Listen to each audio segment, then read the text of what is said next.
So, welcome into the hot shop. We are just getting started here. Today we're going to be working on making some cylinders of blown glass. And this is all going to start over on that left bench, it looks like. And with these cylinders, something special about them is that we're going to have two different colors inside of the cylinder, one opaque, one transparent. And the way that they're going to put those colors together is going to give it the appearance of kind of like a gradient, it sounds like. And as they continue to go along and make these pieces, I'll follow along and explain what they're doing and why. But first, just in case you haven't been in a hot shop before, I wanted to point a couple of things out. So first off, these large tanks with the closed doors, like these ones here. These ones hold our clear molten glass. These furnaces stay at a pretty consistent 2100 degrees Fahrenheit. And inside of those glass furnaces, it holds up to 1,000 pounds of that clear molten glass. And then our open face furnaces, these are for reheating only. So you're going to see us use these over and over again today over on the left bench and the center bench here. They run between 21 and 2300 degrees Fahrenheit, so just a little bit warmer for that reheating.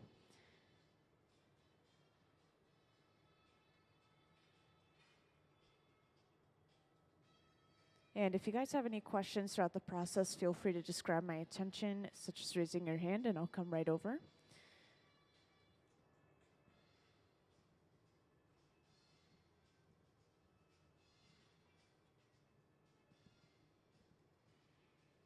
And of course, the first process that we're going to see is them applying the color to a small clear bubble. And this is called a color drop or color overlay. It gives us a really smooth, even layer of color across our entire bubble.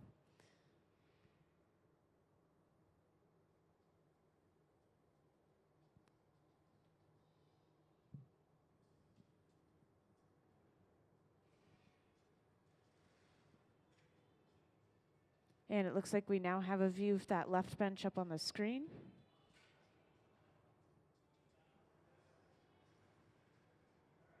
So inside of that furnace, we are currently heating up a piece of color bar, which is just a solid piece of colored glass through and through. And once this is completely molten, this is going to be literally dropped on top of that small clear bubble. That's why they're holding it upright.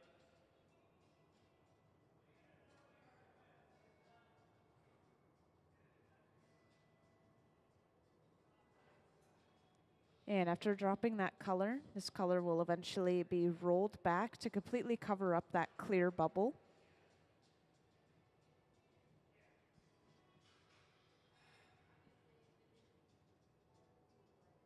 And right now, it's basically impossible to tell what color this is just by looking at it.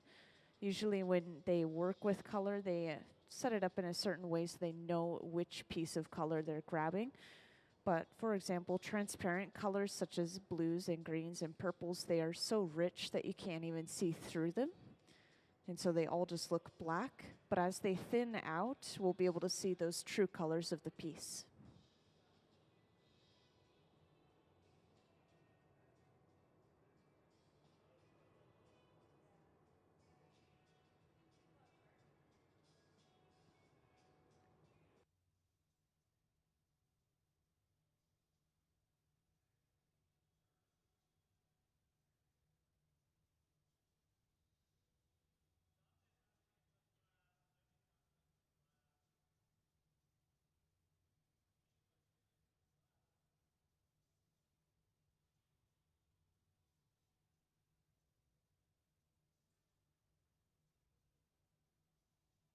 And to roll this color back, this is being rolled on the marver, this metal table in front of the furnace.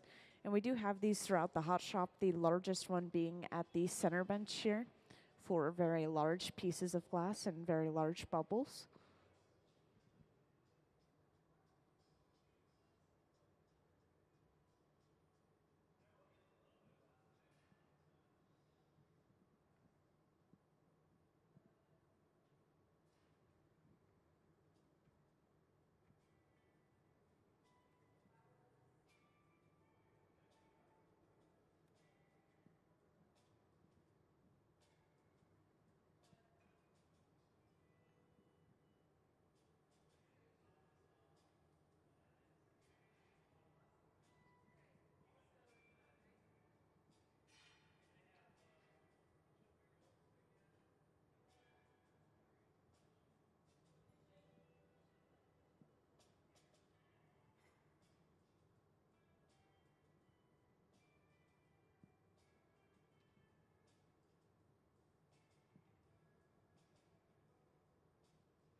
And once this color has been completely rolled back, we will need to gather a layer of clear over top of this, at least just one layer of clear to build up mass for our piece. And I believe that this specific bubble is going to turn into something called a color cup. That's when they create a cup of color. And it's just a very simple round bottom shape with these straight open walls. And do we have a stuff cup diagram that we could put up on the screen?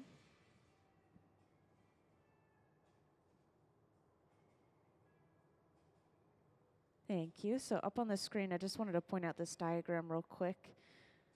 We will possibly be creating a color cup, I heard, and eventually we'll be able to create a second bubble with a different color and stuff it inside of that color cup to get two different layers of color, which you remember I kind of brought up that we might have an opaque and a transparent color coming together in a gradient pattern.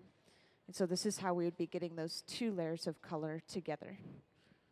Thank you.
So it looks like we've just gathered our next layer of clear, and we have sat down over on that left bench. This wooden spoon-shaped tool that we're using next, this is a block.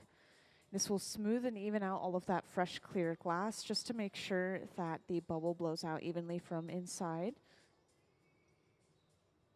And you remember we had that really small clear bubble earlier. That bubble is still deep inside of this glass underneath that layer of color. So we just can't really see it right now. And using this block, you could see that a lot of the clear was pushed to the very bottom of our bubble. And this is very purposeful, so when we blow the bubble, it should blow through that layer of color and into that heavy amount of clear. And this technique is called a blow-through because we are blowing through that color. And this is how we get a gradient on our glass.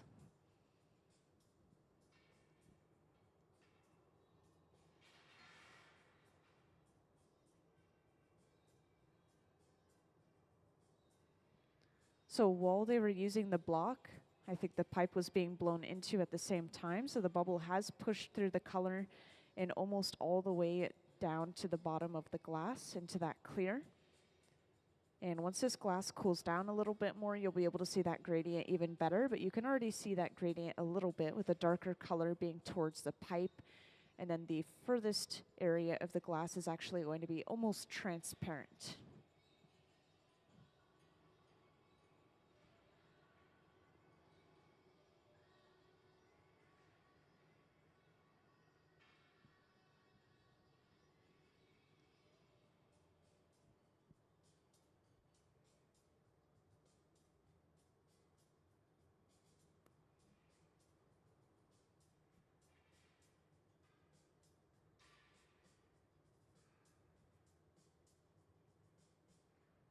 And this pad that we're using here, this is actually just some folded up newspaper that they'll soak or splash with water before using. And we'll be using these throughout our process in making all of these cylinders today. This is pretty much as close as the glass blowers get to using their hands to shape the glass.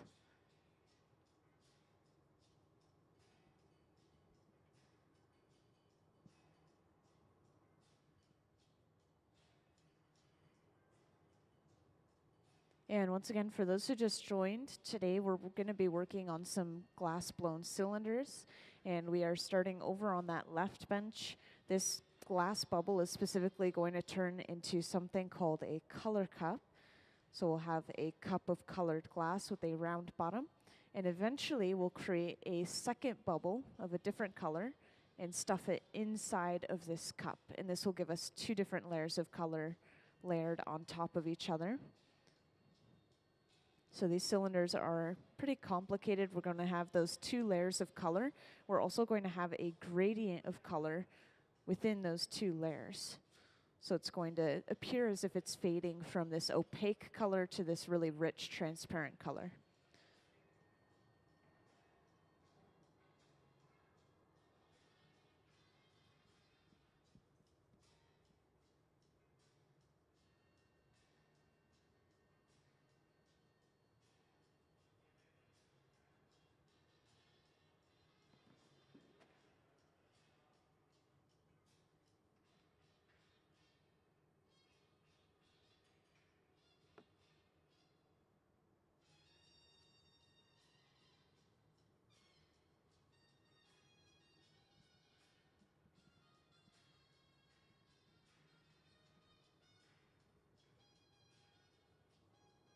And at the center bench, it looks like we're going to have another color overlay. So for those who just joined, this is how we got the color for our glass at the left bench in the first place. We create a small clear bubble, just like Gabe has at the center bench. And then we take a molten piece of color bar, which is just solid colored glass. We completely melt it down and we drop it onto that small clear bubble. So you'll see that entire process at the center bench here in just a moment.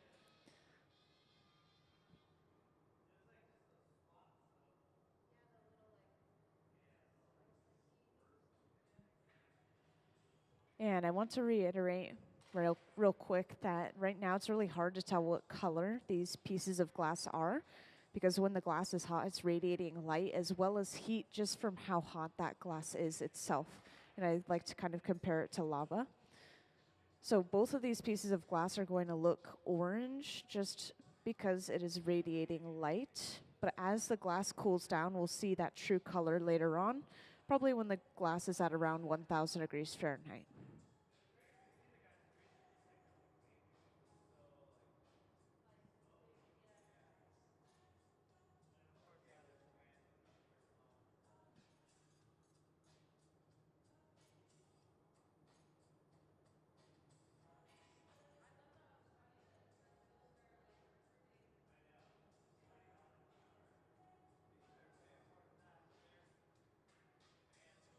So at the center bench, that color's been heated up and it's being dropped onto the small clear bubble.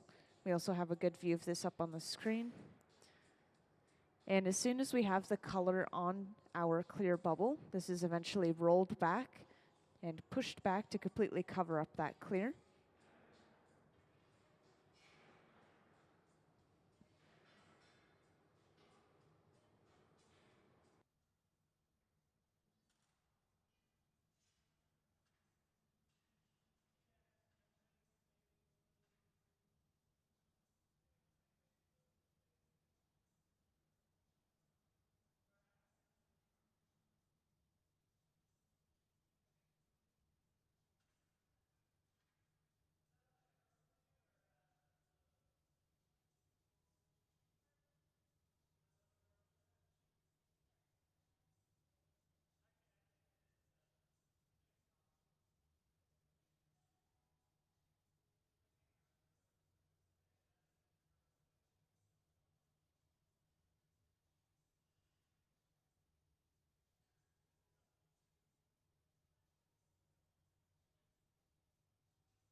So I was just asking about the specific colors, and the color at the center bench here, the opaque color, is a very light kind of sky blue or baby blue.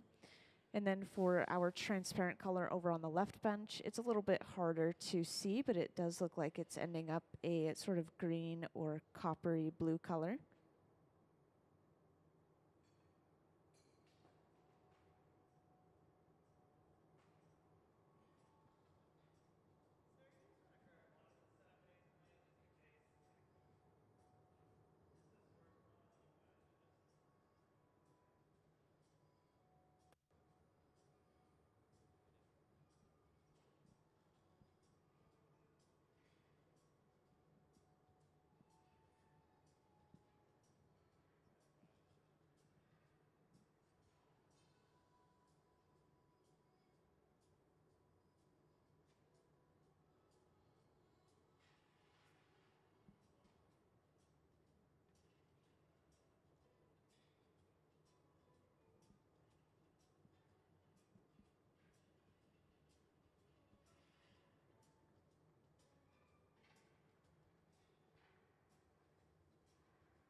And once again, after applying our color like we have at the center bench, we will let this cool down quite a bit before gathering our next layer of clear over top.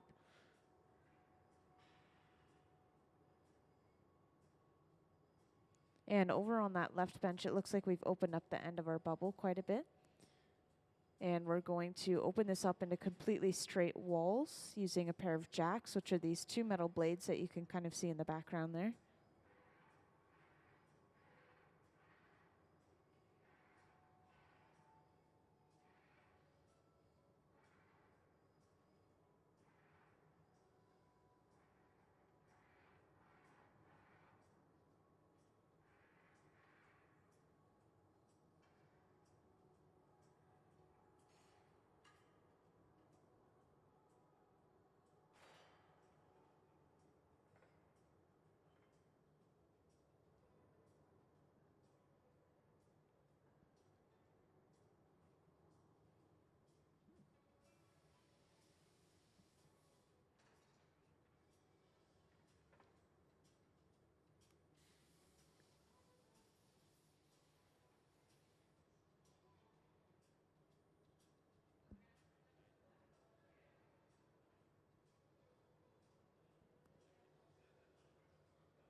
And now that they're starting to open that cup up, you can really start to see that gradient a lot better. Once again, with the clear being furthest away from the pipe and then the richest color being closest to the pipe.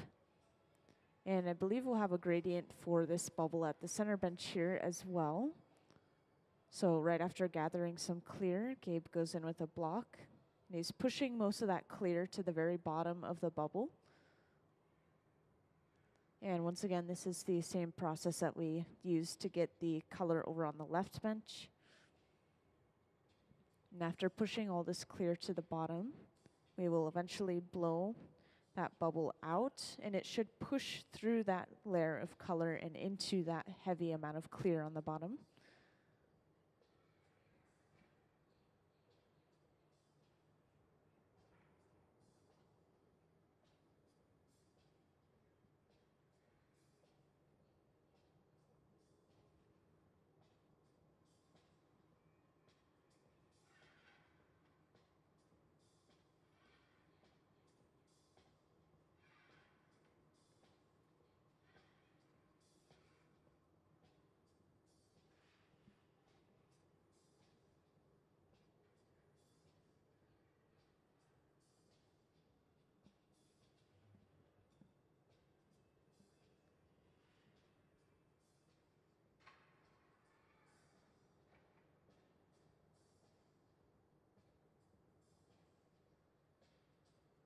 And if I didn't mention already, as you notice, we have two furnaces currently on that we're using continuously for reheating this glass.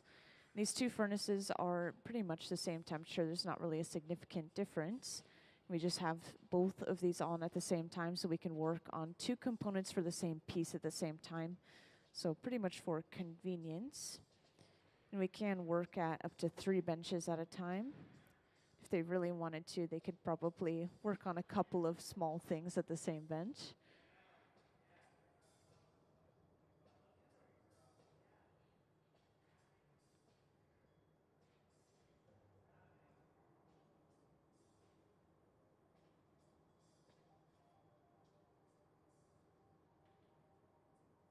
So right now they're doing a little size comparison, just making sure that the second bubble they created will fit perfectly into the first one they created.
So right now that cup over on the left bench is finished. We are just letting it stay at around 1000 degrees Fahrenheit so that it doesn't crack or break from thermal shock.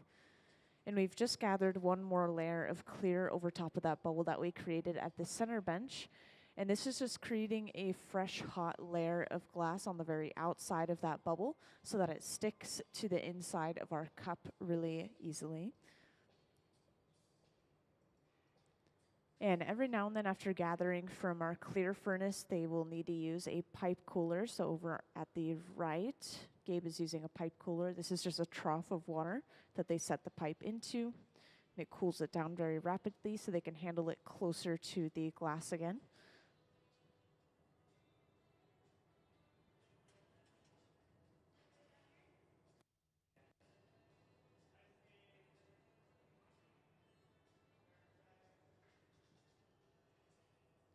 And they've just brought out a heated ring and they placed it on the floor next to our left bench. It's a little bit hard to see on the camera screen, but for anyone that's sitting nearby, you could probably see that heated ring on the floor. Oh, there we go. Now we can see it on the camera here. So they're actually going to break this cup off and set it into that heated ring, and this will hold it upright so that they can stuff this second bubble they created inside of it.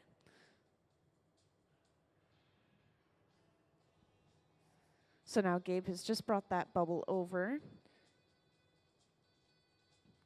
And after letting it stretch a little bit, he's able to push it down into the bottom of the cup. And as he continues to push, this is filling up the cup, and those two pieces of glass have come together. So now, as you can see, we have a gradient already. This is going to become even more apparent as we continue to blow this bubble out. But we now have an opaque, rich light blue going to a rich, transparent dark green.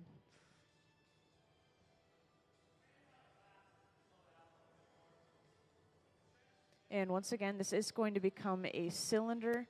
This is all the glass they need for the cylinder, so they've moved over to the center bench where they can start to fully blow this out and turn it into that cylinder.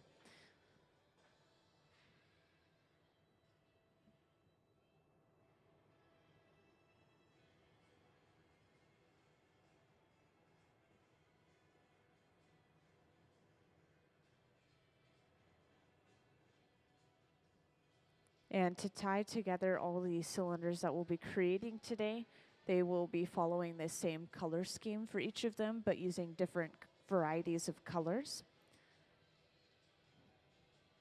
So I believe our next color will be like a transparent purple, just as an example. So we are going to be switching it up a little bit here and there.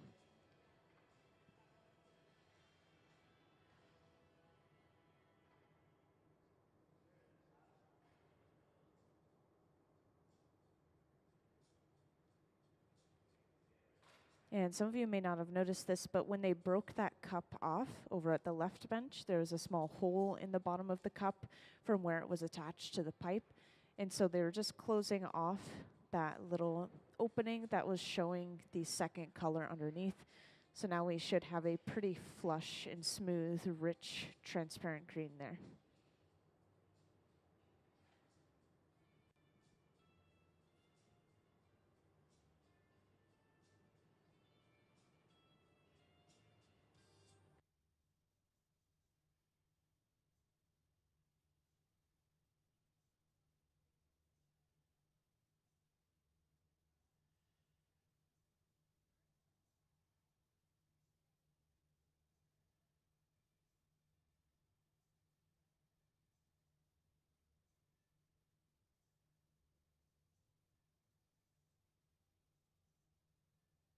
And this large metal table here, this is the Marver. We do have these throughout the hot shop, but this one is our largest one at the center bench here.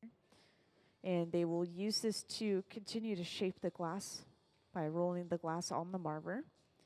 Wherever the glass touches the Marver, it will also cool down a little bit. So sometimes they'll use the Marver purposefully to prevent the glass from blowing out too much in one area by cooling the glass down in that area.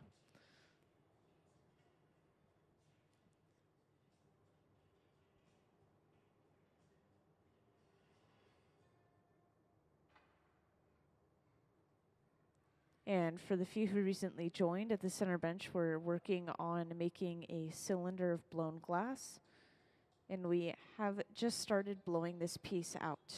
We just finished getting all of our color and all of the glass we need for the piece.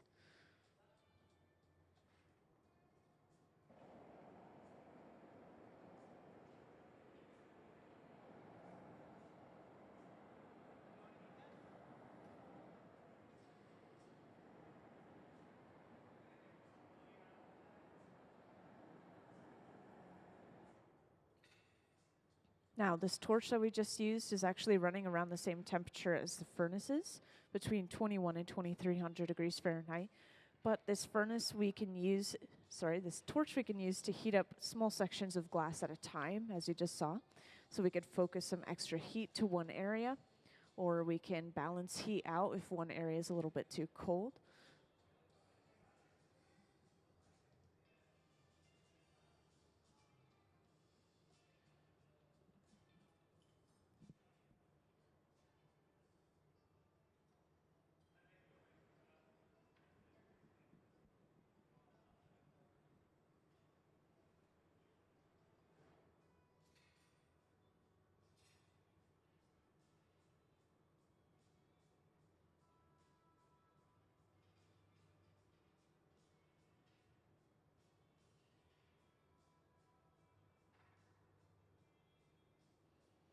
And next, Gabe is going in with a pair of jacks, these two metal blades, carving a jack line into the glass. So this divot that you'll see in a moment is where we remove the piece from the pipe later on. And you can see he's actually creating this line or divot just where the color ends. So it's kind of hard to see, but the color cup actually ends only a little bit above where he's creating this line. And he wanted to make sure that the entire piece had that color cup over top of it. So we didn't want to include that color close to the pipe. And next we're going back in with that stack of newspapers. Some of you may remember from earlier, these are just soaked or splashed with water before we use them. And this is as close as we get to using our hands to shape the glass.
And whenever they hang the glass down towards the floor like this is them using gravity as another one of their tools and stretching that glass out. And this is something you'll frequently see them use when they're making cylinders as well. This is just a large wooden board that's been laid out with some newspaper over top of it. And they're rolling the bubble on top of this to apply even pressure across the entire surface of the bubble all at once.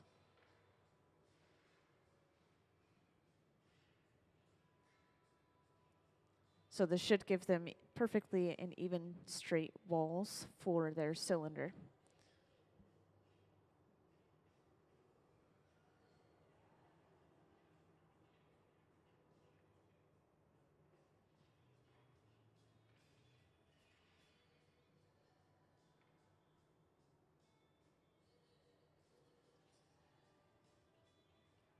And behind the scenes, whenever they're rolling this glass on the large wooden board here, they are actually holding a finger or their hand over the end of the pipe, because the pipe is basically just like a giant straw. So if we can blow air in, air can also come back out.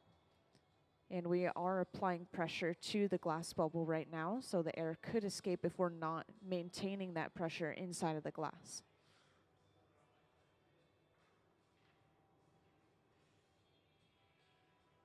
And of course, I should mention that we use these wooden paddles for multiple things in the hot shop. And these wooden paddles are usually made out of a fruit wood, such as cherry wood. We used them to flatten the bottom of our cylinder a little bit. But we also use them for something called shielding, which is holding the paddles next to the artist's arms and hands while they're working with the glass. And that's why you might have seen them kind of hovering around with those paddles. We're just kind of protecting the artist from the heat.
And I want to mention a couple of things while they're still continuing to work on this piece. On these front two pedestals, you'll notice that we have a bunch of goblets laid out. And these were made very recently by our same team of the Museum of Glass Hot Shop team here. And these were made in preparation for Goblet Week, which you might have seen in your pamphlets already. But Goblet Week, we're going to have a different visiting artist coming in every single day during that week, starting Wednesday. They're going to make individually their own style and kind of goblets during that entire day that they're visiting. And these ones are kind of an example and kind of just getting people excited for Goblet Week. But they will also be sold along with some of the goblets that are made during that week. On January 20th, there's a special event going on, an artist reception and wine tasting. And I'm not sure if the tickets are completely sold out, but that's something that you could look into if anyone's interested. But during the Goblet Week itself, that is just a normal museum admission, and you could watch as many different professional artists come in to make their art.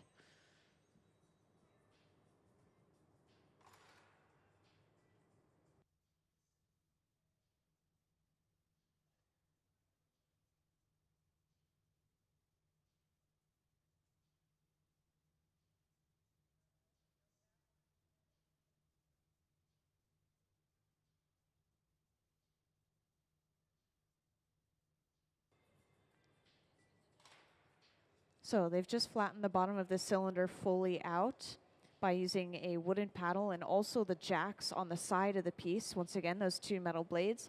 And this is forced and pushed that glass into a crisp 90-degree corner on the bottom. If we were to just press on one side of the glass, it would kind of want to move in the other direction because it is a liquid. It wants to be round. So we do have to kind of push it into that geometric shape. And now that this glass has cooled down to around 1,000 degrees Fahrenheit, you can really see the true color of the glass, which is, once again, this really light kind of sky blue or baby blue up towards the pipe. And then towards the bottom of our piece, we have this rich, transparent green.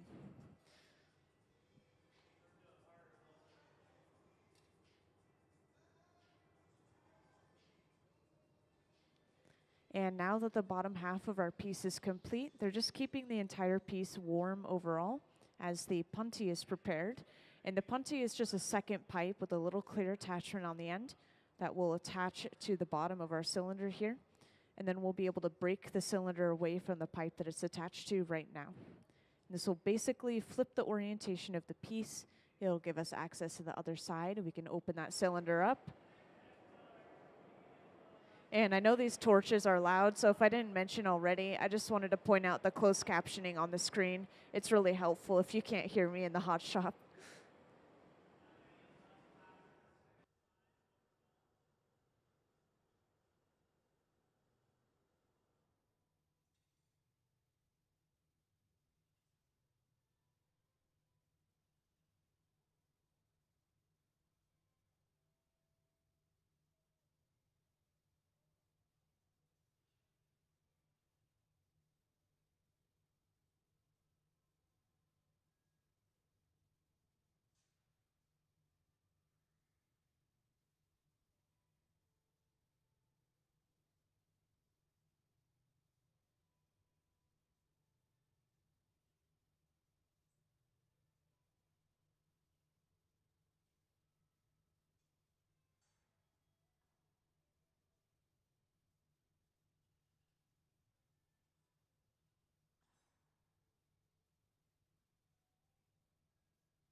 And as you can see, the bottom of this piece is pretty thick glass and it's maintaining a lot of its heat. It's still glowing a little bit.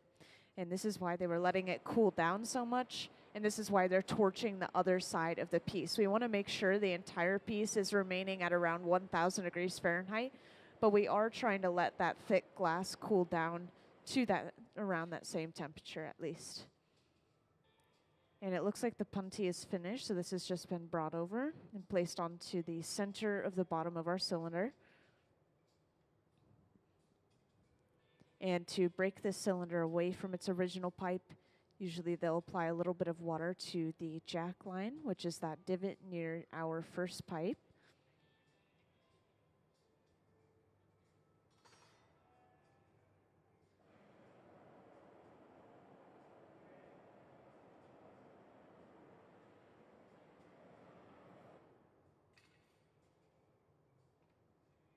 And this water will cause thermal shock in the glass, causing a little bit of cracking and breaking. Then they tap the pipe and that breaks that piece cleanly off. And as you can see, where they broke this piece off, the glass is pretty thick and that break isn't perfectly even. It usually never is. And so usually they'll go in and they'll go ahead and just trim a little bit of that glass off around the opening of the piece. So that will be their next step as soon as they start heating this piece of glass up. And right here, they're just making sure that the pipe is actually centered to the bottom of the cylinder before they move on. If it weren't centered and they continue to move on, then the piece could turn out asymmetrical. And for everyone who just joined, I just wanted to give a little recap that we are working on cylinders today. And with this cylinder specifically, you can see we have a gradient of color throughout the piece. We have this light sort of sky blue or baby blue underneath, and then we have a transparent dark green at the base of our cylinder.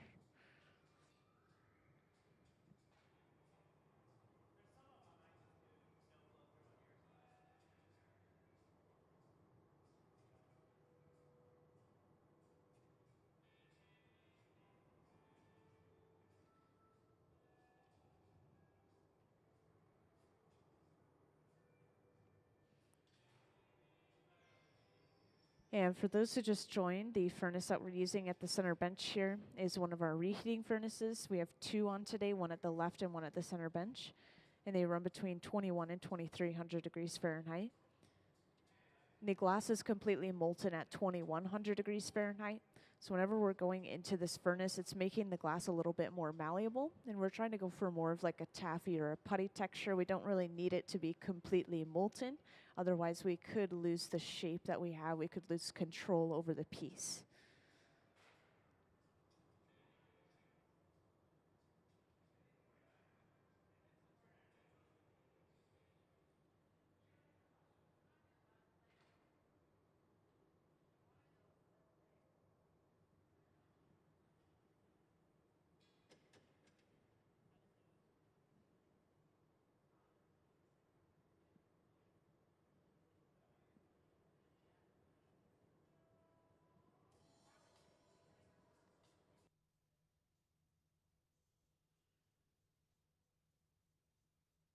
So for anyone that recently joined, the different colors in the glass come from different metals and minerals mixed into the glass. So for example, tin, like a tin can, and another metal called antimony mixed into glass create a white color. And so that's probably the base for a lot of our opaque colors, just as an example. And for blue, sometimes we would mix cobalt into glass, cobalt blue. So if you have gotten some antique cobalt blue glass, it literally has that metal inside of it.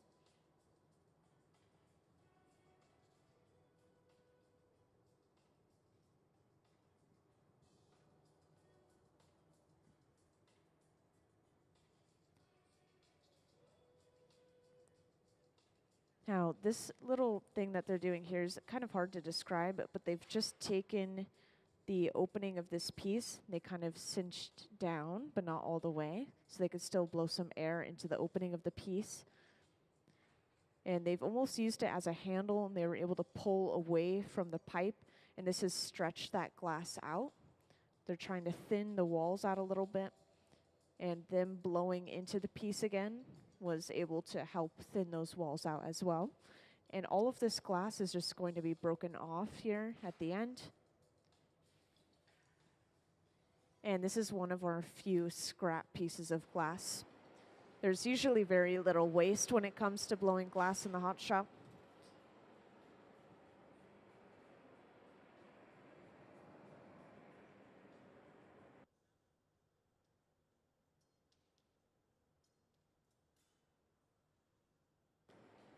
So there they've just broken off that end piece, and this should leave them with straight thin walls and an even opening into the cylinder.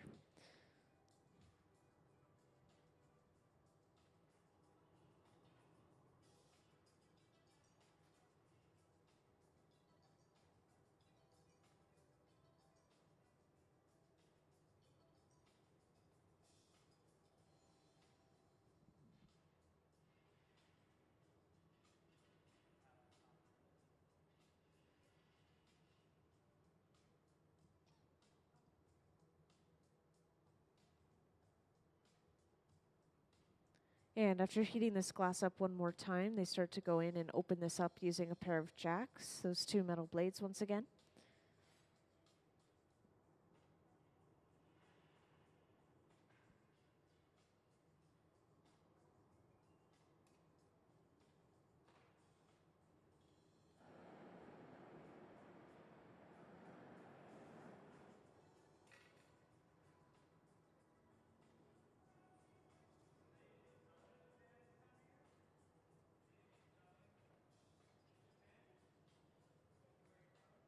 And I want to mention real quick, since it is getting to around 11, I believe at 11 a.m., they're starting the fusing workshop in the education studio. And if anyone's interested in making a fused tile of glass, it's like a square of glass that you are able to kind of build by hand, and then they put it in a kiln and melt it down. And eventually you can either pick it up or have it sent to you. And this is $40 for non-members, $36 for members of the museum. So if anyone's interested in making a little art themselves, then you could check that out. So I believe you can ask the front desk for the actual sign up for it, but it is in the education studio, which is come out of the hot shop, and it's right to your left.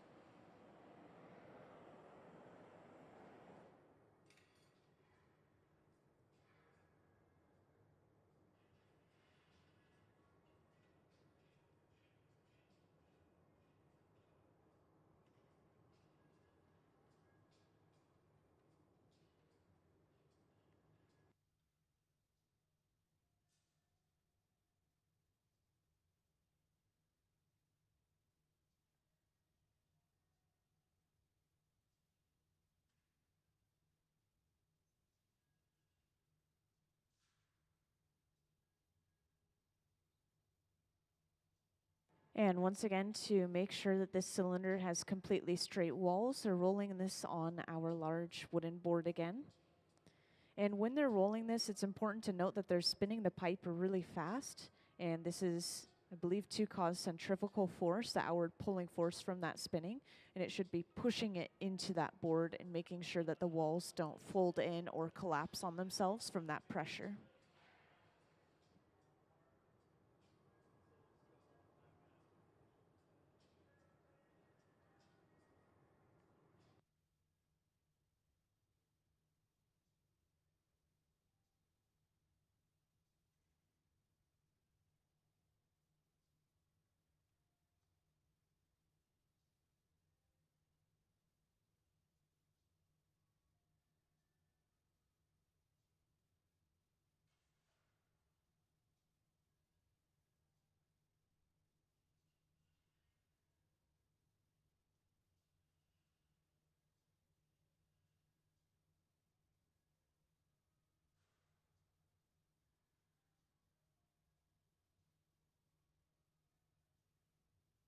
And whenever we're going on the outside of the piece with those two pairs of blades, or with these two blades, I should say, this is just making sure that the walls are remaining straight on the outside. And holding a paddle against the opening of the piece should smooth and even out the glass around the opening of the piece. And sometimes we'll kind of hover around with these paddles too, and this is shielding the artist's hands and arms from the heat that's radiating from the glass.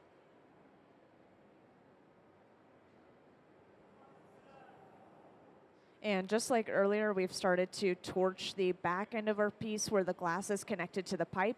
And this is really important. That is the last thing going into the furnace and the first thing coming out. So it's naturally the coldest part of our glass. We want to make sure everything is staying at around 1,000 degrees Fahrenheit or warmer. At this point, we are getting close to putting it away and being done. So we want to make sure that the entire piece is cooled down to around 1,000 degrees Fahrenheit, but not dropping below 1,000 degrees Fahrenheit. So it's a little bit of a balance.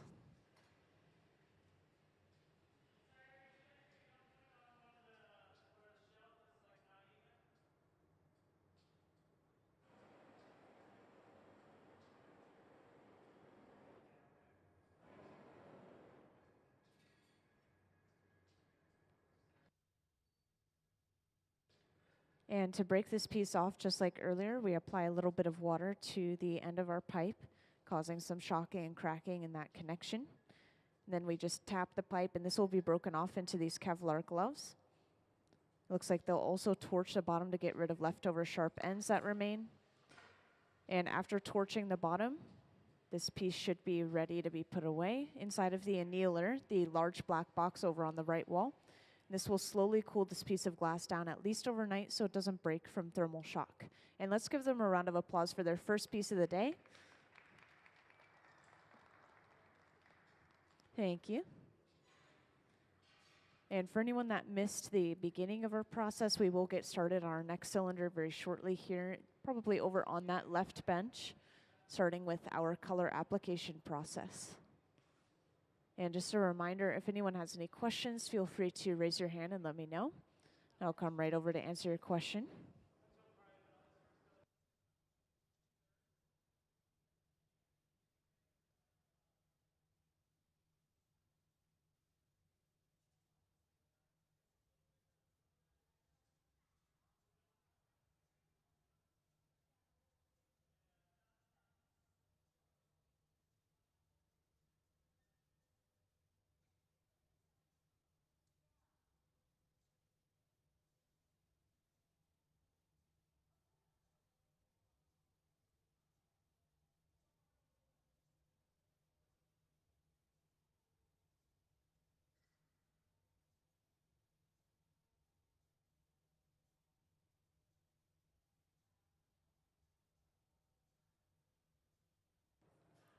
So to start off our process, once again, we're going to be applying our color, and this will be through a process called a color drop or color overlay. So inside of this large silver box here, we've been preheating pieces of color bar, which is a solid colored glass through and through. We need to preheat the glass kind of slowly up to 1000 degrees Fahrenheit to make sure that it doesn't crack or break from being heated up too quickly. And after this is preheated, we're able to bring it out and go straight into the furnace to melt it down.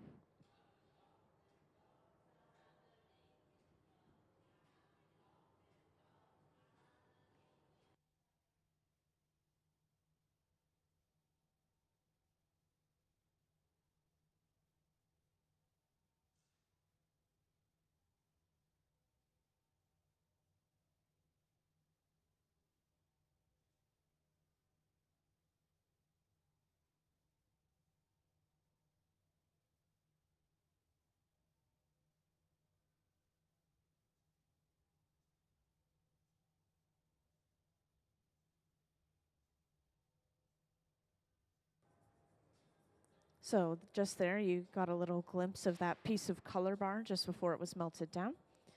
This is going to be molten once again to a completely molten texture, almost to the texture of honey. And then this will be dropped onto a small clear bubble and then evenly spread over top of that entire bubble to create our layer of color. So if you were to cut into a piece of glass, you would actually see a cross section with a very thin layer of color sandwiched between many layers of clear usually. So we actually use very little color in our pieces.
So it looks like that small clear bubble has been created.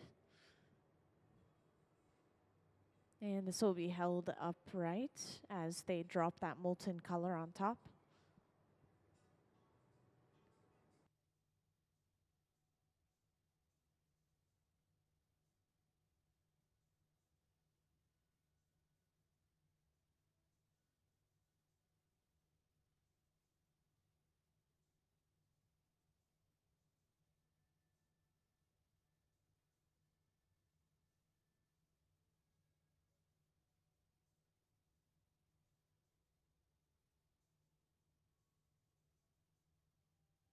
So now that color has been brought over, and after being cut off, this is going to be pressed down before eventually being rolled back and pushed back to completely cover up that clear.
Now to roll this color back, we've been using the marver, this metal table in front of the furnace, to push it back. And once this has been completely pushed back, we'll be able to gather our next layer of clear over top of it.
So for those who just joined in, we are going to be working on some cylinders today. And we're getting started over on that left bench with our color application process called a color drop or color overlay. And we've pretty much just finished that. So we have our color on the end of our bubble here.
So we have gathered our next layer of clear over top of this bubble already.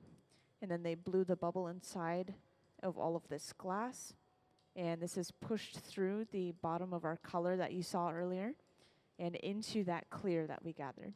So this is a technique called a blow through, and this is what gives us that gradient that you saw with our last piece. It's really easy to miss because it is a pretty fast process.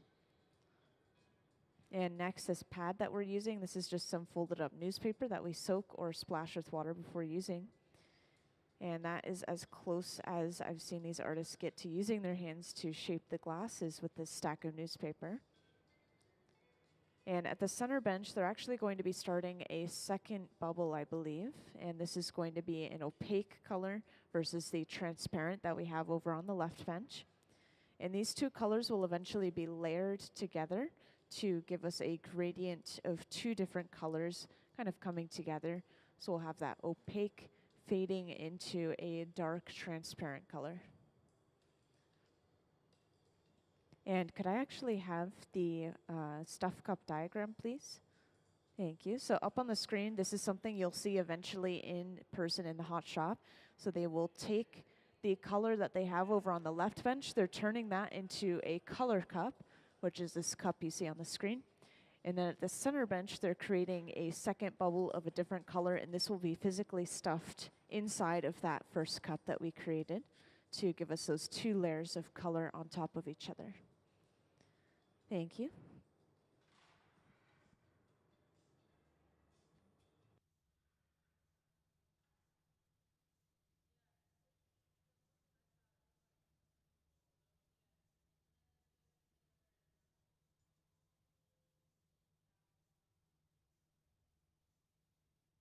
So for those who recently joined over at the center bench, you will see the beginning of the color overlay process, which is when we take our molten piece of solid colored glass and we drop it onto a small clear bubble, which Gabe has created already.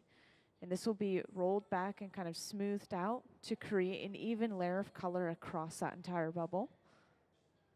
And that is how we got our transparent color for the bubble over on that left bench.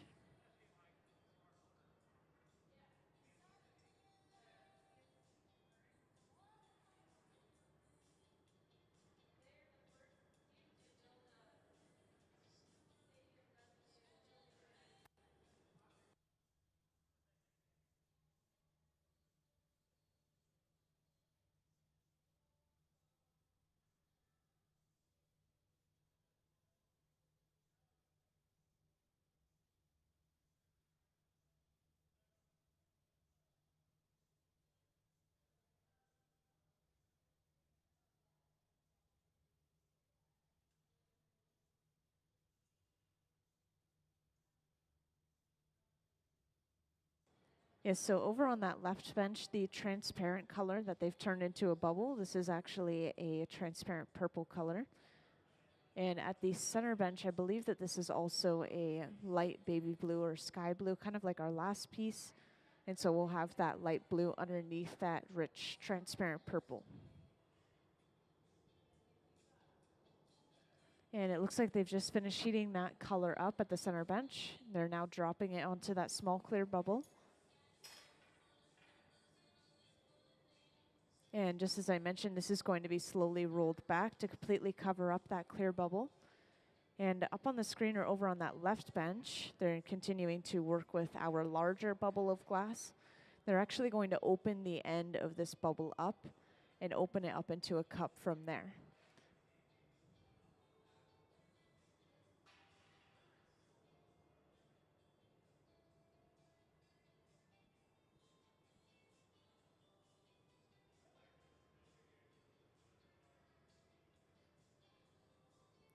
And to open the end of this bubble up, they first kind of elongate the end of the bubble so that they can get a little bit of a good grip down there.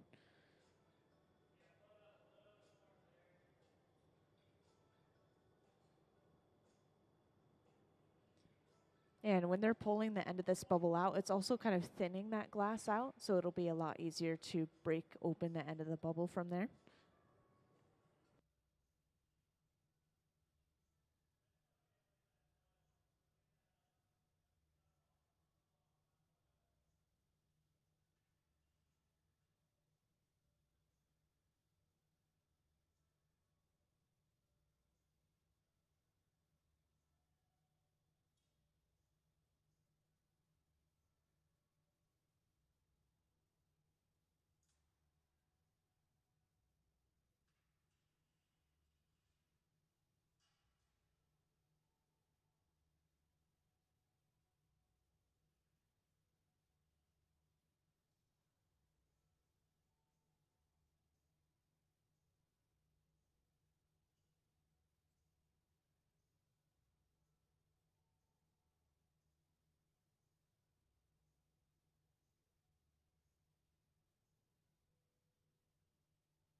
And to fully open this bubble up, we'll start to go in with a pair of jacks, creating a divot in the glass there.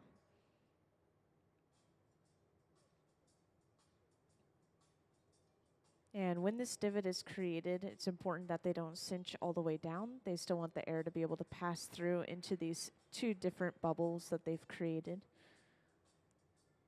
So when they break this little end piece off, this will leave them with an opening into the larger portion of our bubble.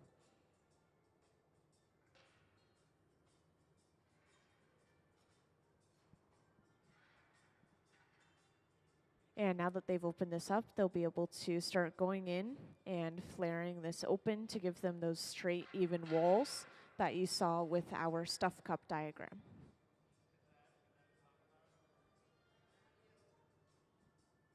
And at the center bench, this color has been completely rolled back at this point. Right now, they're letting the glass cool down before they gather their next layer of clear.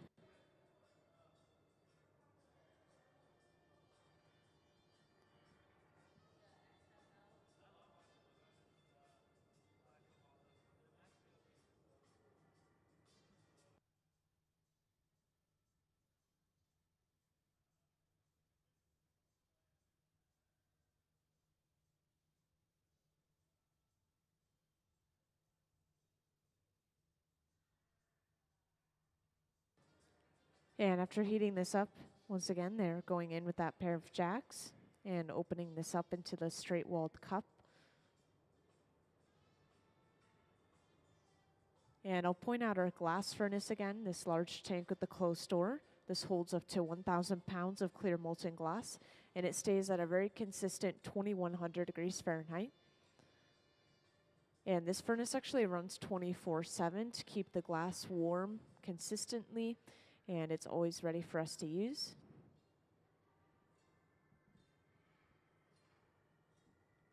And after gathering that layer of clear, once again, all of the clear glass is pushed to the very bottom of the bubble.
And over on that left bench, it looks like they've almost opened up this cup all the way to its full size.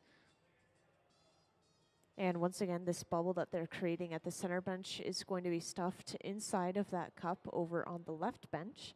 And this will layer these two colors together.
And right here, they're just testing the size of this bubble with the size of the cup they've just made, just making sure that they'll fit together evenly. And something interesting to note about white colors is that sometimes when they're really hot, you can see through them. It's like the white disappears. So that was sort of happening at the center bench here with this light baby blue color. It was kind of hard to see that light color for a little while. It almost looked transparent. And now that it's cooled down a little bit again, we can see that baby blue color.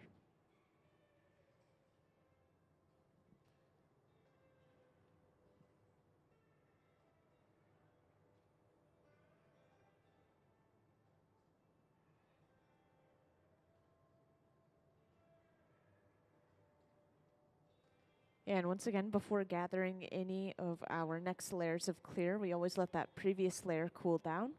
So at the center bench, Gabe seemed to just be kind of sitting there with that glass bubble, but he was letting it cool down.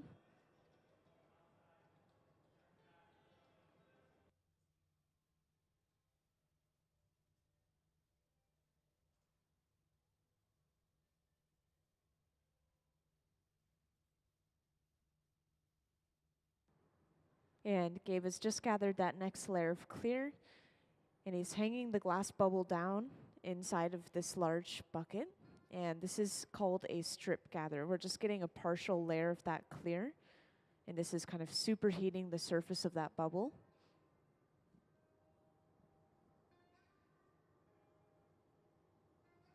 And something nice about these buckets right in front of the furnaces here is that we only ever put clear glass inside of these. And so we can basically just crush that glass up and put it back inside of our furnaces to melt down again, essentially just reusing that clear glass. So a lot of that clear glass does get reused. And on the screen, you can see they've just brought out a heated ring and placed it next to the left bench there. This is going to hold that purple cup that they created upright so that they could stuff this bubble with the light blue inside of it.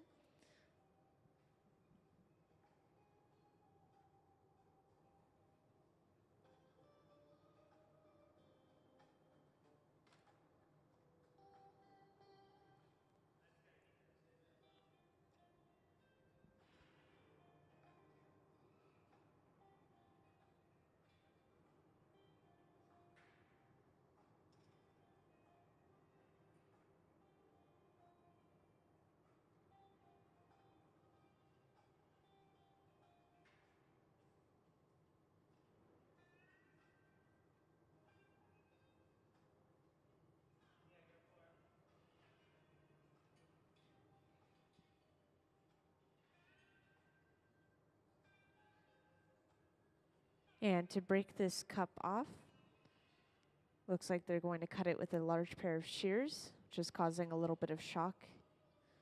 And then tap the pipe, and that breaks that cup cleanly off. And once again, this is held upright inside of that heated ring as Gabe comes over with the bubble that we created at the center bench. And this is stretched out a little bit before being stuffed directly into the bottom of the cup. And then as they push down, this is continuing to expand that bubble to the side, filling that cup up. So now we have our two colors layered on top of each other. We have a gradient from that light baby blue to the rich transparent purple at the very bottom of our piece. And this is all of the glass that we need for this cylinder. So they move over to the center bench where they can start to blow this out and turn it into that cylinder.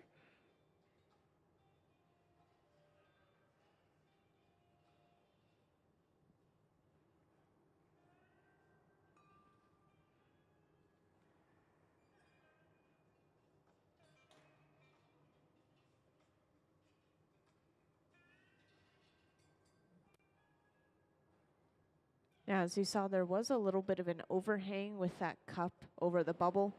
So they're going to start rolling it on the marver next, the marver being this large metal table here.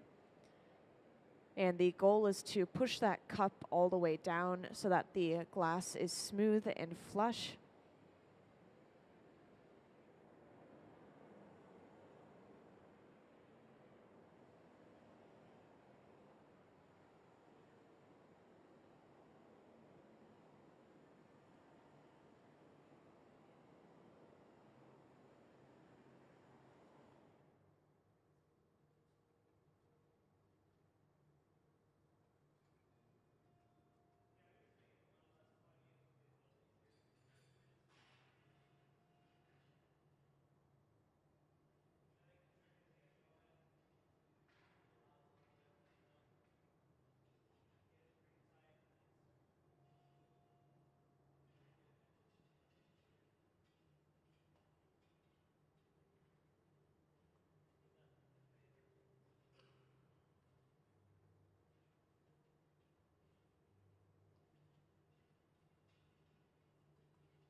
So once again, we use this large metal table to shape the glass out.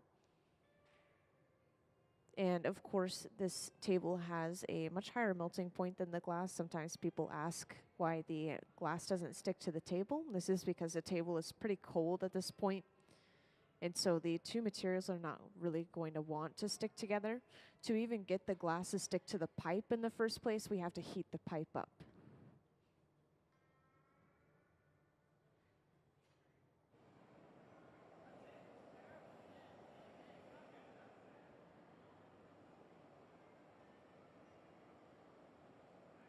And as you can see with that color cup, we had a little opening in the bottom of the cup when we stuffed that bubble inside of it. And you can see that very clearly on the bottom of our bubble here.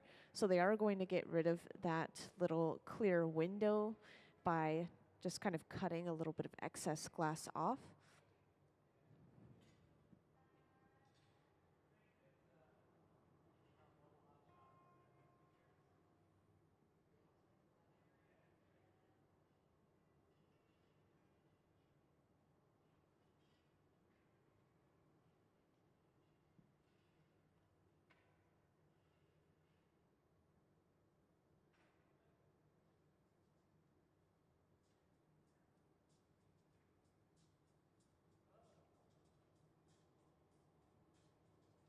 And once again, this pad here that Gabe is using, this is just some folded up newspaper that will soak or splash with water before using on our glass.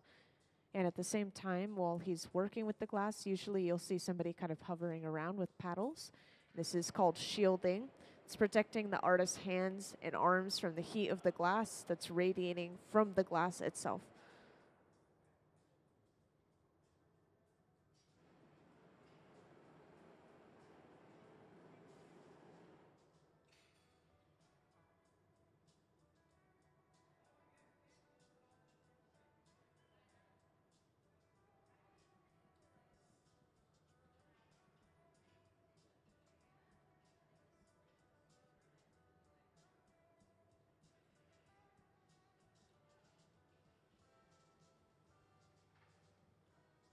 And whenever we hang the glass down at an angle, this is us using gravity as another one of our tools and stretching this glass out into a longer and thinner shape usually.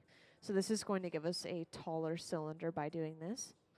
And Gabe is immediately going in and starting the jack line, which is this divot or line that we have near the pipe. This is where we'll break the piece off the pipe later on.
Now, something else interesting to note about this piece that we're working with here is that sometimes when you work with two different colors of glass, especially if they're kind of separate like this, the different colors of glass have slightly different melting points, slightly different viscosities. They just move a little bit differently. And so one area of the glass might want to blow out more than the other area, and they have to maintain control over that by heating things correctly and making sure that they're not blowing it too much too quickly, otherwise one area could blow out.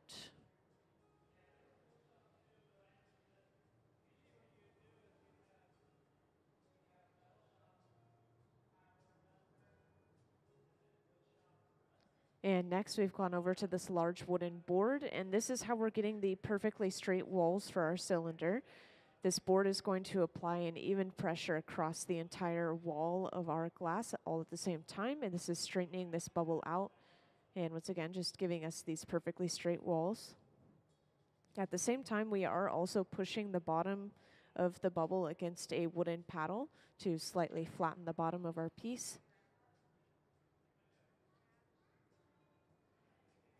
And a lot of the wood that we use in the hot shop is usually a fruit wood, such as cherry wood, because it burns just a little bit slower.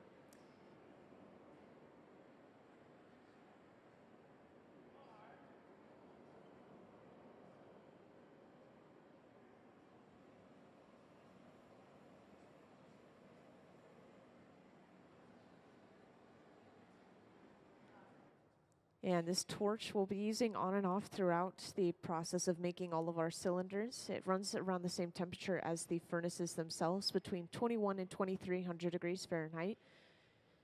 But with this torch, we can heat up a section of the glass at a time, so we can control a certain area only if we want to work on just that small area. Or if one area is a little bit cold, then we can balance the heat out by heating up that cold area, just as a couple of examples.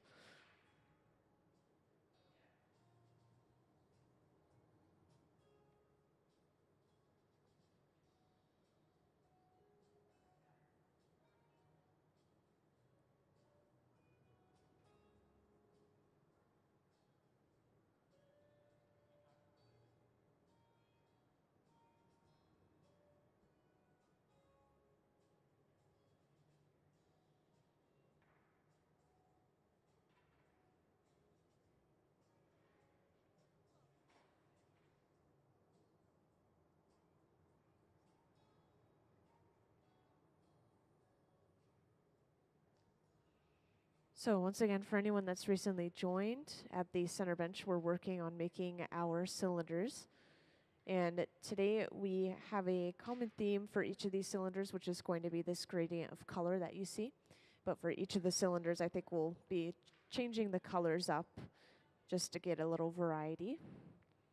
And this current color here, it's looking like the opaque section is a sort of ivory white color. And then the purple section, the transparent section at the bottom, is this rich transparent purple.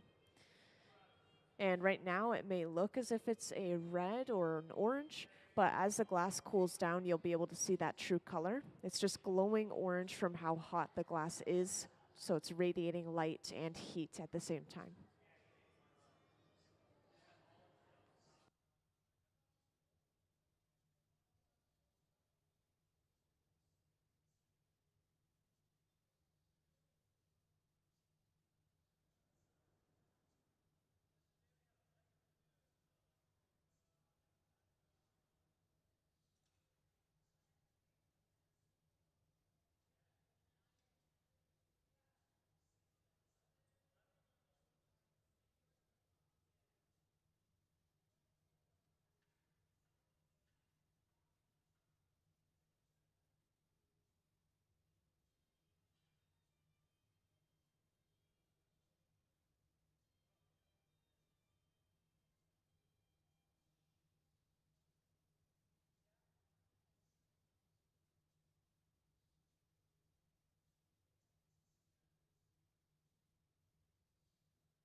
So we've just attached the punty to the bottom of our cylinder, the punty being the second pipe with a clear attachment to the end. And this will help us flip the orientation of the piece, so we'll have access to the other side of our cylinder. And we do this for any piece that we work on in the hot shop, especially if we want to work on both sides of our piece. It's really important. And so now that we have access to the other side, we also have an opening into the top of our cylinder. We'll be able to start opening this up and getting at those final straight walls and an even opening. Now right here, the piece itself is still cold. It's at around 1,000 degrees Fahrenheit, which is cold for glass. But the connection where the pipe is meeting the bottom of the piece is still quite warm. And so they are just working on centering the pipe to the very bottom of the piece, making sure that everything is symmetrical before they continue moving on.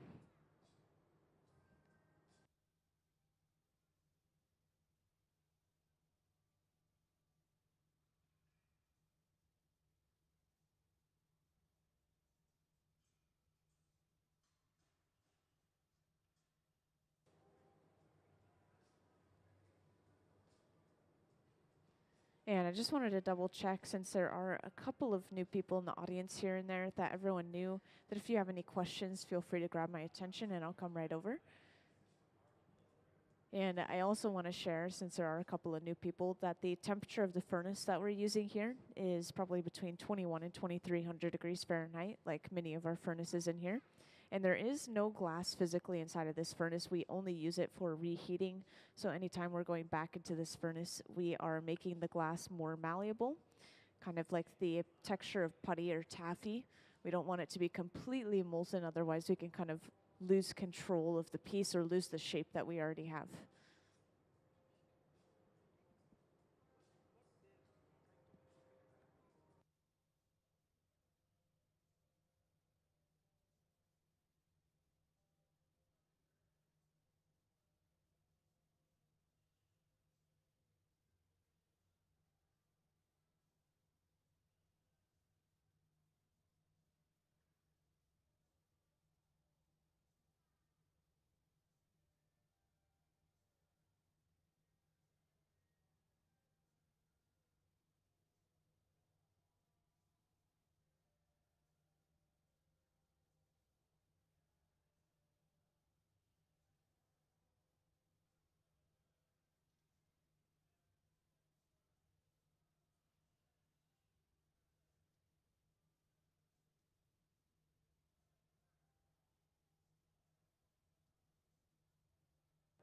So yes, once again, today it seems like all day we are going to continue to make these cylinders that you see at the center bench. And the thing that's tying them all together is the gradient of color from that opaque color to that really rich transparent color at the bottom. And that is the theme that we've been going with so far today. I think we'll continue to do that, just kind of changing up the colors each time.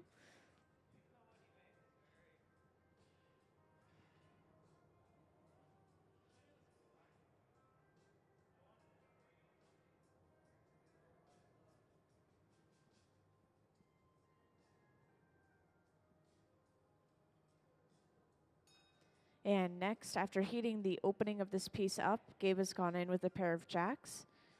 And he has flared the opening out before kind of cinching down and creating a disc on the end of our piece here. And he is leaving an opening in this small tube that he's created. He's not cinching all the way down. We want to be able to blow a little bit more air into the piece, just like we did there. And this is just going to get rid of some thick glass that was around the opening of the piece by stretching that glass out a little bit and also blowing it out, which is also thinning the walls.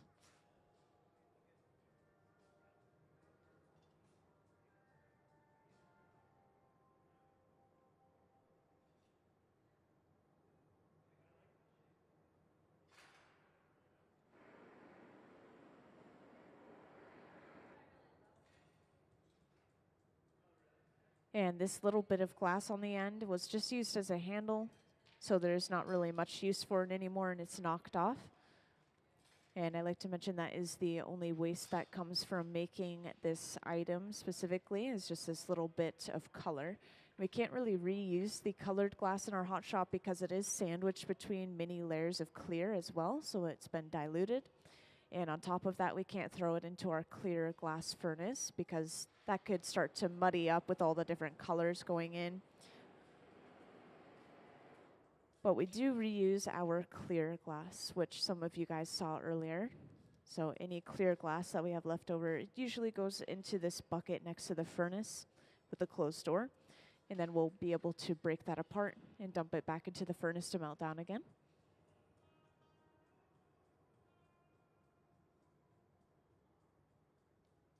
And after heating this up one more time, they're able to start going in and fully opening this up to give it these straight walls.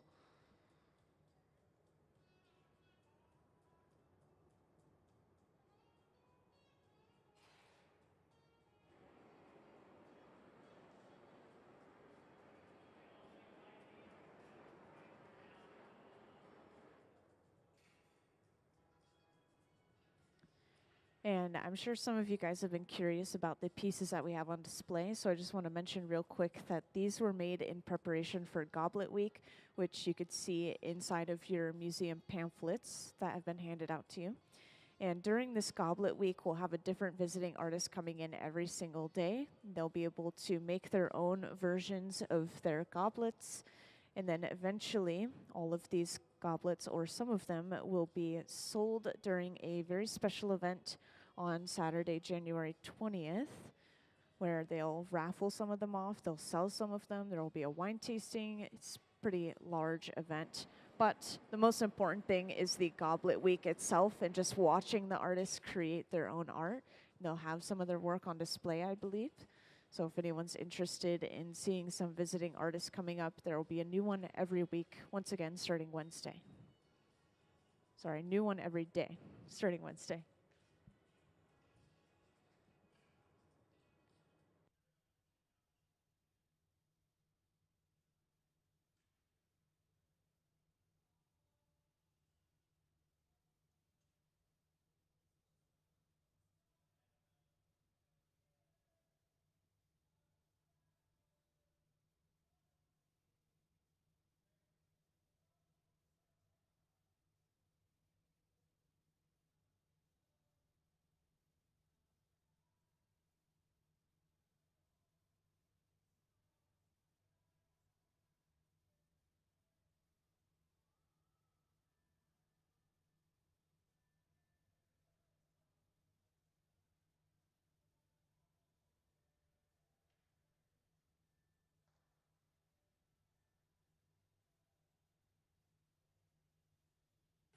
Now, we don't frequently see them use this torch here, but I always like to point it out when they use it because it is pretty special. So this small handheld torch is the hottest item in our hot shop. This small concentrated flame can get up to around 5,000 degrees Fahrenheit. And so they can use this small torch for very detailed work. If they were to create like a face, for example, they only want to alter one small section at a time. So it's important that we can have that small focused heat.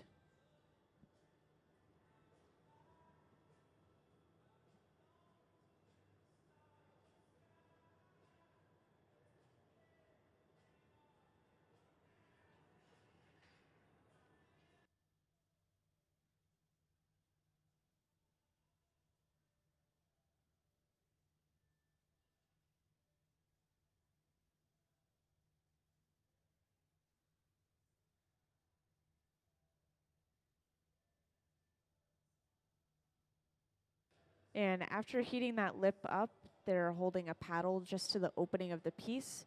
And this is evening and smoothing that lip out a little bit more than it already was before.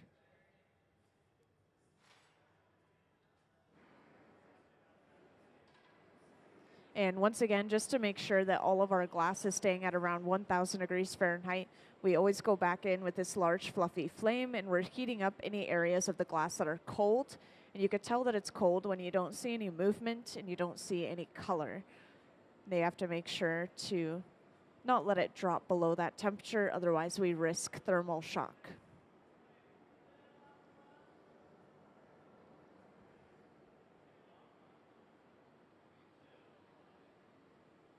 And it looks like they are satisfied. They're done with this cylinder. And so they're getting ready to break it off by heating up the connection between the pipe and the glass.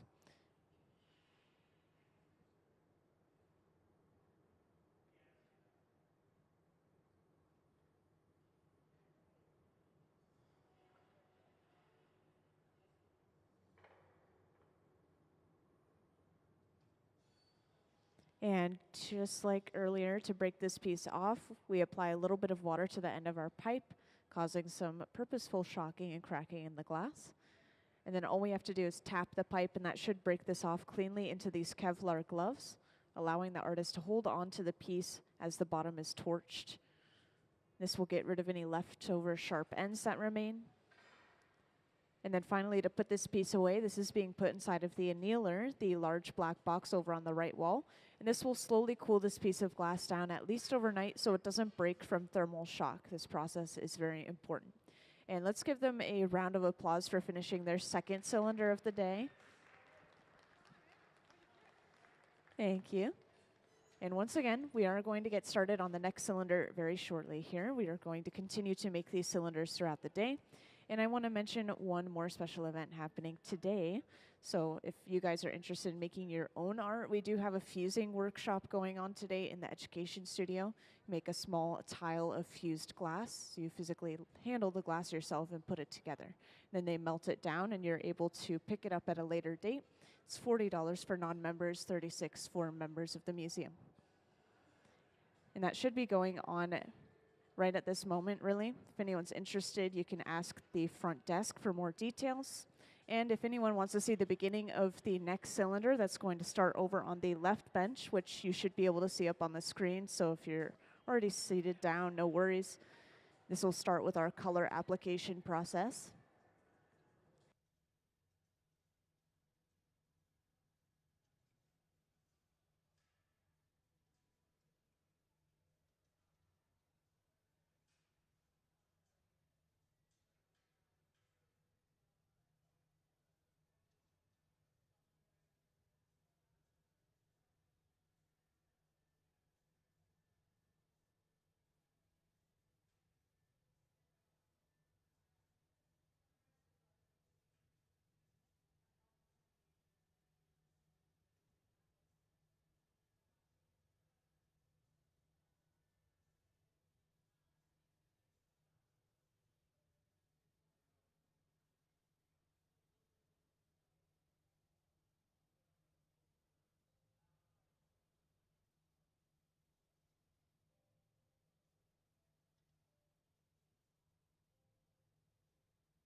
So over on that left bench, you just saw the very beginning of our next cylinder.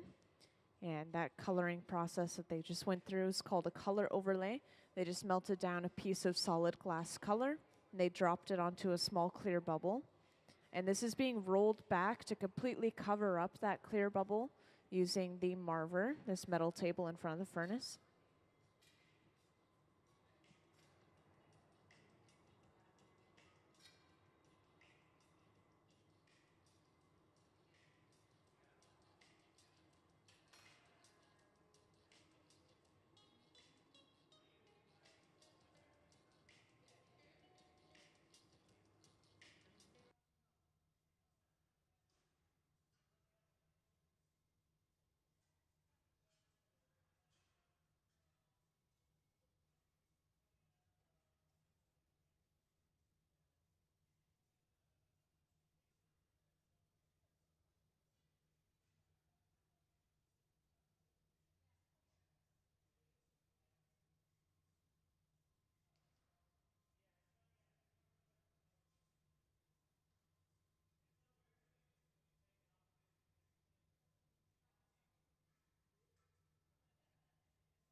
And after letting that layer of color cool down, they're now gathering their next layer of clear over top. And this will build up mass for the piece. And it's also going to be the first step in our blow-through process.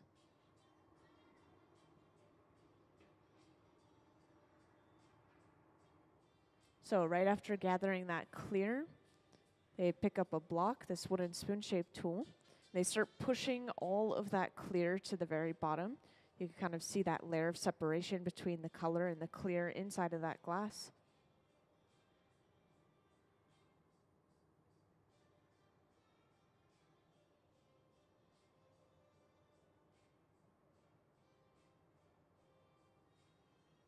So now when they blow into the end of the pipe, this should push that bubble all the way through the color and into that clear. Once again, this is called a blow-through because we are literally blowing the bubble through the color, and this will give us a gradient of color across our glass. And I believe this is a transparent color. At the center bench, they'll do the same process but with an opaque color.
So once again, at the center bench, they're going to go through that same process that they did over on the left bench, except with an opaque color instead of a transparent color. And this bubble that you see up on the screen or over on the left bench is going to be turned into something called a color cup, which is just a cup of colored glass. And this is going to have a round bottom. And eventually this bubble at the center bench will be stuffed inside of that color cup. And could I have the stuffed cup diagram, please? Thank you. So up on the screen, I just wanted to show off this diagram real quick to give you guys a visual of what I'm talking about. So once again, this bubble over on the left is going to turn into the color cup that you see on the screen. And then at the center bench, this is going to turn into a separate colored bubble that will be stuffed inside of the color cup. And this will give us 2 layers of color across our piece.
So once again at the center bench, after heating this color up, this is dropped directly on top of our clear bubble.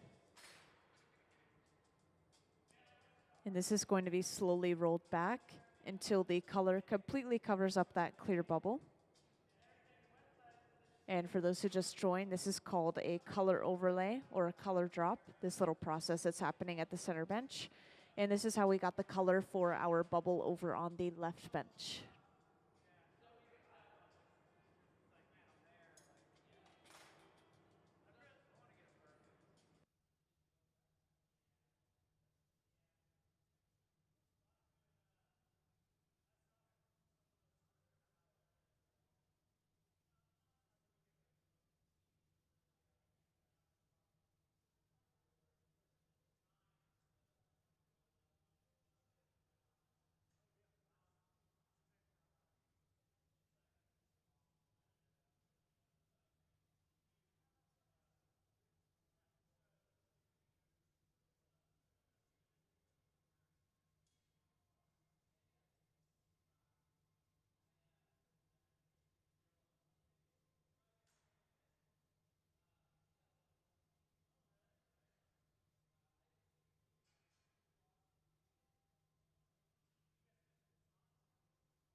And over on this left bench, they're going to open up the end of this bubble.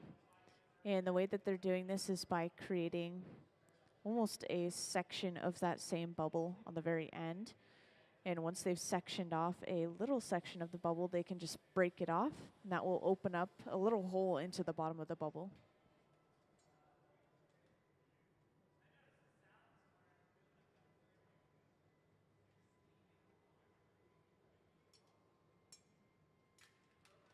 So they've just broken off that little end piece, and this has opened up a hole into the bottom of our bubble once again. And from here, they need to heat up the entire bubble and open this up into those straight walled cup that you saw on the screen earlier.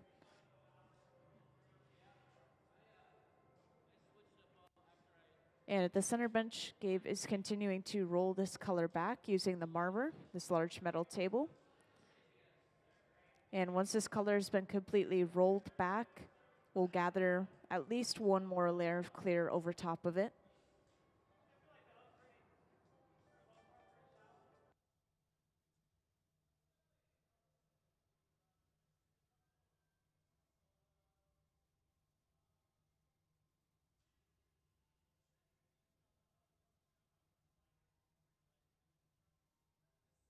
And to open this up, they're going in with a pair of jacks, just slowly winding the blades and changing their angle that they're going into the piece.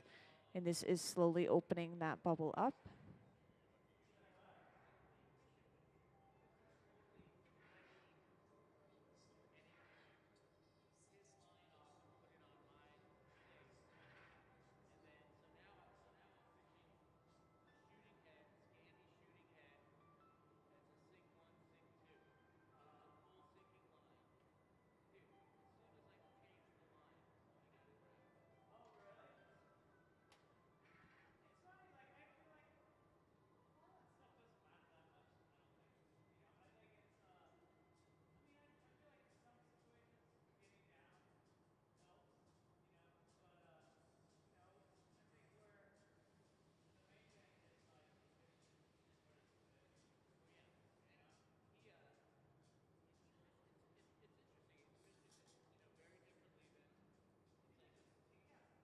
So now you can see this cup has been pretty much fully opened up, and they now just need to keep this warm at around 1000 degrees Fahrenheit until the bubble at the center bench is ready.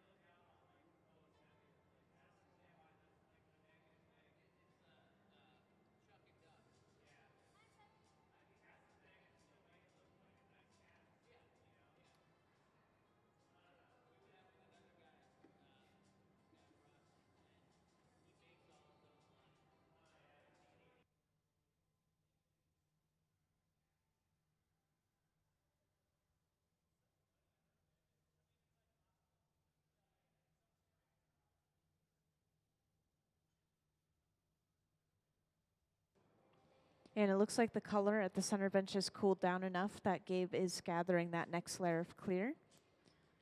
And once again, just like over on the left bench, we're going to do a blow through with this color.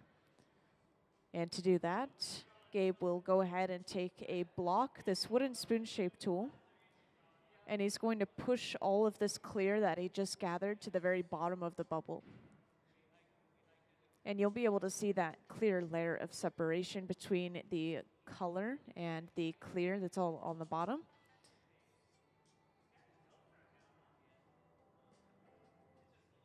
So there you can definitely see that clear layer of separation.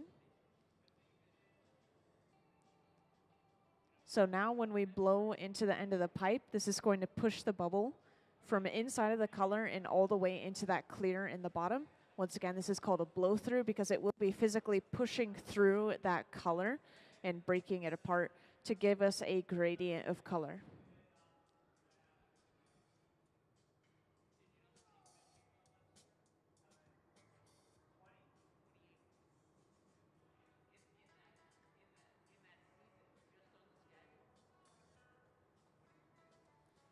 So there, they're blowing the bubble a little bit. And this has already pushed through the color a little bit. This color seems to be a really rich color.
Now we'll be using these torches, like the one you see up on the screen, throughout the process of making these cylinders. These torches run around the same temperature as the furnaces themselves, between 21 and 2300 degrees Fahrenheit. But with these torches, we can heat up one section of glass at a time instead of heating up the entire thing overall inside of the furnace.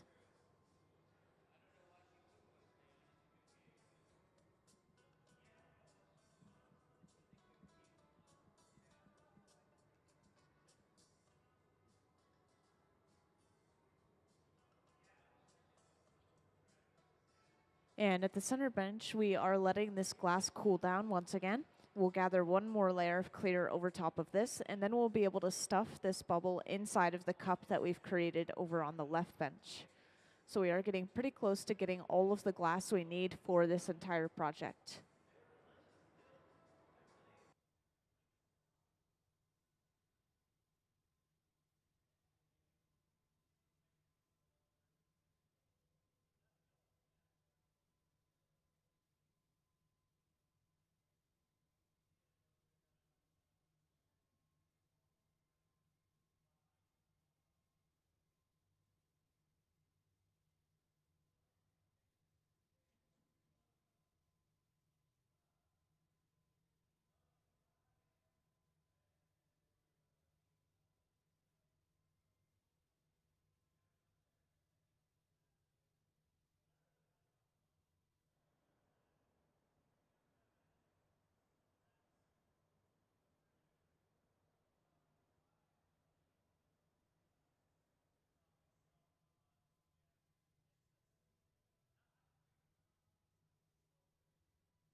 So now we're gathering that next layer of clear.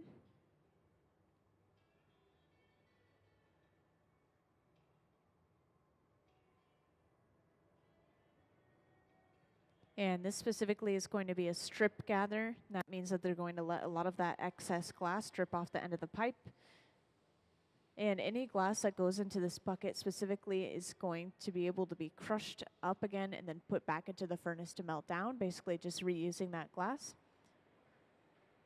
And now we have a fresh hot layer of clear on the very surface of our bubble. This will help it very easily stick to the inside of that cup that we've created. And every now and then they'll get a little particle or an air bubble inside of that clear glass. So at the center bench, Gabe is just picking that out.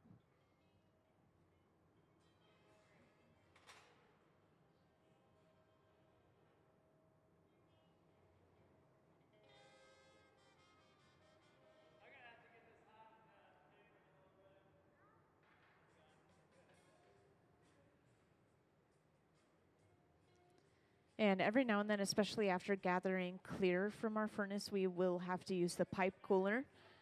And this is just a trough of water that they've set the pipe into, and it's cooling it down pretty rapidly. It's going to allow them to handle the pipe a lot closer to the glass.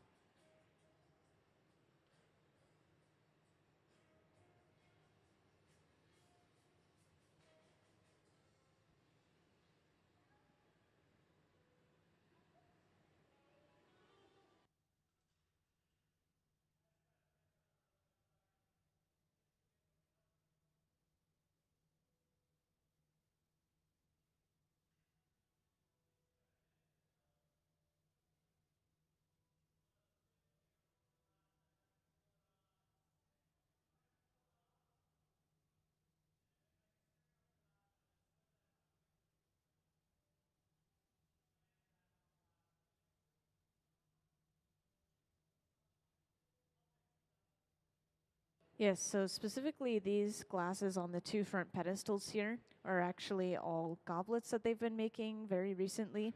And this is in preparation for Goblet Week, which starts on this coming Wednesday, January 17th. And so some of these goblets will be sold at the end of that week during a special artist reception. But during the Goblet Week itself, there's going to be different visiting artists every single day of that week coming in and making their own versions of these goblets.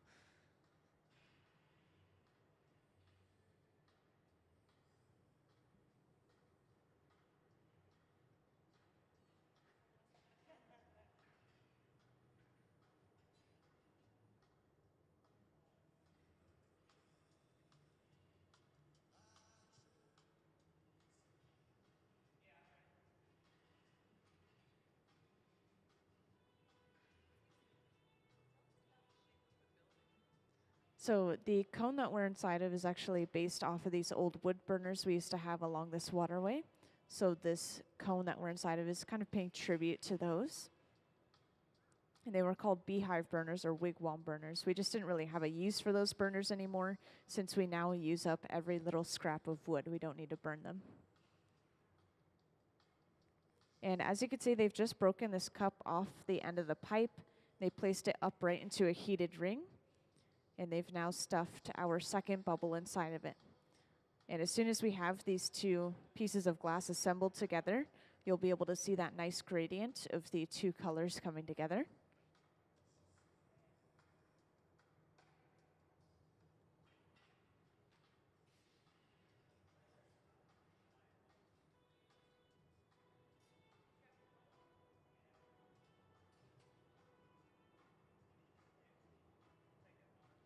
And you might have seen that we have just a little bit of an overhang with that cup over the bubble. And so to make sure that this is fully flush and smooth, we will most likely start rolling this on the marver, this large metal table here, to smooth that cup back out.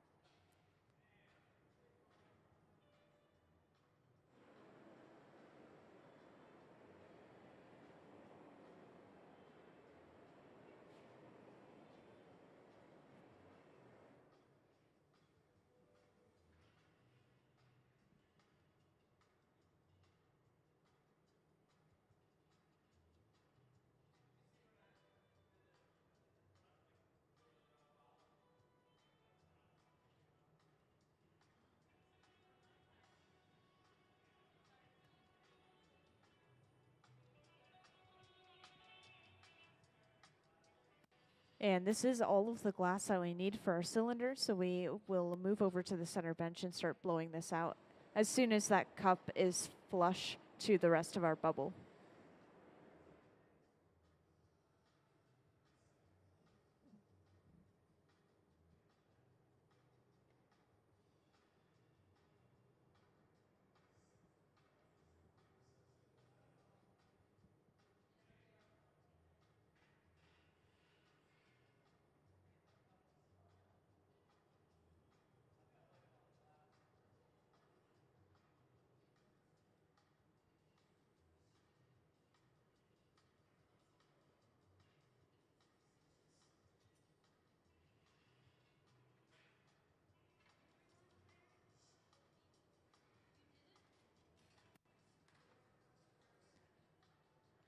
And it may be a little bit hard to tell, but there is this little clear window at the very bottom of the bubble here. And so they're going to get rid of that little imperfection, just making sure that the color is going all the way to the end of the bubble and finishing off.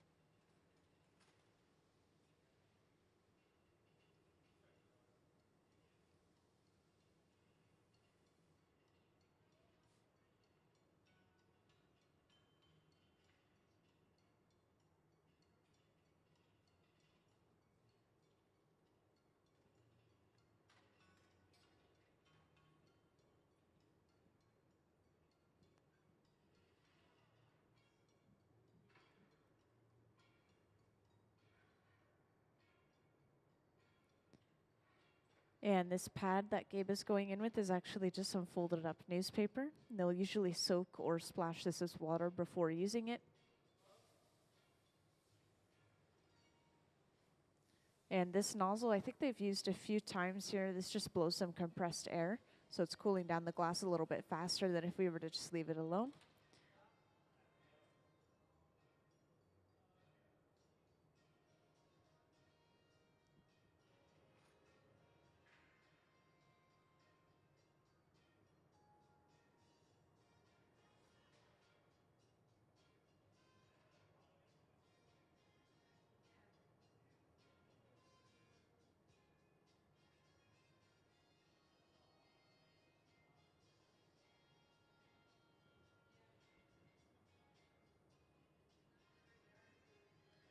And for those who recently joined, once again, we are continuing to work on creating these cylinders that we started this morning. So we will be making these all day just to kind of get a variety of different colors. And each of these cylinders is turning out pretty tall. Something special about these is that they each have two colors that kind of come together in a gradient. So as this piece of glass is blown out, you'll be able to see the true color of the glass a little bit better because the glass will be thinner as well as cooler.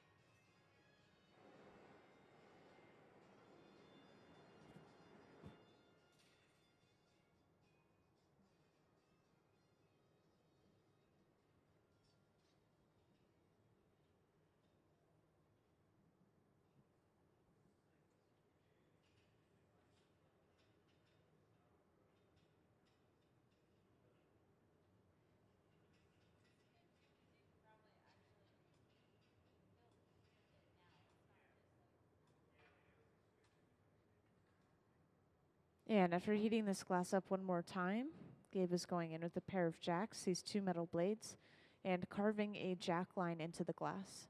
So this divot or line that he's creating is where we're going to break this piece off the pipe later on.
And next, we will be using this large wooden board to create perfectly straight walls for our cylinder. So this wooden board is just going to apply even pressure across the entire wall of the cylinder all at the same time. At the same time, it looks like we can also press a wooden paddle to the bottom of the cylinder to start getting a flat bottom.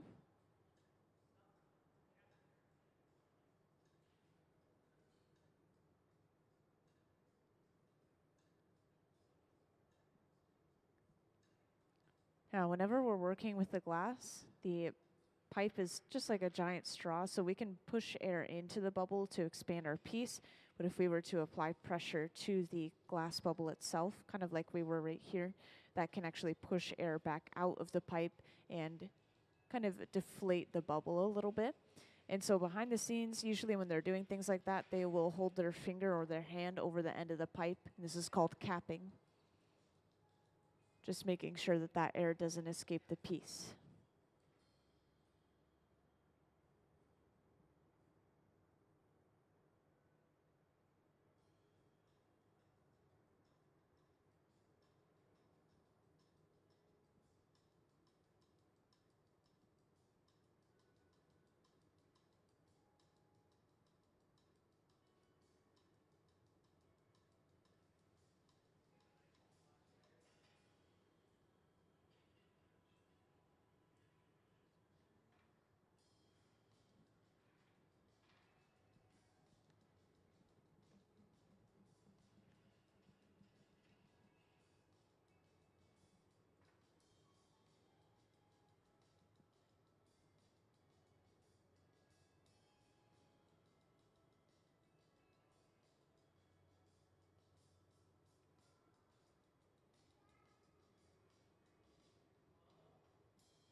So their next steps are just going to be making sure that the bottom of the cylinder is completely flat before moving on.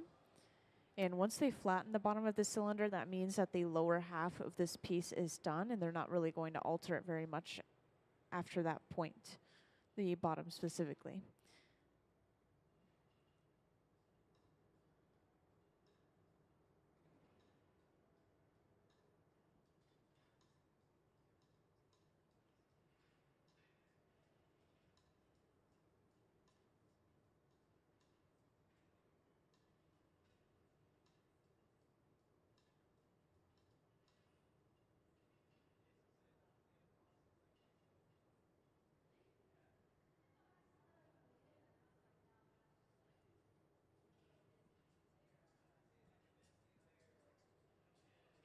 And since we do have some kids in the audience, I did want to share something called Kids Design Glass, if you haven't heard of it already. And this is when a kid 12 or under can submit a drawing of any kind, really, and they have the chance to be chosen for that art piece to turn into glass in the hot shop. So if the hot shop team chooses that drawing, you guys would be invited back to sit and watch them create that piece of art. And you would take one home and one would be displayed in the museum. So it's a pretty good program.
So right here, they're just trying to keep the piece at an overall temperature of around 1,000 degrees Fahrenheit.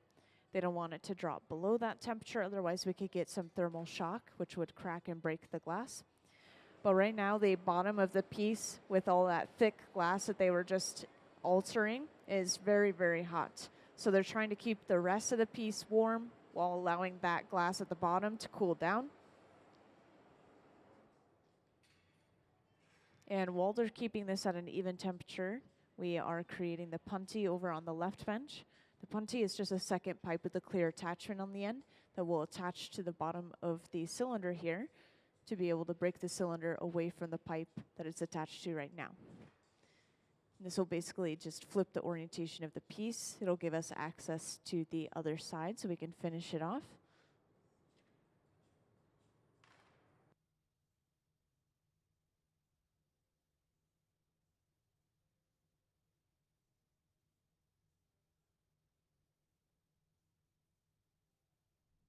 So that punty has just been brought over. And once again, this is attached right to the center of the bottom of our cylinder.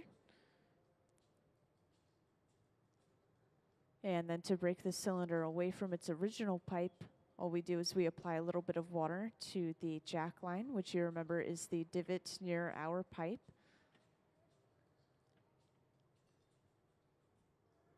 And applying water to hot glass like this is going to crack and break it from thermal shock once again, but this is purposeful breaking to break the piece off the pipe.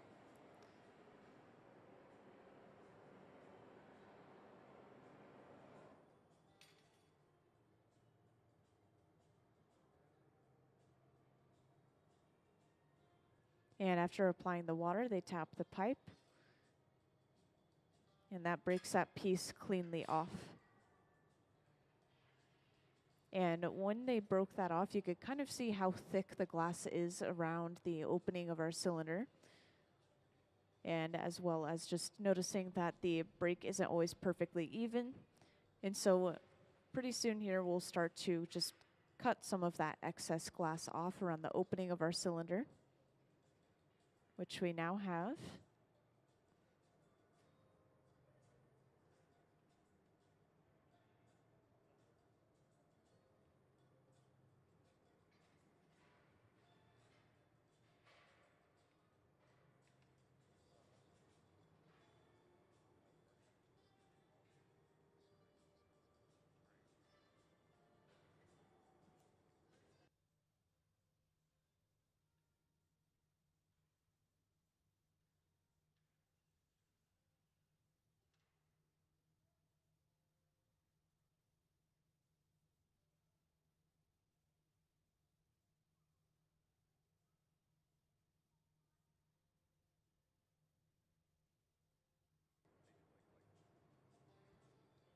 And because this piece was just broken off of its original pipe, that area of the glass is pretty cold at this point, probably around 1,000 degrees Fahrenheit, which is kind of cold for glass.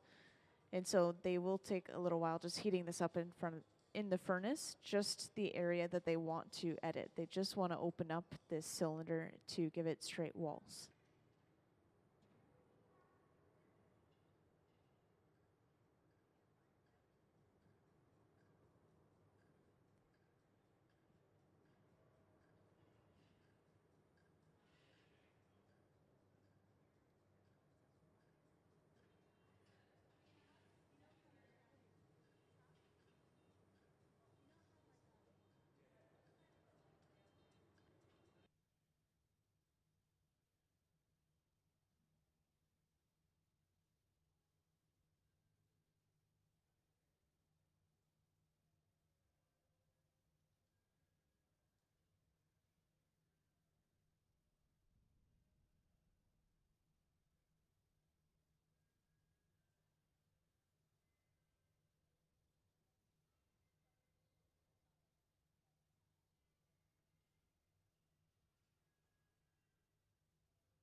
So Gabe has just flared the opening of this piece out a little bit before creating a disc out of the opening of this piece.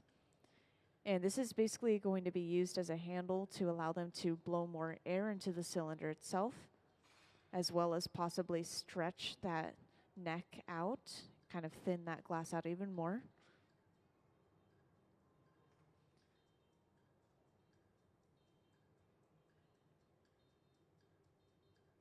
So Gabe makes another divot just at the top of our cylinder, and he is pulling the disc away from the rest of the cylinder here. So he is stretching the cylinder out just a little bit. And this is just excess glass here that will be broken off. And that is pretty much the only waste of this piece here.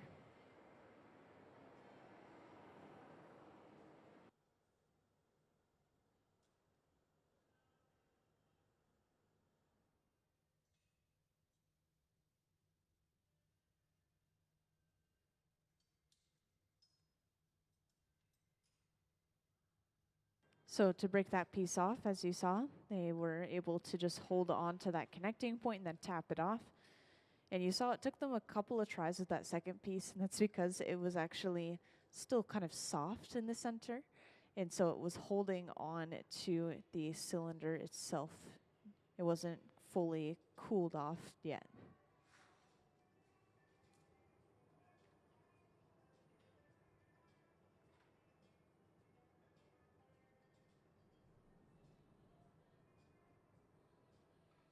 And I haven't gotten to share this in a little while, so I just want to kind of restate real quick that we do have a fusing workshop going on today in the education studio. I'm not sure if these seats are completely taken up yet, but if anyone's interested in making their own square fused glass tile that they could take home with themselves eventually. It is available. $40 for non-members, $36 for Museum of Glass members.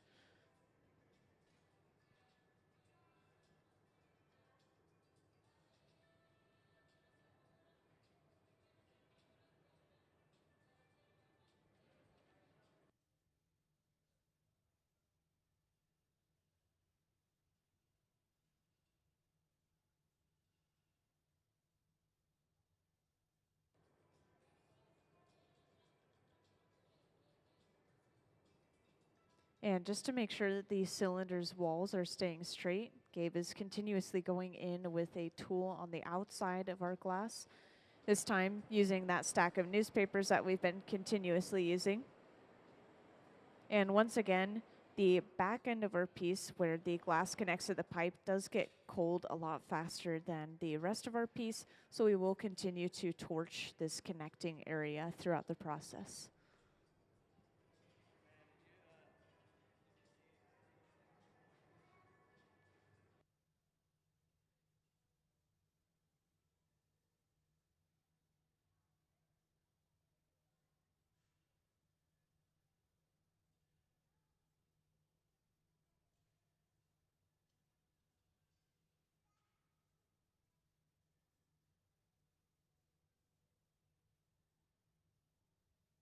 And using this large wooden board, this will give us perfectly straight walls by applying even pressure across the entire wall of the cylinder all at the same time.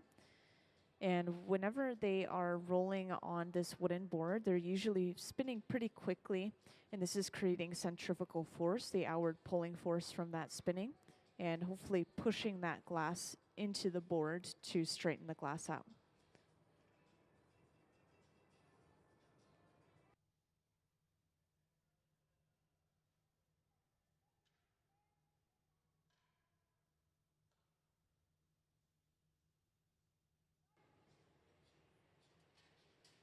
And just to perfect and even out the lip, they're heating it up with this super small focused flame.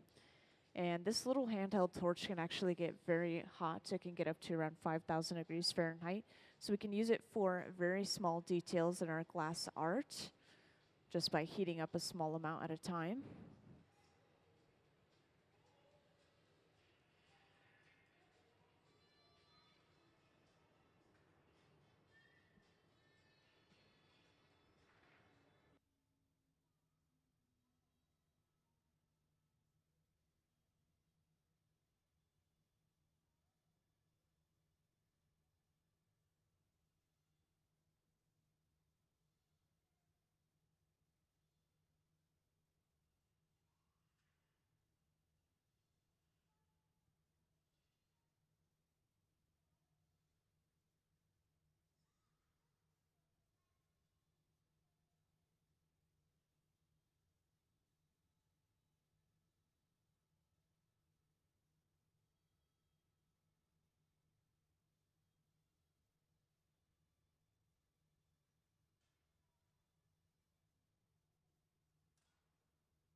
And it looks like they are satisfied with how this cylinder has turned out, so they're getting ready to break this piece off and put it away.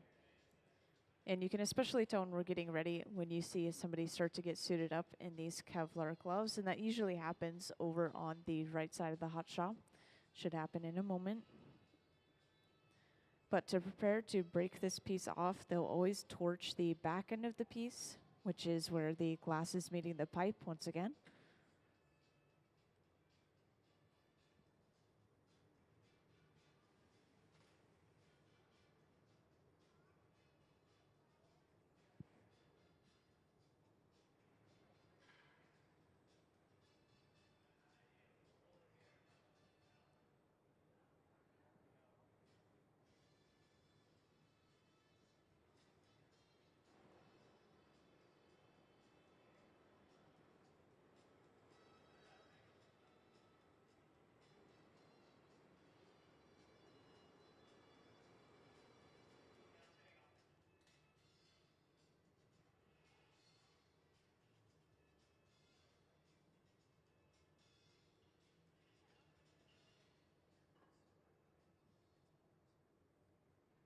And just like earlier, to break this piece off, they'll apply some water to the connecting point between the pipe and the piece. And this is going to cause some small cracking and breaking just in that little connecting area. Then to fully break this off, they tap the pipe. And this should break that off cleanly into those Kevlar gloves. They'll torch the bottom to get rid of leftover sharp ends that remain, and then put the piece away inside of the annealer, the large black box over on the right wall. And everything inside of this box is held at around 950 degrees Fahrenheit until we're ready to cool everything down. We just press a button and it very slowly cools down overnight. This is going to prevent thermal shock. And let's give them a round of applause for finishing that cylinder. Thank you. So we're just going to work on a smaller project next. So once again, on these front pedestals, I want to point out all these fancy little cups that we have. Sounds like we're going to make something relatively similar to those, just a fancy little cup.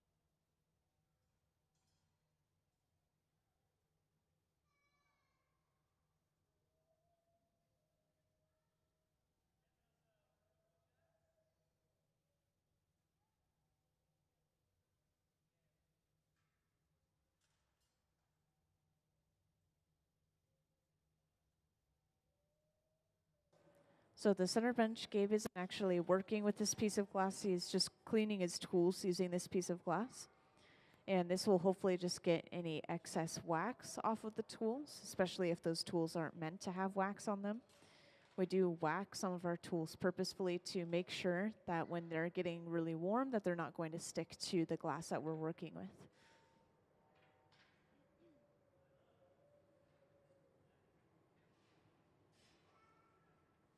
And over on the left side of the hot shop, we have just opened up the annealer that we were using yesterday. So all of our previous cylinders we made are in there.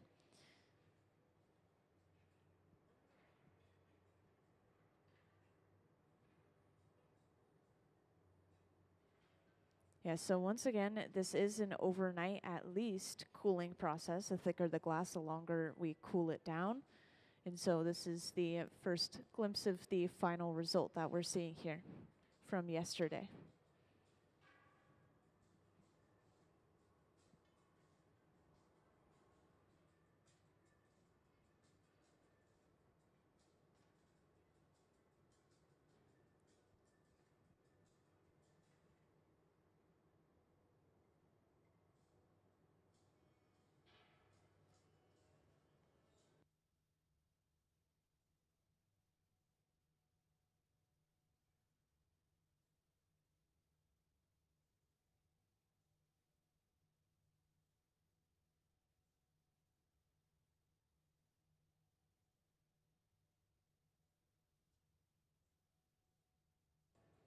And since we are working on something that's kind of like a goblet, I just wanted to share once again that we have Goblet Week coming up, and this is starting January 17, or this coming Wednesday.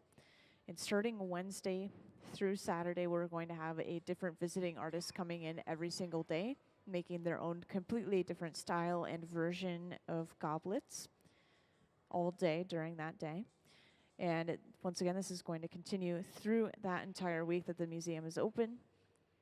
And then at the end of the week, there will be some special activities, including a lecture on the history of goblets on Sunday, and an artist reception and wine tasting on Saturday. So this week will be filled with all sorts of interesting things.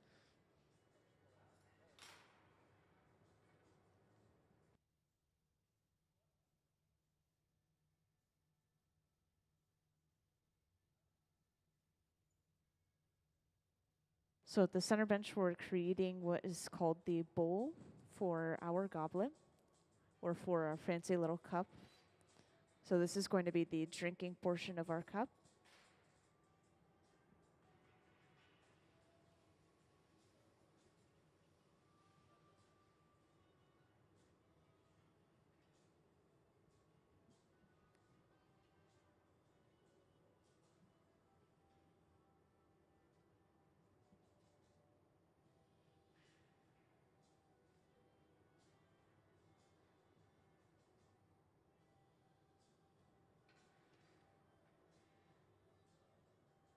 And after heating that glass up, to stretch the glass out, sometimes they'll hang the pipe down or even fully swing or spin it.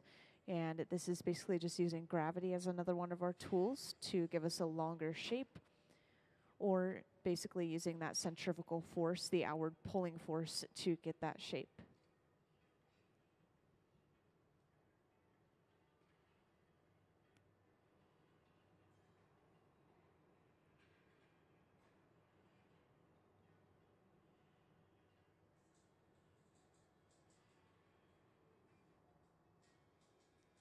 So once again, spinning that pipe, stretching that glass out from centrifugal force. And holding the jacks on the side, these two metal blades is going to make the glass conform to that shape, giving it these nice straight walls.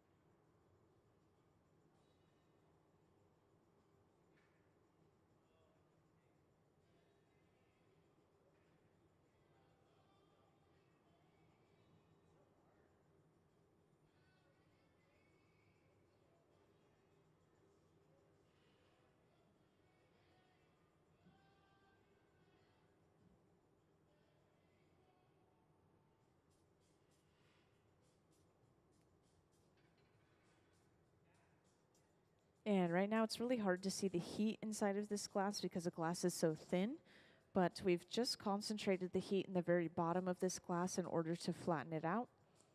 We flattened it using a wooden paddle, also remaining on the side of the piece with that pair of jacks still. And this has pushed that glass into a nice 90-degree corner on the bottom.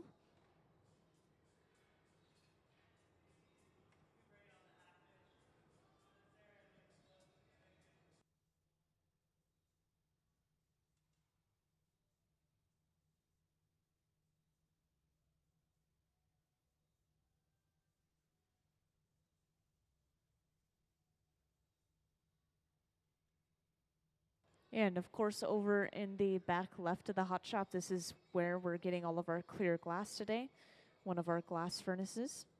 And these hold up to 1,000 pounds of clear molten glass, and they stay at a very consistent 2,100 degrees Fahrenheit. And they stay at that temperature 24/7, so the glass is always ready for us to use. Meanwhile, our reheating furnaces, they usually run a little bit warmer, between 21 and 2,300 degrees Fahrenheit. And we do turn them off at night and then back on in the morning.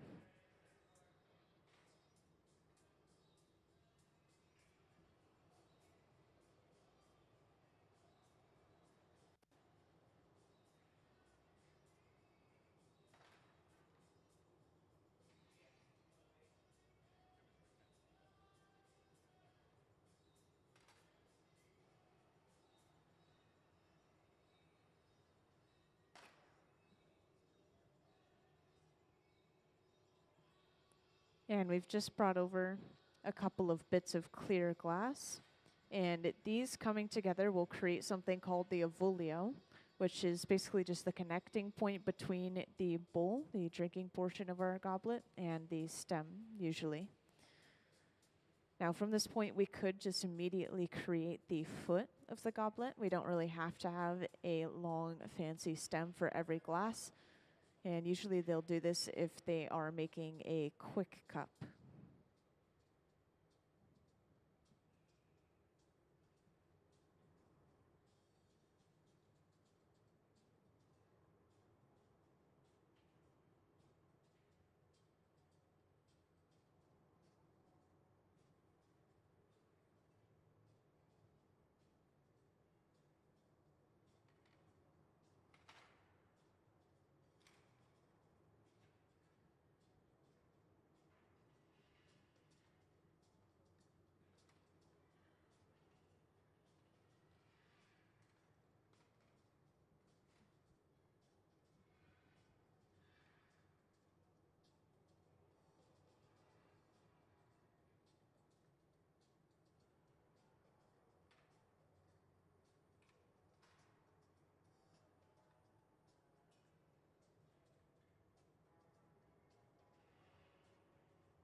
So we have created a second smaller clear bubble. This has been brought over. This is being dropped directly onto the bottom of that Avolio. Once again, our little connection point there. So it looks like this is going to turn into our foot. This is called a blown foot. So they'll eventually open this bubble up and be able to flare it out into almost a plate-like shape for our foot. But to open this bubble up, Gabe is going in with a pair of jacks, these two metal blades once again. And he's creating a divot in the middle of this bubble, but he's not cinching all the way down. So when he breaks off this end piece, this will leave him with an opening into the remaining section attached to the rest of our goblet.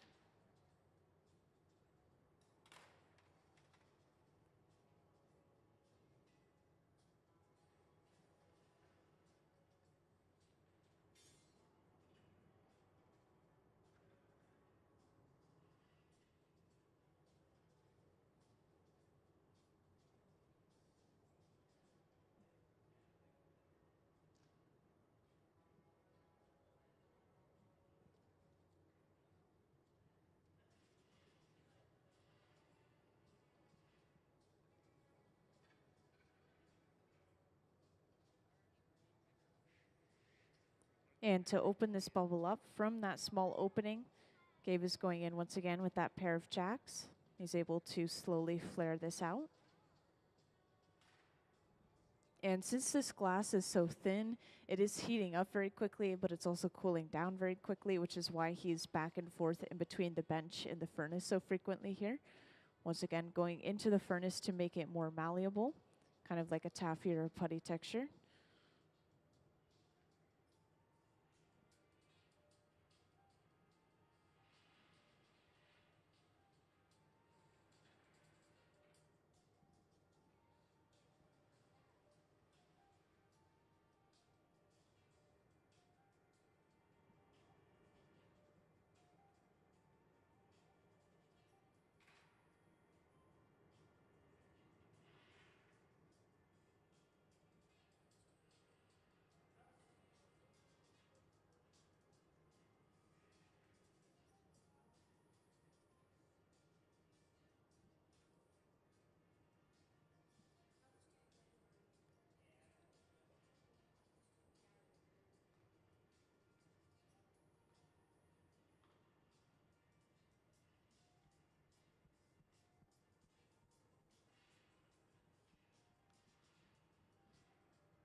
And after heating it up one more time, this is going to be sandwiched in between the jacks and a wooden paddle on the bottom. And this is just going to make sure that the foot is perfectly straight and even, so that when we set it down on a flat surface such as a table, it will sit evenly upright.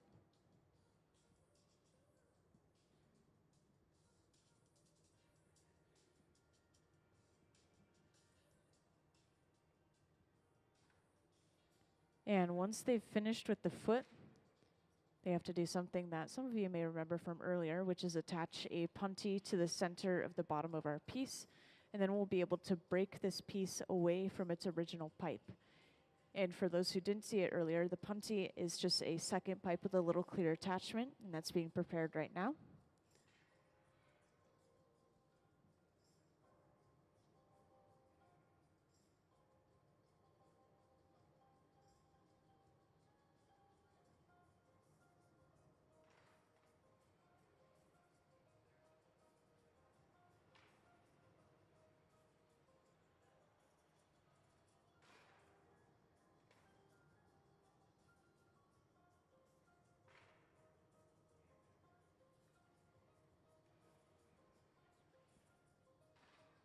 So they've just brought that punty over.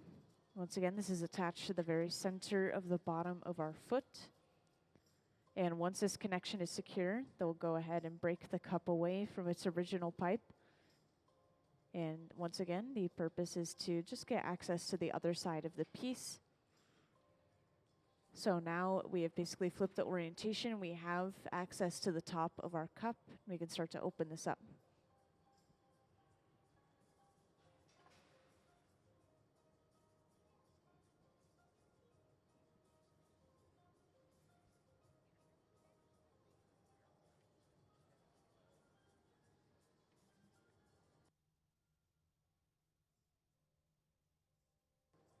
Now the piece itself is still cold right here, but the connection is still warm and moving around quite a bit. So they'll bring it back and they center the pipe to the bottom fully before they move on.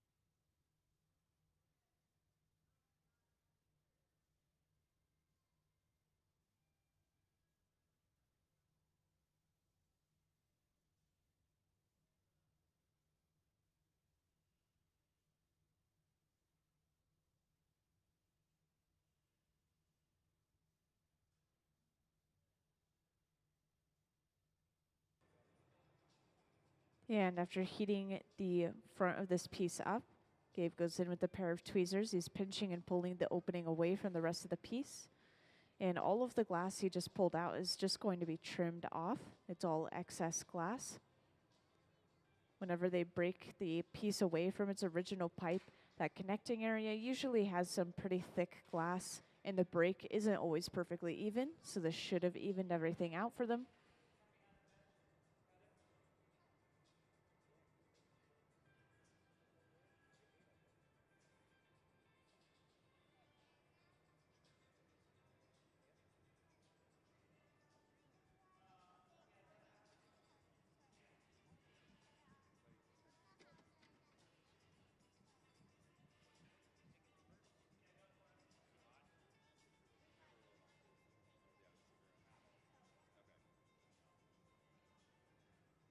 And it looks like for this particular cup, we're going to add just some little extra decorations. So Gabe opens this up just a little bit, and then a bit of clear is brought over. And this is cut just to make the tip even sharper, so this detail is even more fine. And this is wrapped all the way around the side of the glass to create a ring of clear glass around the piece. And this is going to stay as a physical texture. And we have some pieces that already have these little rings around almost the opening of the piece.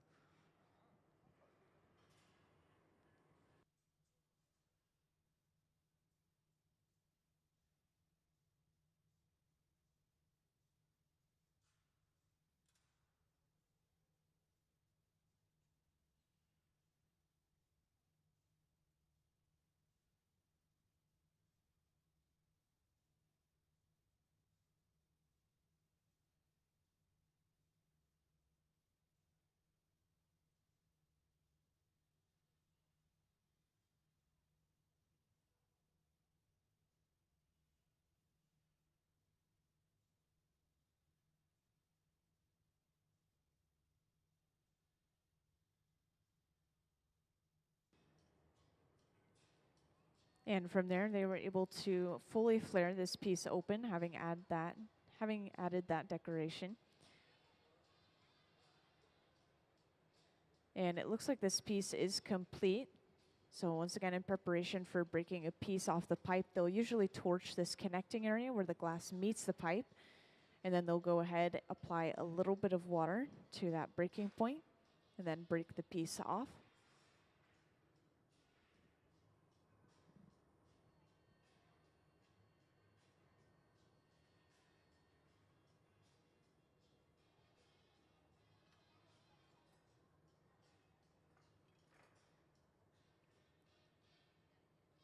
And this water, once again, is causing some shocking and cracking in the glass.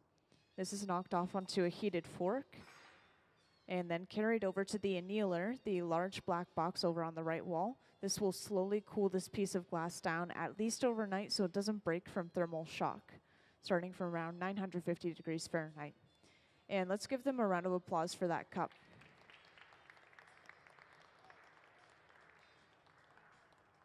Thank you.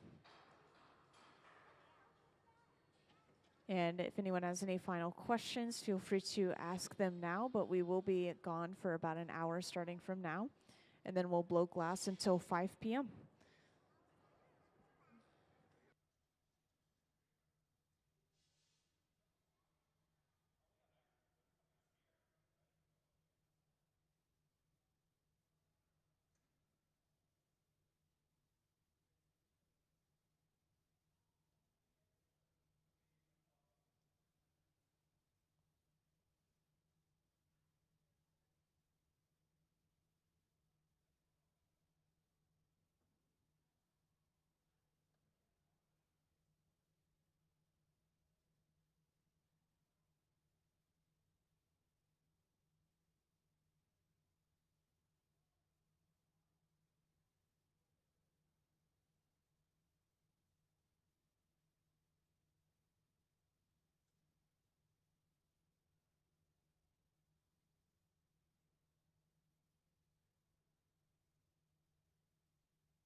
All right, welcome into the hot shop, everyone. We have just come back from our break, and we're going to get started on some cylinders, which we were working on earlier, if you were in here earlier. And these cylinders, something special about them is we're going to have a gradient of color, one opaque color on one side, fading into a rich transparent color. Oh, and also before I continue, I want to point out real quick, I know it can be kind of hard to hear me over loud tools, torches, all of that, so I do have closed captioning up on the screen. Just wanted to point that out. So if you have a hard time hearing me, you should be able to see what I'm saying up on the screen. And we will be getting started over on the left bench, starting first with our color application process. This is when we take a piece of color bar, which is just a solid piece of colored glass, kind of like what I'm holding here. And this is melted down and then simply dropped onto a small clear bubble. And then we just spread it over top of that clear bubble, and it creates a very smooth, even layer of color across our piece. So if you were to go through the galleries and you saw a piece that was this solid cherry red, but it was a blown piece, that is most likely how they got the color.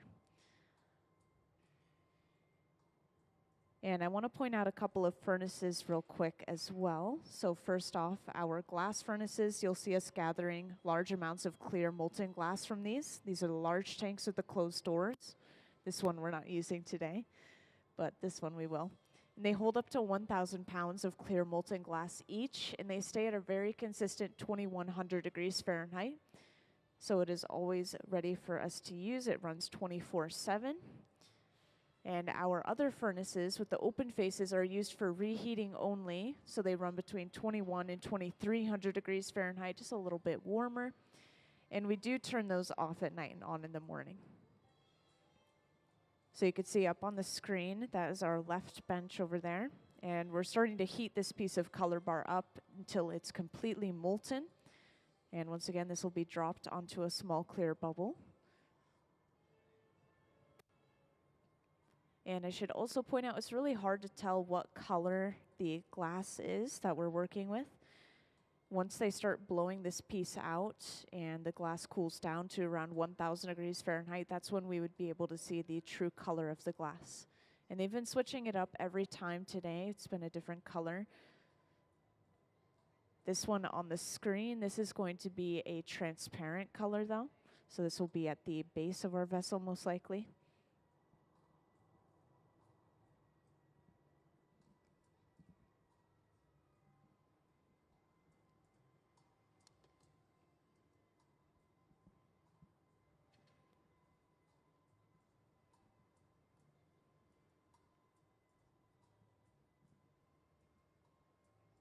And while they're just getting started on this project, I'm going to talk about a special event that we have coming up called Goblet Week. And some of you may have already heard of this because there is a pamphlet in those little handouts that the museum gave you. But on these front pedestals here, we have some examples of some goblets that our hot shop team made the other day. These people on the floor now. And this was in preparation for Goblet Week, which is starting this coming Wednesday, January 17th. And during this Goblet Week, we'll have a different visiting artist coming in every single day of that week and making their own completely different style and version of goblets. And at the end of this week, there's going to be a special lecture on the history of goblets by our other Hot Shop MC. And that will be happening on Sunday, once again, I think at 1 p.m. in the middle of the day.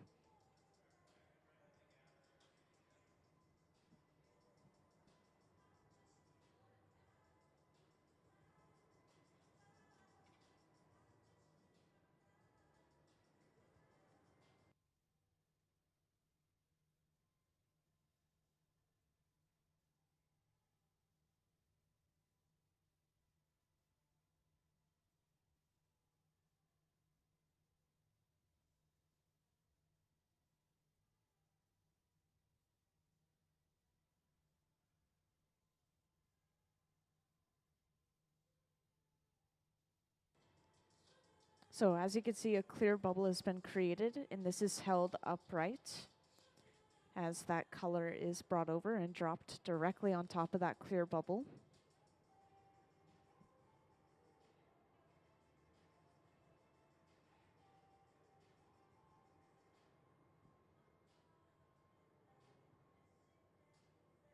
And this is simply cut off before they eventually start rolling the color back and pushing it back to completely cover up that clear bubble.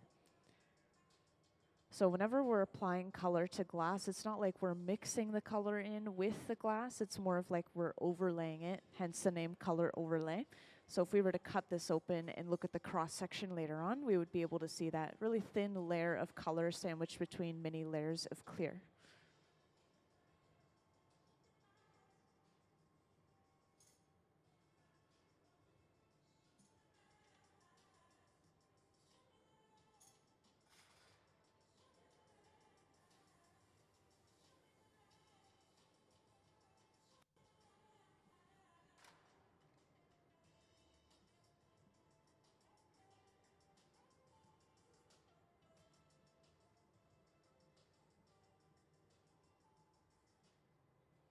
And if I didn't point it out already, this large silver box right here is what we will heat things up or preheat things up inside of, or even just keep little pieces of glass warm at a stable temperature inside of. And so anything we put in here is kept at around 1000 degrees Fahrenheit, which will not allow the glass to melt or change shape, but it also won't allow it to crack or break from thermal shock. So we actually did just put a little piece of color in there. We'll be able to use it later on.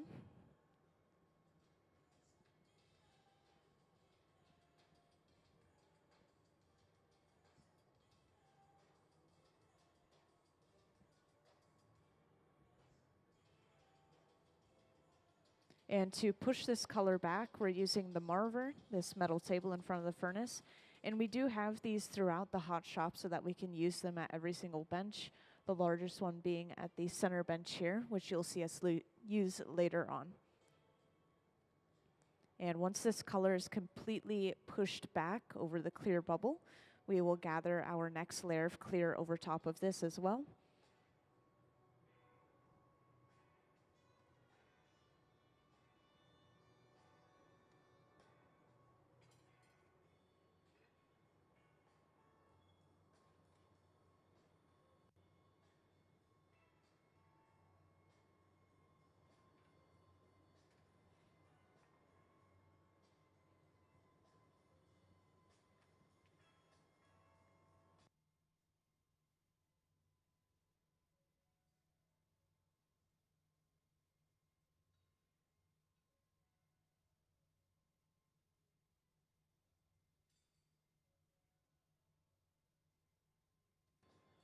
And if anyone has any questions through the process, feel free to just raise your hand and let me know. I'll come right over. There is all sorts of information I can give you about upcoming events, about the glass process, about the building we're inside of. Any question is fine.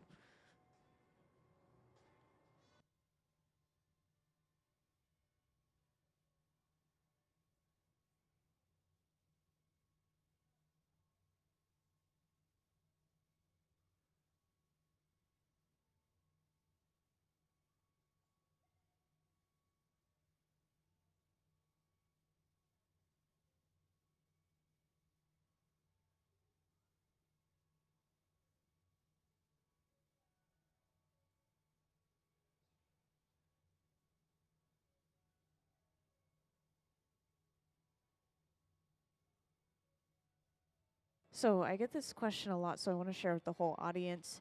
The reason that the pipe isn't very hot, especially like where they're handling it, is because apparently steel is actually kind of a poor conductor of heat. So as long as the pipe area that they're grabbing is not directly in the heat, it's not going to heat up very much. Now, if we are working with really large amounts of glass, the heat will start to travel down the pipe towards our hands. But we're working with relatively small amounts of glass this time. You may see us cool the pipe off 1 or 2 times.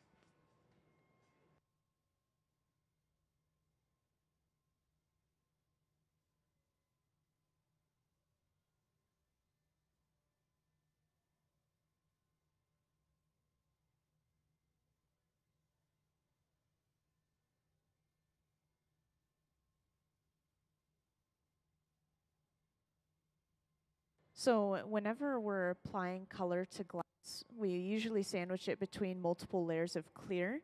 having it underneath layers of clear will protect the surface of our piece. Say if we had a little chip or a nick, then it wouldn't be as obvious because it's underneath layers of clear.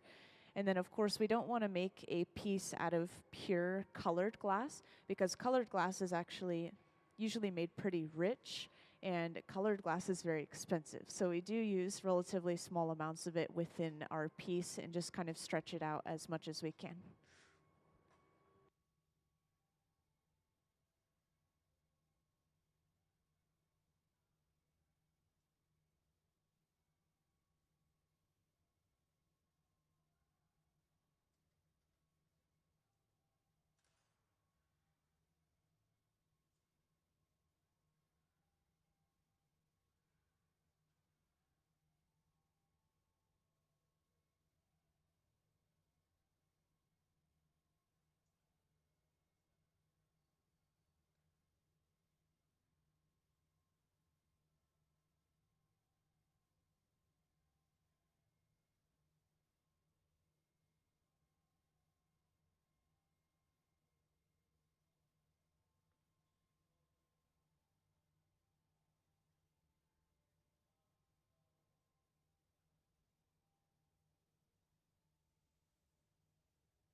Now over on that left bench we have gathered a layer of clear over top of that color already.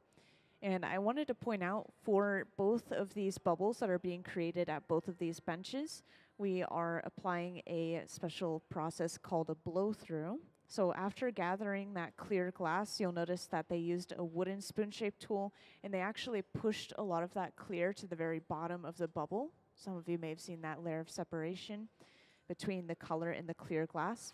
And then when they blow the bubble, it pushes through that color and into that heavy amount of clear that's at the bottom. And that is called a blow through. It's physically blown through that color and created a gradient of that color, which we'll be able to see very easily later on. And once again, we will be doing that same thing over at the center bench too. And this one is a little bit easier to view, so I'll point it out when they start doing that again as well.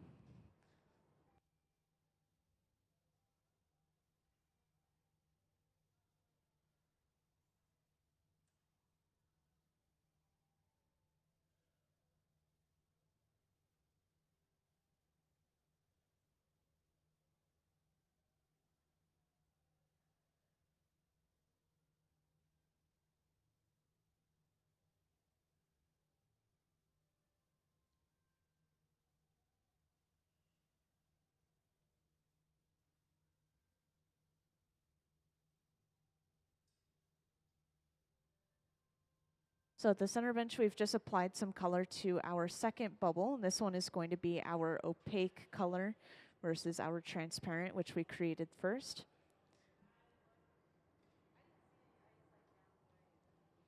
And I didn't mention already, this bubble that they're creating over on the left bench is specifically going to turn into something called a color cup. And I'll pull up a diagram in just a moment. So this is going to be a transparent colored color cup. And a color cup is basically just a colored cup of glass. So this will have straight walls and a round bottom. And we'll eventually stuff this bubble inside of that color cup to get 2 layers of color on top of each other. And could I have that stuff cup diagram, please?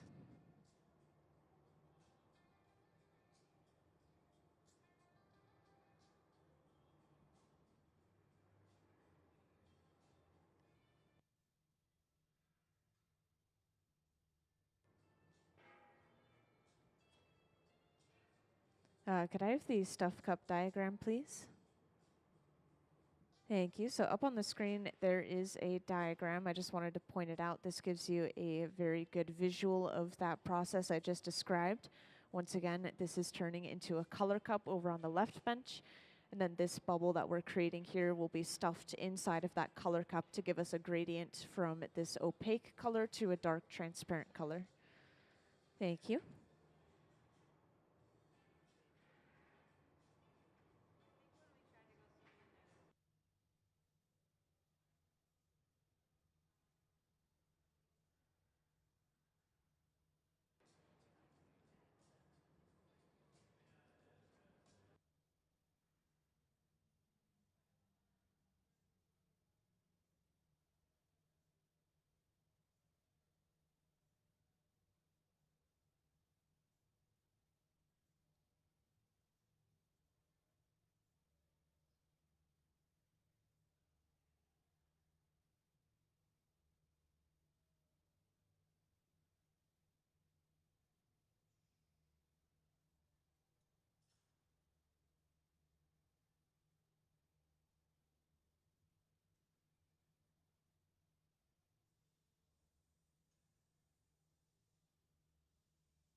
So I actually get a lot of questions about safety gear, and that is something that's relatively easy to answer. So as long as you're not touching the glass or the hot end of the tools itself, you will not be hurt or burned or anything in this hot shop. And whenever we physically touch a piece of glass, we always have material in between our hand and that piece of glass, whether it be newspaper or our special Kevlar gloves, which are on the right side of the hot shop in front of the audience over there. So as long as we don't touch anything hot, and that may sound a little bit difficult in a hot shop, but these guys have all been working with glass for many years, and so they are all professional glass blowers. And of course, it is really hot in the hot shop as well, so frequently you'll see artists wearing t-shirts and shorts to stay cool.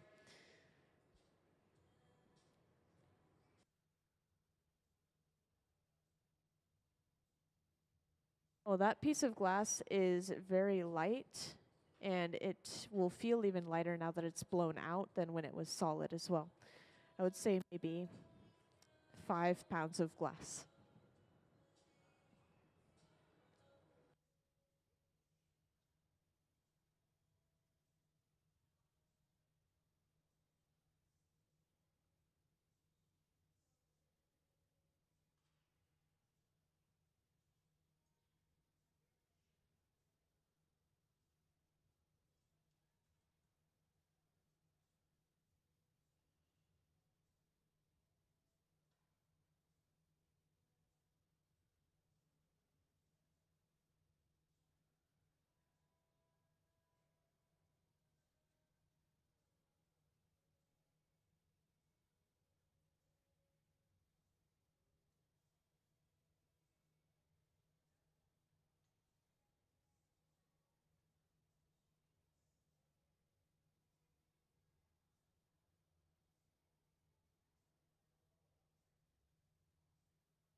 So at the center bench here, Gabe has completely blown this bubble out through the color, once again, that blow through technique. And we have to gather one more layer of clear over top of what we already have right now, and then we'll be able to actually stuff this bubble inside of the cup that's being created over on the left bench. And could I have a view of that left bench, please?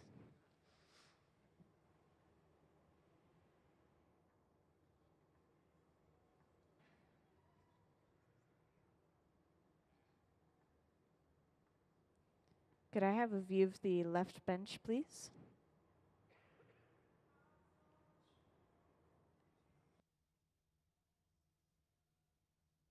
Thank you. Right, so they are just finishing up opening this cup up. And the way that they did this is they actually kept that bubble on the end of their blowpipe. They haven't removed it from the blowpipe at all. So we will have a small hole in the bottom of this cup when it's broken off of the pipe. But this is something that they'll be able to correct a little bit later on. I just wanted to point out that you can really see this gradient on the glass now that it's been blown out and opened up quite a bit. And this divot that we have near the pipe, this line, is where we're going to break this piece off the pipe to be able to stuff this bubble inside of it, of course.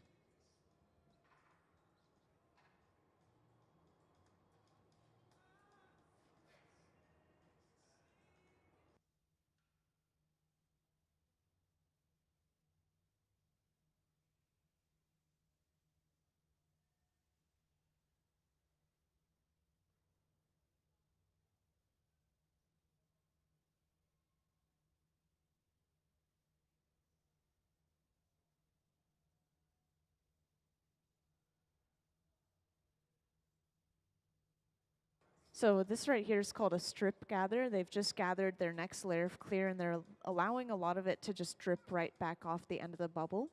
And this is just giving them a partial layer of that clear glass. In this case, it's giving us a fresh, hot layer on the very outside of our bubble, which will help it stick to the inside of that cup over on the left bench. And of course, it does help build up mass for the piece as well. And this is one of the few times that you'll see us use the pipe cooler. This is just a trough of water, and we set the pipe inside of it, and it splashes water up onto the pipe, and it cools it down very rapidly. And now we can handle the pipe a lot closer to the glass again.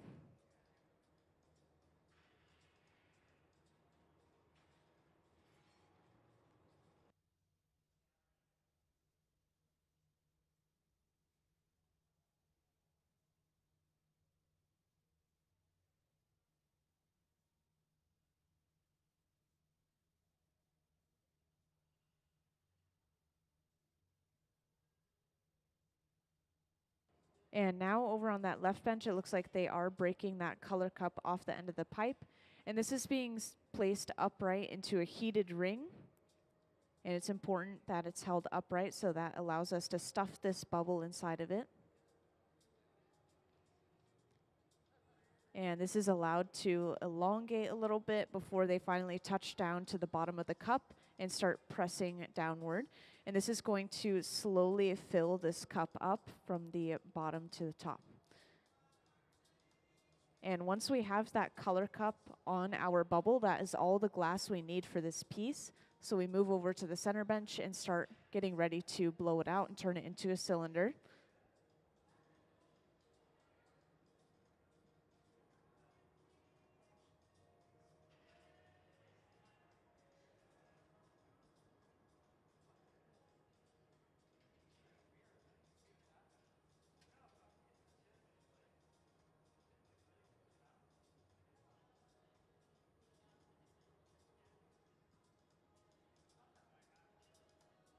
And as you saw, when they came out of that heated ring over there, the cup was still a little bit off the bubble, just near the pipe there. So they roll it on the Marver next, this large metal table, to start to press that cup all the way down flush to the rest of the bubble. And to be able to do this, you're now seeing the glimpse of our first torch that we'll use today. This torch runs around the same temperature as our furnaces themselves, between 21 and 2300 degrees Fahrenheit. But these torches allow us to heat up one section of glass at a time, so we can heat one area extra hot just to work with that one area of glass as an example. Or if one area is getting a little cold, then we can use that torch as well.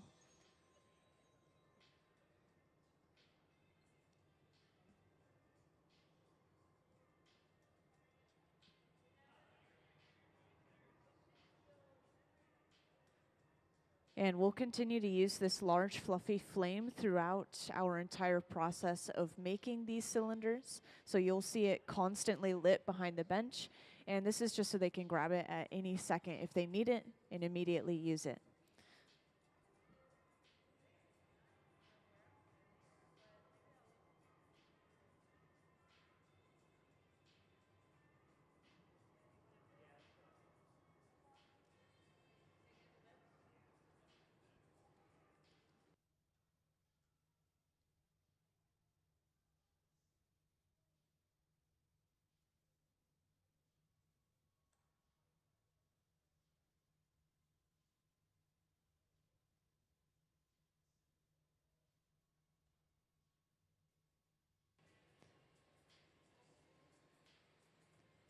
So right here, Gabe is just trying to create these little holes into the glass. You can see there's just a little ring of an air bubble inside of there.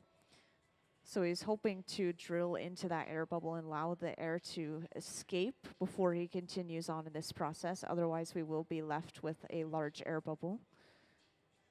But this is just a visual deformity. It's not going to break the piece or anything. So we'll be able to continue to blow it out from here.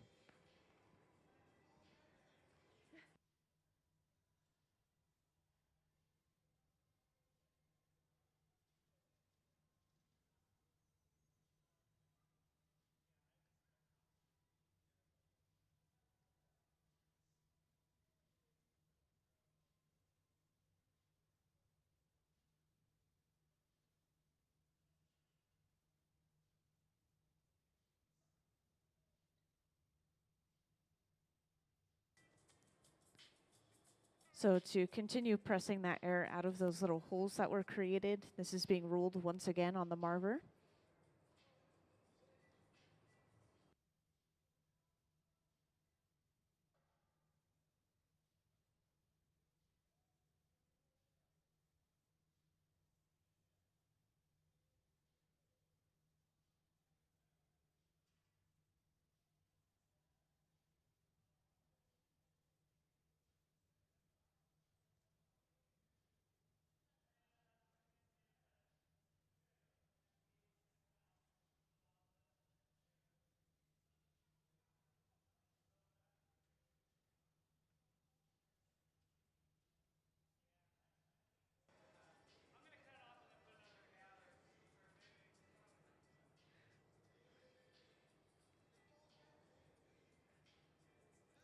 So Gabe was just telling me that he's going to cut off that bit of glass on the bottom that has the air bubble inside of it, as it is a relatively large visual deformity. So we will lose quite a bit of glass here, but we will be able to continue to make something else out of this piece. He was saying you may be able to make a small vase or something with this leftover color here.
So to start breaking this excess piece of glass off, Gabe is first going in with this folded up stack of newspaper. That's what that pad was in his hand. Then next he'll go in with a pair of jacks, these two metal blades, and he is going to start fully cinching down and breaking this piece of glass off. And this is quite a large piece of glass, and it's pretty thick. And so with this piece of glass, they have to make sure to set it aside in a safe place to make sure that when it cools down, it doesn't explode near them from thermal shock.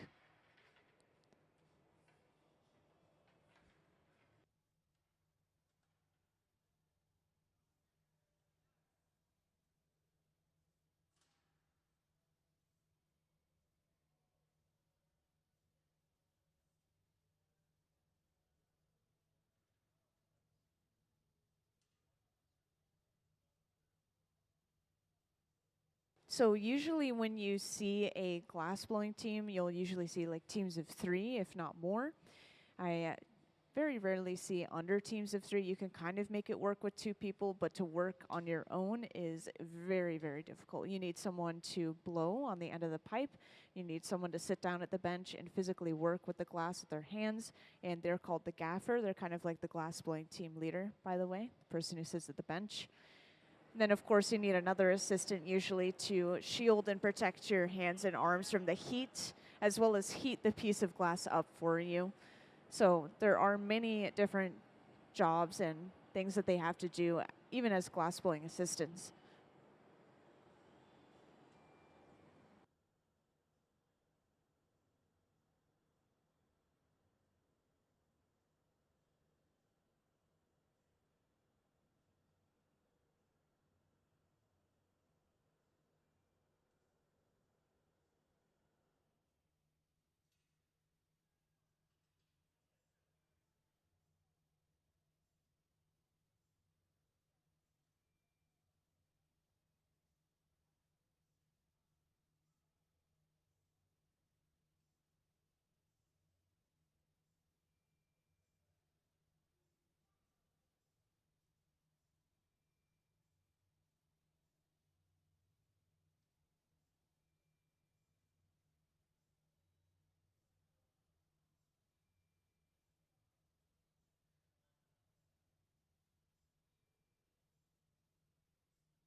So after cutting that piece of glass off, they're just going to work on making sure that this bubble is completely round and symmetrical. And I've been told that they will gather one more layer of clear over this just to kind of build up mass for the piece again.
So I actually might as well talk about the cone that we're inside of a little bit.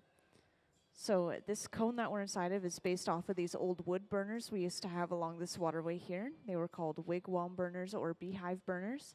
And so this building that we're inside of is paying tribute to what this area used to be used for and what used to be here before the museum. And of course, we didn't really have use for those burners anymore because we now use all of the leftover wood scraps from logging. Meanwhile, they used to burn the leftover wood scraps with those burners that I talked about. And of course, this cone is tilted on its side to give us some more floor space, and it has a fan at the top to pull the hot air out. So it is functional in a couple of ways, but it is mostly just to kind of be flashy and exciting and interesting.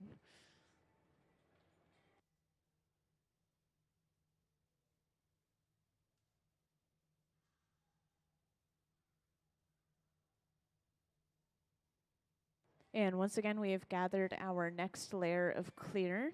And it looks like this one was a strip gather, which once again is when we allow some of that glass to drip back off the end of the bubble, giving us a partial layer of that clear.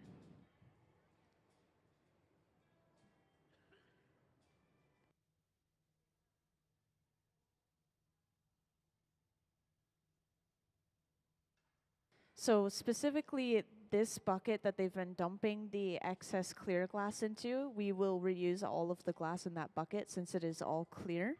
But when it comes to color, it becomes more tricky because that color is sandwiched between layers of clear, so it's been diluted at that point. It wouldn't be as rich. It would not be a solid color. It would have layers of clear and color. And obviously we can't throw it into our clear glass tanks because that would create a muddy mess with all the different colors that we use. And so we do not usually reuse our colored glass, just the clear glass.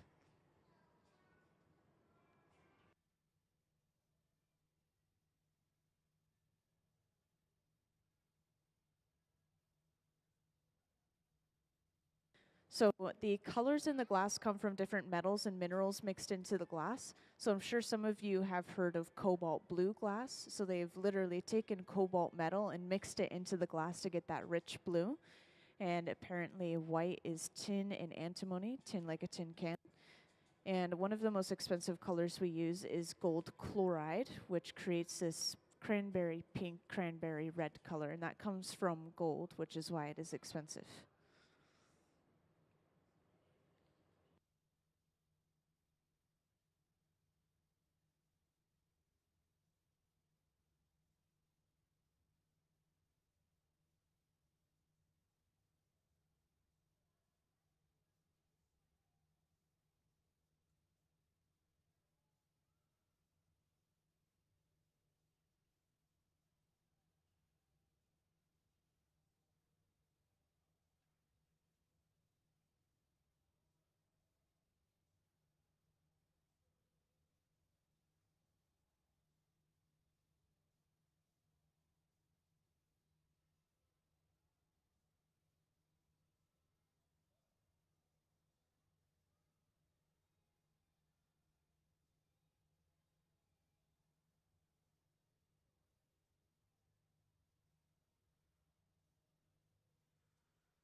Yes, so the clear glass mixture inside of our clear glass furnaces is a very specific mixture of silica, well, of course, the silica sand, and then soda ash and limestone. So this is specifically a soda lime glass.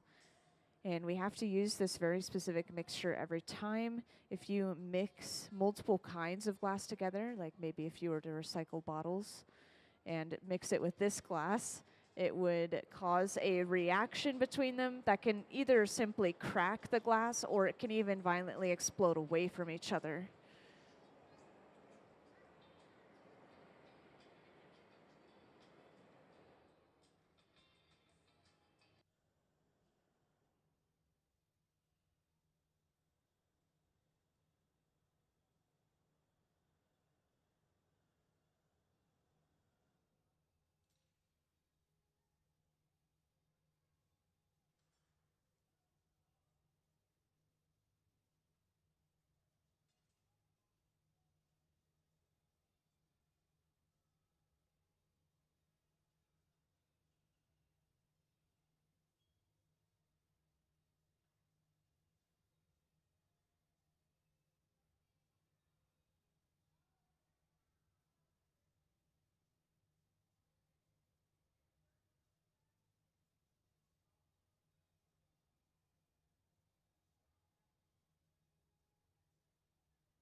So it looks like Gabe has already created the jack line. So using those two metal blades that he had, he created a line or a divot near the pipe. And this is where we'll break this piece off the pipe later on. And once again, we've been continuing to go in with those newspapers. That folded up newspaper, we'll usually soak it or splash it with water before using. And that is as close as you'll see the artists get to using their hands to shape the glass.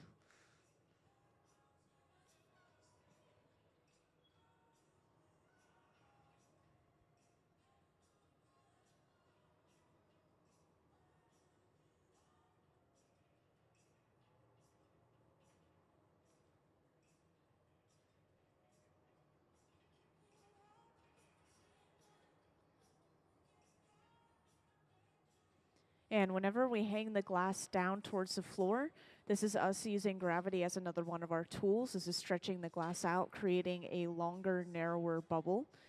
And this is how we get a shape for a vase or a cup, is by hanging that glass down or even swinging it, which kind of pulls it out even further to get that long, straight shape.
And now after heating that glass up for a long time, we have stretched the glass out one more time to get almost a cylinder shape. It's very long and kind of skinny.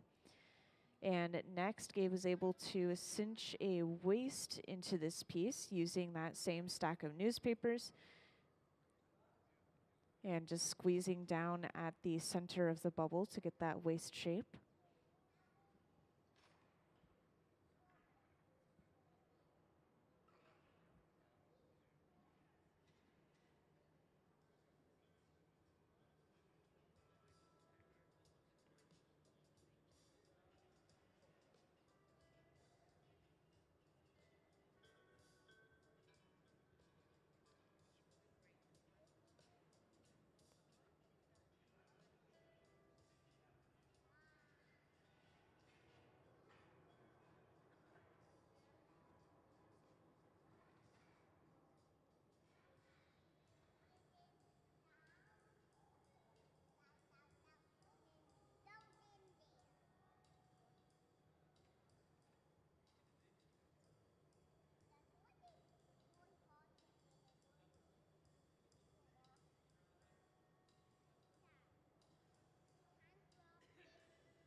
So now you can see they've focused a lot of the heat on just the very bottom of this piece here.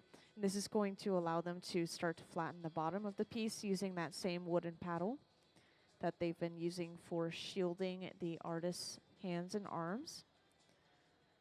And whenever they flatten the bottom, you'll usually see them on the side of the piece with another tool as well. And this is going to really help push that glass into a corner, whether it be a 90-degree corner or a little bit more of an acute one like this one.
And once again, flattening the bottom. We have the jacks on the side of the piece now. And this is going to allow for an even crisper edge here.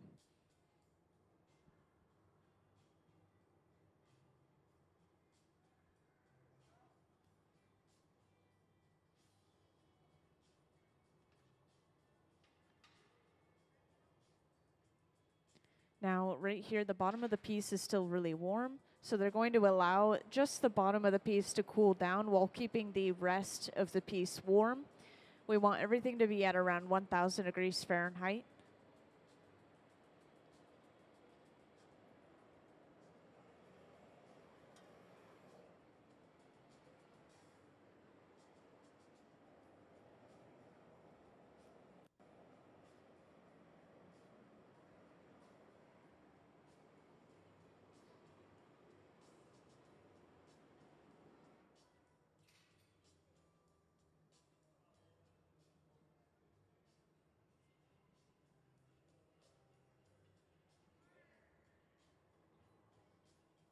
And since there are some kids in the audience here and there, I wanted to share real quick about Kids Design Glass. So kids 12 and under can submit a drawing of pretty much anything and have the chance for it to be turned into glass in the hot shop here. And this is an entirely free little program. And you just submit a drawing with your information and you have the chance to be chosen. You come sit in the hot shop, watch them make your piece of art, and then you will be able to take one home at a later date and one will be displayed in the museum. So it's a really amazing program, really. And we have an entire art alley of these kids design glass pieces, which are on display every single day the museum is open.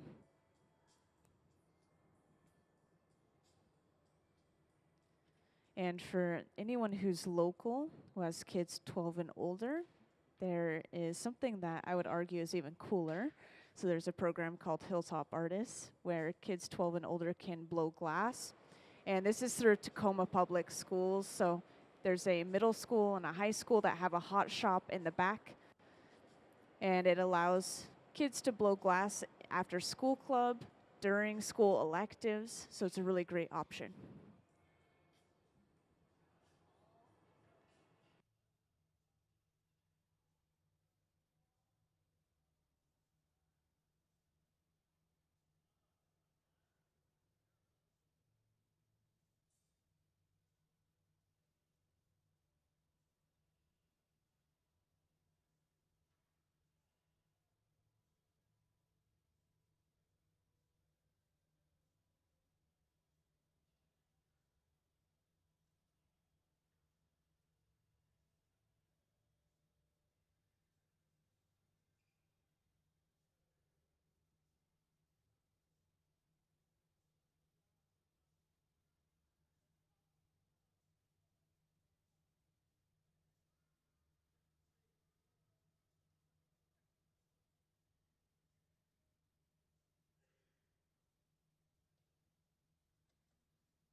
So once again, we're just keeping this piece of glass warm at around 1000 degrees Fahrenheit.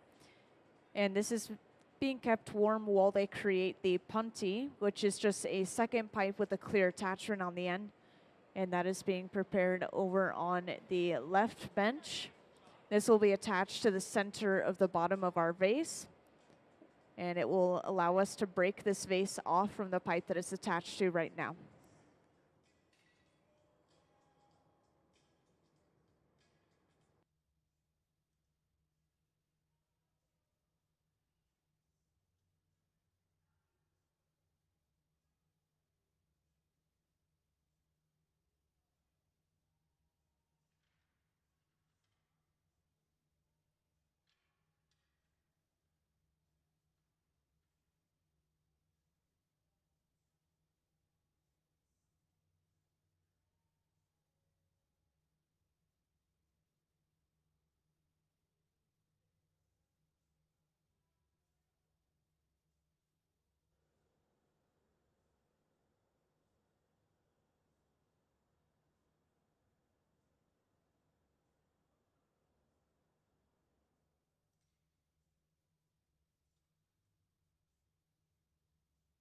So that punty has just been brought over and attached to the center of the bottom of our vase.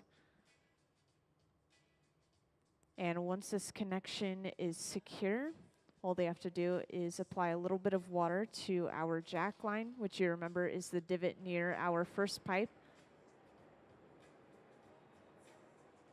Before breaking a piece off, sometimes you'll see them torching the area like this, just making sure the surrounding area is warm before they break the piece off. Applying a little bit of water causes some cracking and breaking in that area, and then tapping the pipe, of course, breaks that piece cleanly off.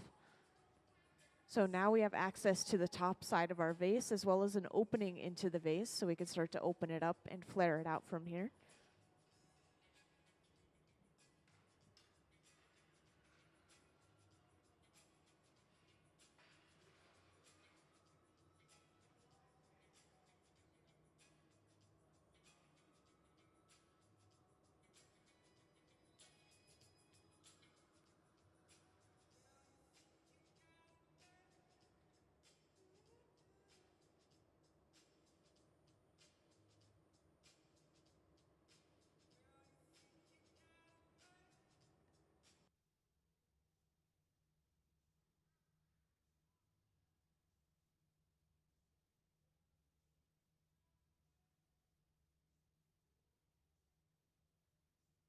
Now right here, the vase itself is still really cold, probably around 1,000 degrees Fahrenheit.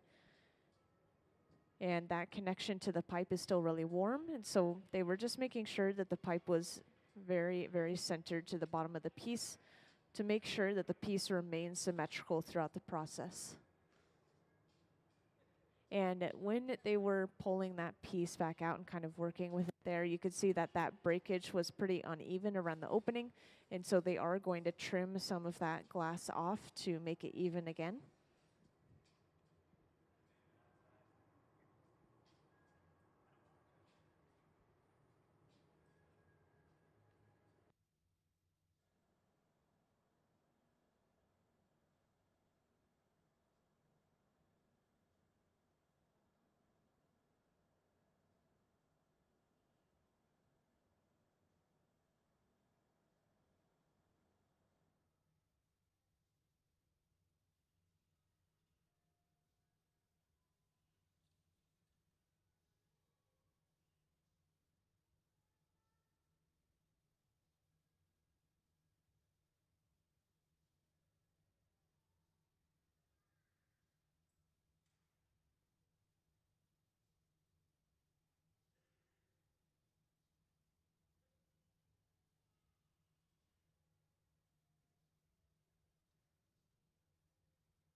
So they've heated up the opening to this piece almost molten hot, and they're going ahead with a pair of tweezers, pinching and pulling the opening out and away from the rest of the piece. And they will simply trim all of that glass that they just pulled out off with a pair of shears, which you can imagine are just like glass scissors. And after cutting all of this excess glass off, we should be left with straight, even walls and a thin, even opening. That got rid of some thick glass and those jagged edges that we had beforehand.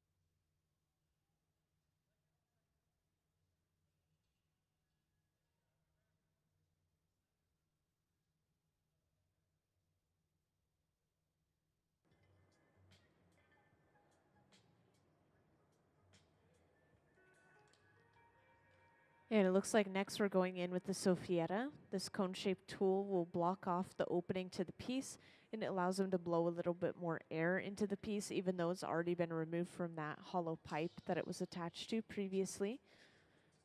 And so from here, they will be able to start fully opening this up and flaring it out. That cone-shaped tool just helped us inflate the glass a little bit in that area and thin that glass out.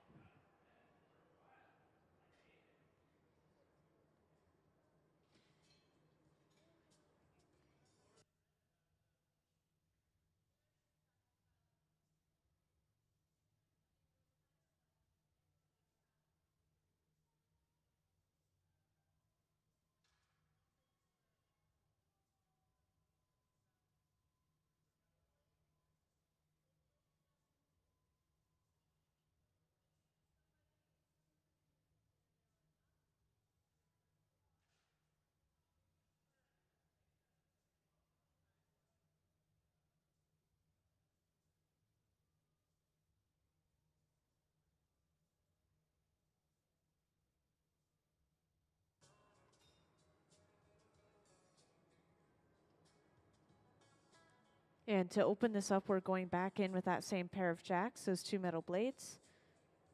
And because this glass has maintained a lot of heat throughout this process, it was pretty quick to open that piece up. And you'll notice that when we're working with any piece of glass, we're constantly keeping the pipe turning. And this is just to make sure that the glass itself doesn't fall off center, as it all is moving very slowly. But sometimes when we're spinning the pipe, that will also flare the glass out, which can help us open a piece up even faster. So most likely that was happening as they were heating it up in the furnace and turning. The glass was flaring open a little bit.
So it looks like they are getting ready to break this piece off, and this is including just torching the bottom where the glass is connected to the pipe. And you can also tell when we're getting ready to break something off when somebody gets suited up in the Kevlar gloves. And this is going to allow the artist to pick this piece of glass up off the end of the pipe to be put away. And just like earlier, to break this off, they apply a little bit of water and then tap the pipe, and that should break this off cleanly. It looks like they'll torch the bottom to get rid of leftover sharp ends that remain. And to put this away, this is going in the annealer, the large black box over on the right wall. And this will slowly cool this piece of glass down at least overnight so it doesn't break from thermal shock. So we won't see this piece until tomorrow. And let's give them a round of applause for finishing that vase.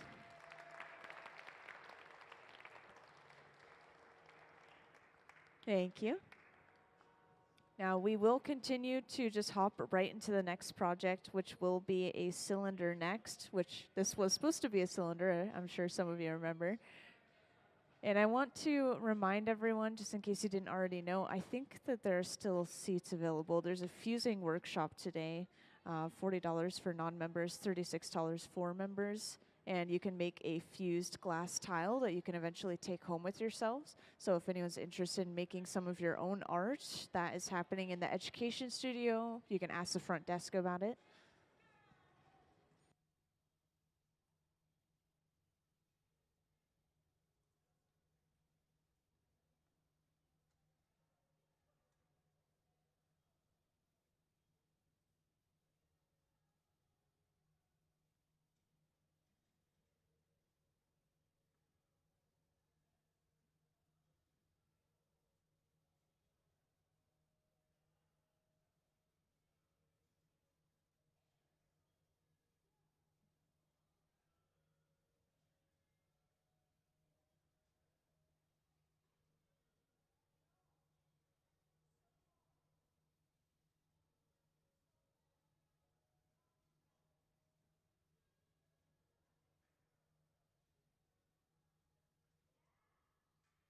So we're getting started again over on that left bench. And once again, everything is going to start with our application of color, the color overlay.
And welcome to those who joined in the hot shop.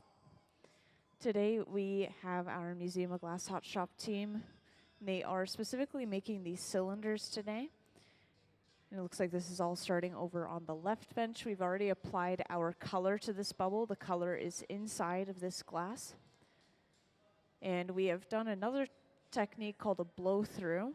And this one is a little bit hard to describe, but they gathered clear over top of the color. They pushed all the clear to the very bottom of the bubble. And then when they blew into the bubble, that pushed through the color and into the clear. That technique, once again, is called a blow through. This will give us a gradient of color across our glass piece.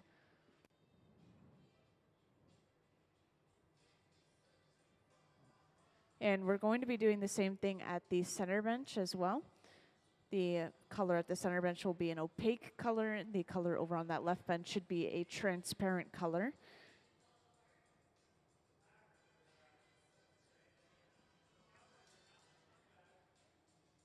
And you can see over on the left bench, they've blown this bubble out quite big already. This is going to turn into something called a color cup. It's just a cup of glass color. And eventually, we will create a bubble using this glass at the center bench. And this will be stuffed inside of that color cup over on the left bench. And to give you guys a better visual of this, could I have the stuffed cup diagram, please? Thank you. So up on the screen, there is a diagram. I want to point out the stuffed cup, or the color cup, once again, is being created over on the left bench. And the center bench will be creating the inside color bubble that will be stuffed inside of that color cup.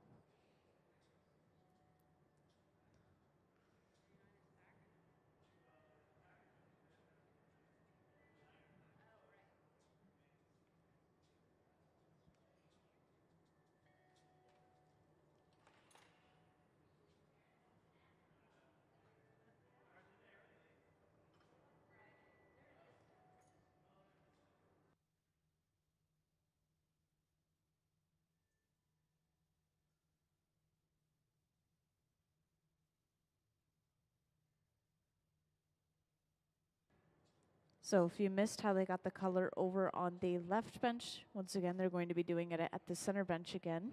And this is called a color drop or color overlay.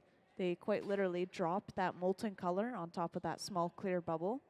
And this will be rolled back until it completely covers up the clear bubble.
And since this is a new crowd, I just want to point out our glass furnaces again. You've already seen them gather a couple of times, but our clear glass furnace is a large tank with the closed door in the back, kind of on the left here.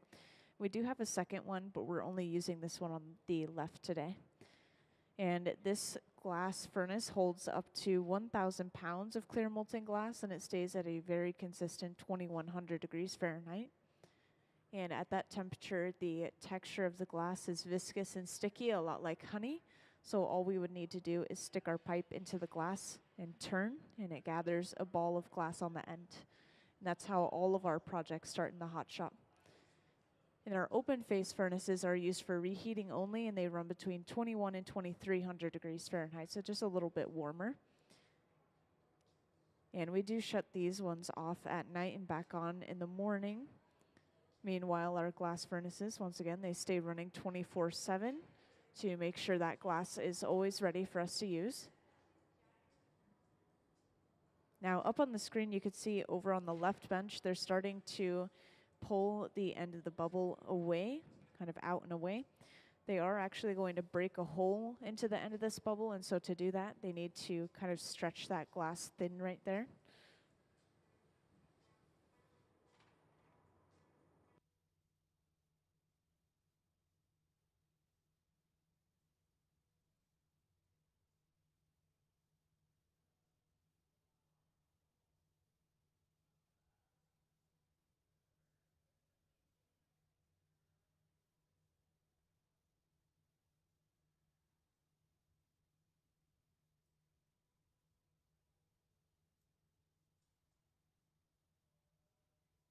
And up on the screen, you can see a really good view of them opening up the end of this bubble now. So going in with a pair of jacks, they have created what looks like a second smaller bubble on the end, but air can actually pass through the bigger bubble and into the smaller one still. And because of that opening in between the two, when they break off this end piece here, this will open up a small hole into the larger section of the bubble.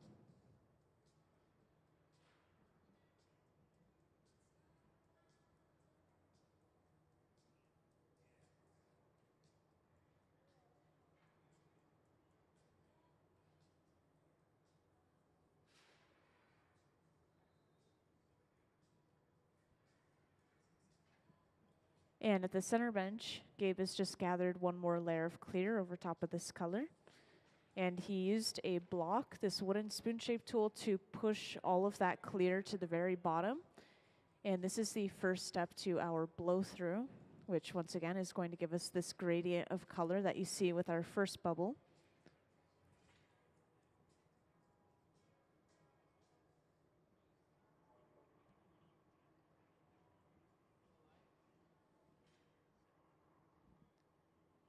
So now as they blow, this should blow the bubble through the color and into that heavy amount of clear on the bottom. And you can think of it as physically breaking through that barrier of color. So it is actually going to kind of break it apart and give us that gradient.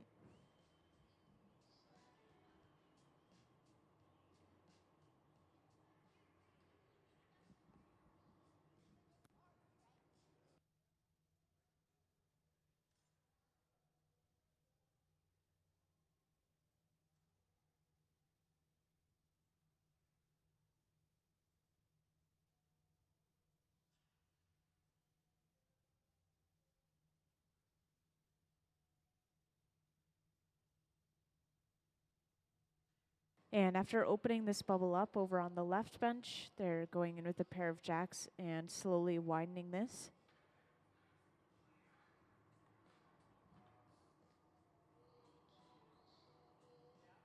And as this is opened up, you'll be able to see that gradient of color more and more, with the clear glass being furthest away from the pipe, the richest color being closest to the pipe, of course.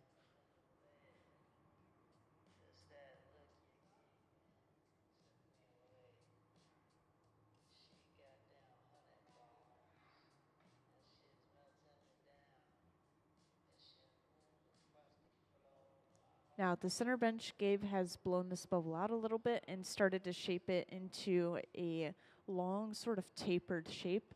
And this is really going to allow them to stuff this bubble inside of the cup that we've created over on the left bench. We need a long shape to make sure that the bubble touches the bottom of the cup first, and then slowly it will fill up the cup from the sides, or from the bottom to the sides.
So with this bubble that Gabe has created, this will be gathered over one more time before they're ready to stuff that bubble inside of our color cup.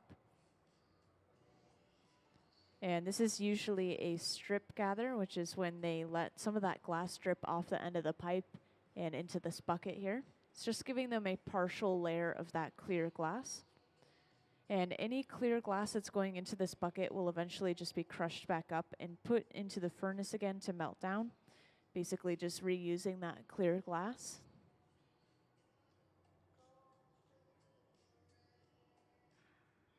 And next, a heated ring is brought out. It's going to be set next to the left bench here. They're going to break this cup off the end of the pipe and set it upright in that ring.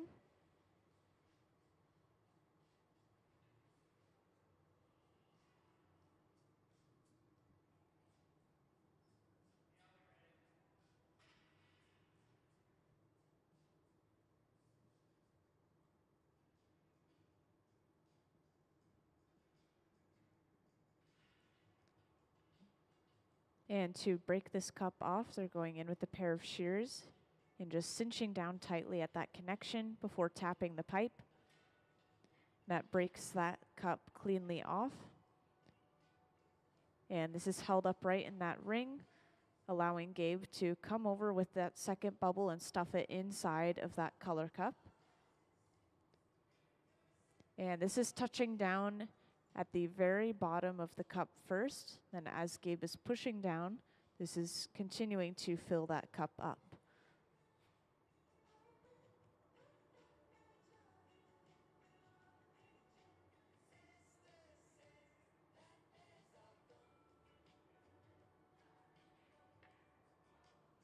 So now we have these two pieces of glass assembled together, and this is all the glass that we need for this cylinder. Once we have all the glass we need for a project, we'll usually move over to the center bench where we start to fully blow it out and turn it into its final form.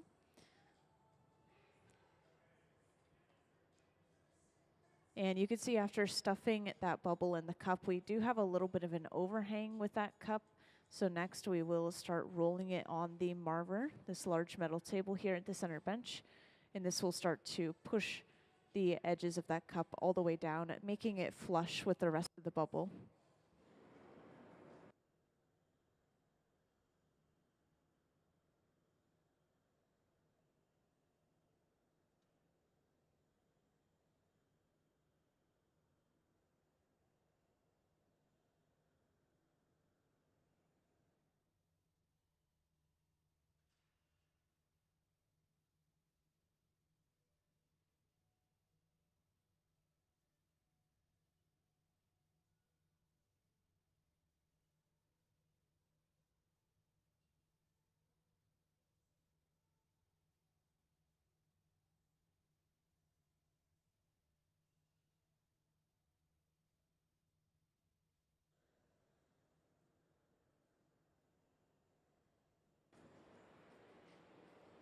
And to assist in making this cup flush with the rest of the bubble, we are also heating up that edge using this large fluffy flame. It runs around the same temperature as the furnaces themselves, between 21 and 2300 degrees Fahrenheit.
And of course, earlier when we broke this little cup off the pipe.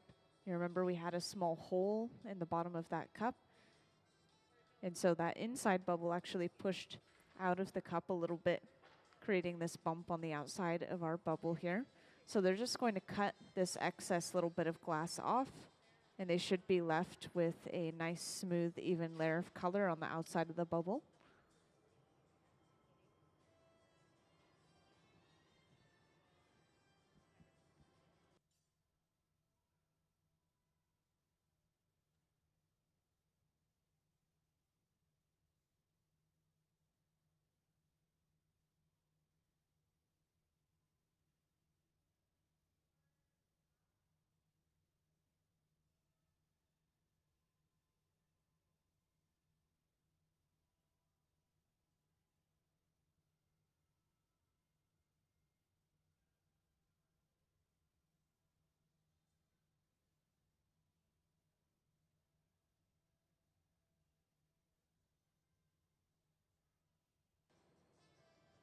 And I want to make sure everyone in the audience knows if anyone has any questions, feel free to raise your hand and I'll come right over to answer that question.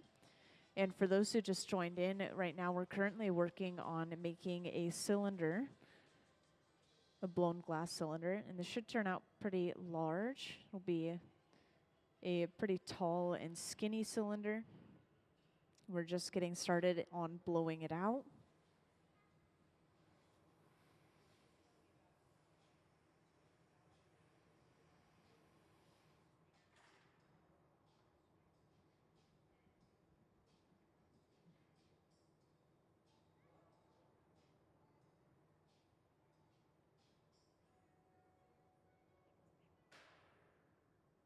And this pad that we're using is actually just some folded up newspaper.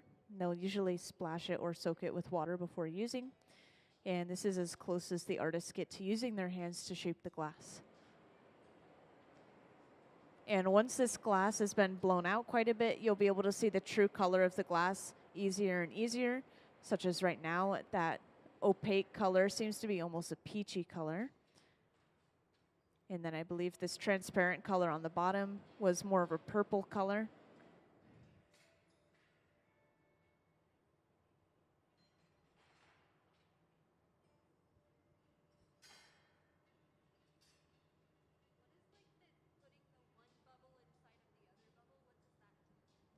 So when we created the two different bubbles, the left one had a purple layer of glass on it. And then this one at the center bench had I think an opaque pink layer of glass. And so layering these two bubbles on top of each other has given us two different colors in the same piece. And because the transparent color is on top, we should be able to see both of the colors through the piece.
So something important to note is that the colors of this glass, I briefly described them earlier, the opaque pink on the inside and then the transparent purple on the outside.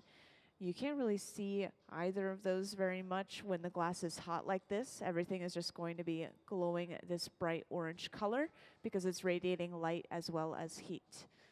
And right here, we're using this large wooden board that's laid out to apply even pressure across the entire cylinder all at the same time. And this is going to perfectly straighten out these walls.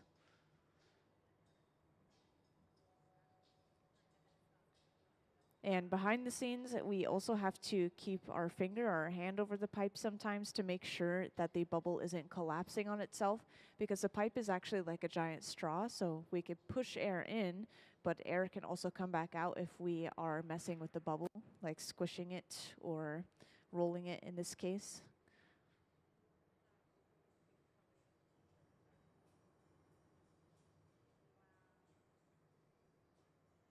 And now that this glass has been lengthened a little bit and has been blown a little bit thinner, you can really start to see those true colors of the glass.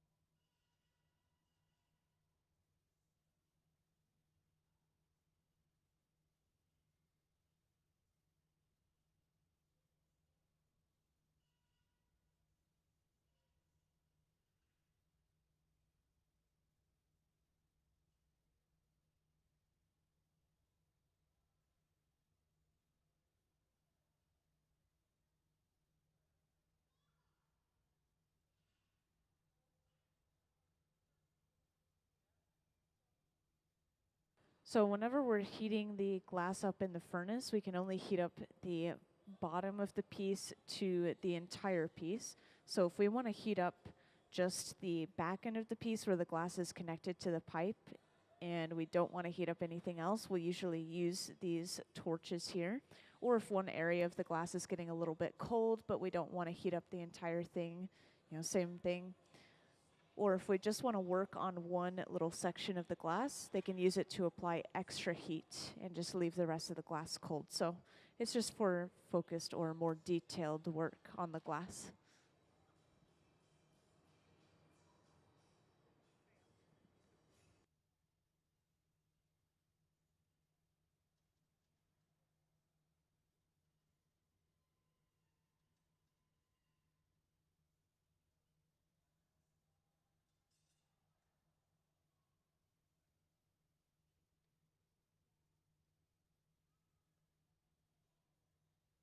So each one of these cylinders has taken 30 to 45 minutes so far, but we're actually really far along already. So this cylinder should be done in maybe 15 to 20 minutes.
And right here, of course, we are flattening the bottom of our cylinder using that wooden paddle.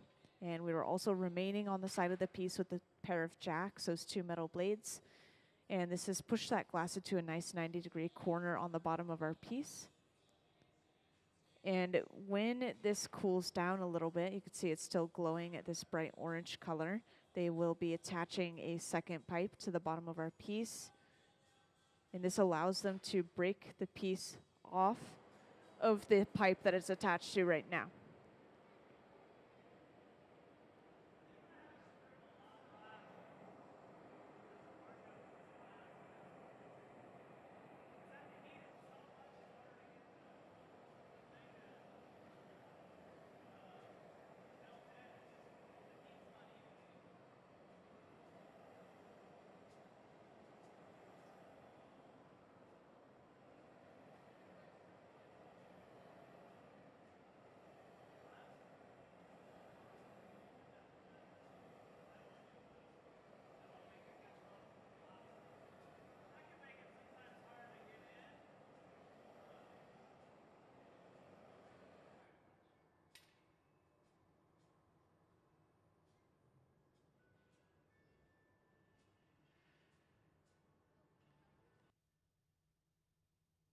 So while they're keeping this piece warm at the center bench, once again, we can't allow that glass to drop below 1,000 degrees Fahrenheit.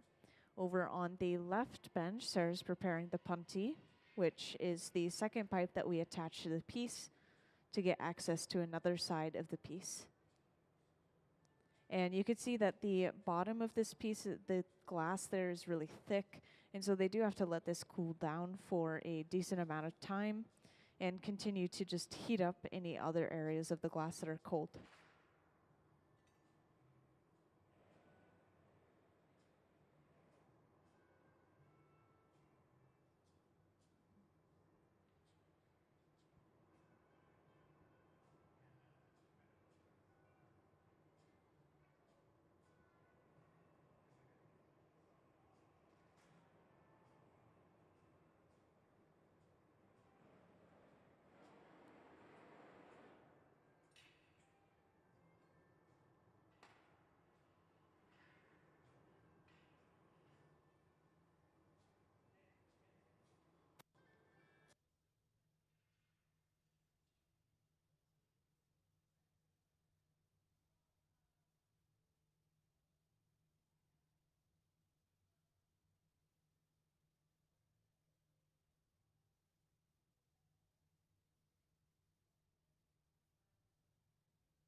So we've just attached the punty to the bottom, and we're going ahead and breaking this piece off of its original pipe by applying a little bit of water and then tapping the pipe. And just like that, we have access to the other side of our cylinder now, as well as an opening into the top of our cylinder.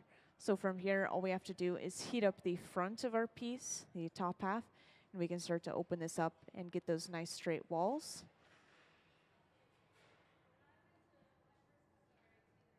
And they have been making these pretty much all day, so they are kind of on a roll right now, which is why they make it look so easy and fast.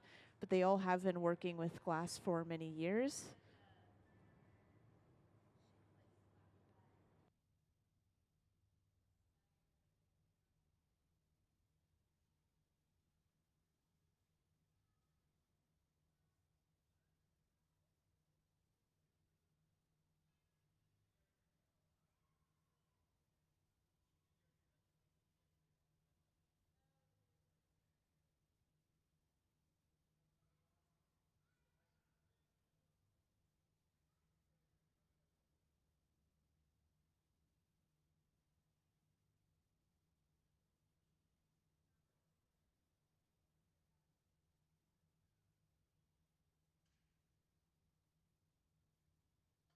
And just a reminder, if anyone has any questions, feel free to raise your hand and I'll come right over.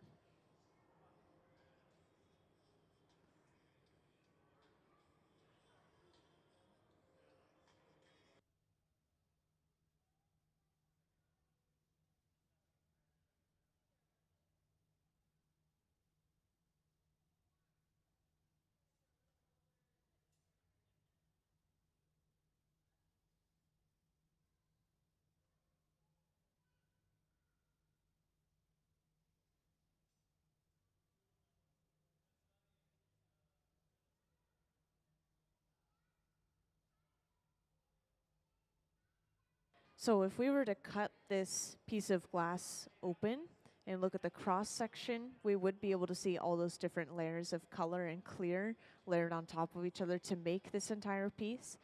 But yes, when we put pieces of glass together hot in the hot shop like this, they are completely fused together.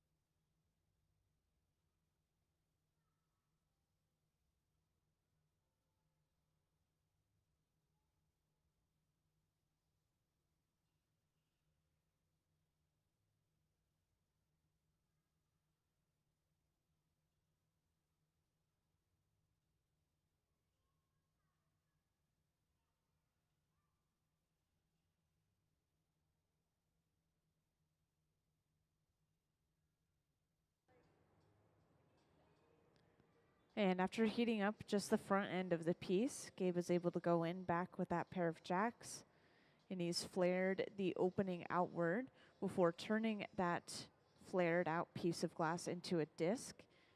And this disc is where they're going to put the Soffietta, this tool here, to continue to blow air inside of this piece and expand it a little bit.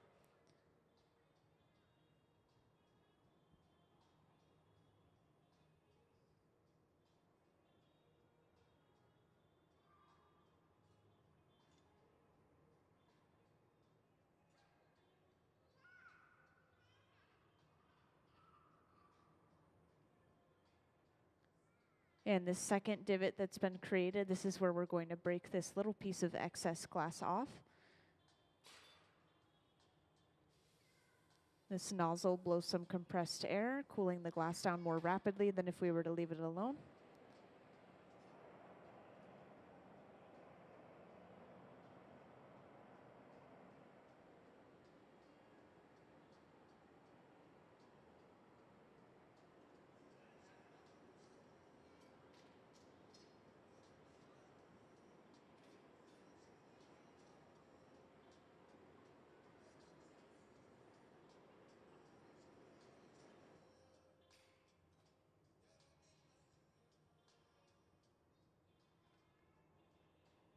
And once again, to break off these little excess pieces of glass, they usually will try to tap them off.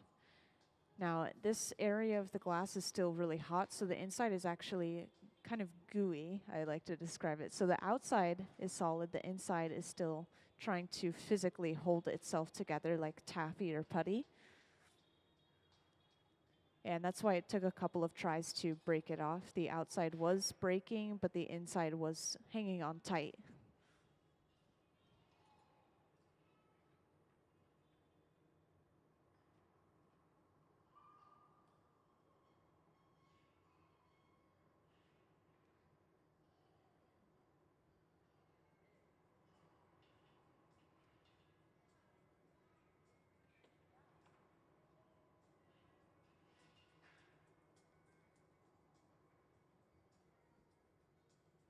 And now after heating this up one more time, Gabe was able to start going inside of the piece with that pair of jacks. And we'll be able to start opening this up.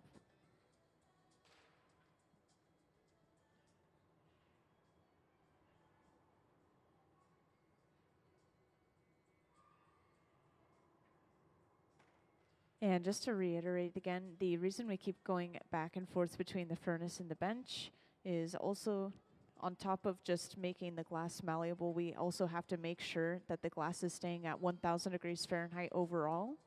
And so we'll go fully inside of the furnace, heat up the entire piece, and then also apply extra heat to the area we want to alter.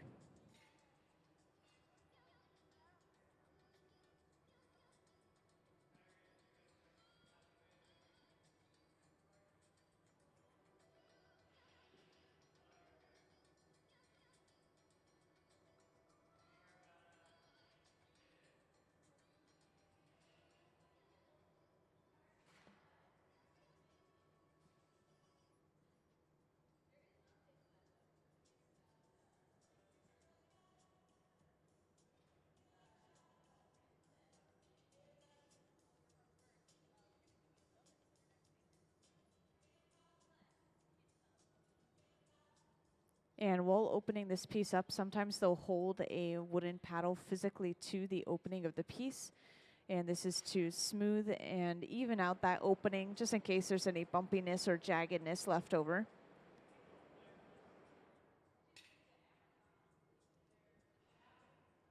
And to make sure that they're opening up a cylinder in a straight way, they usually will go inside of the piece and outside of the piece both to make sure that the wall is staying straight on both sides. So you'll most likely see them go on the outside of the piece with this stack of newspapers in Gabe's hand here.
Now, this small handheld torch here, despite its size, is actually the hottest item in the hot shop. This small torch can get up to around 5,000 degrees Fahrenheit. So it will heat up really small areas of glass at a time, but very quickly, allowing us to get some really fine details in our artwork, such as noses on faces and lines and textures of any kind.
And it looks like we are done with this cylinder, so we're torching the bottom, getting ready to break it off the pipe and put it away.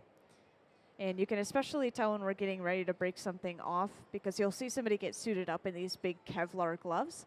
And this is going to allow the glass blower to physically pick this piece of glass up off the end of the pipe to be put away.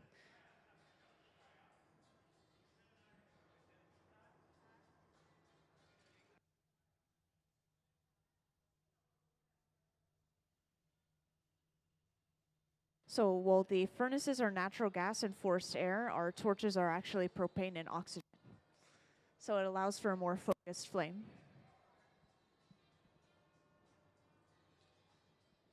And it looks like we are fully breaking this off, once again, just using a little bit of water on the end of our pipe. And then once we tap the pipe, that should break off cleanly into these Kevlar gloves. We'll torch the bottom to get rid of any leftover sharp ends that remain, and then finally put this piece away inside of the annealer, the large black box over on the right wall. And this will slowly cool this piece of glass down at least overnight so it doesn't break from thermal shock. So we won't see this piece until tomorrow. And let's give them a round of applause for finishing the cylinder.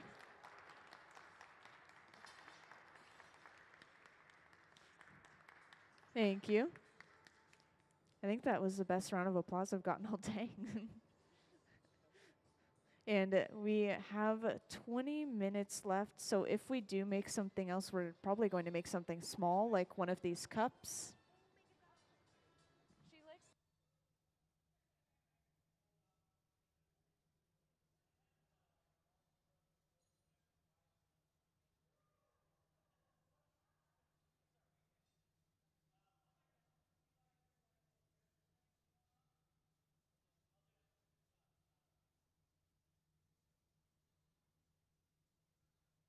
So we'll switch it up a little bit. We're going to make a twisted cup, and you'll see how we get the texture for these ridges that are across the glass.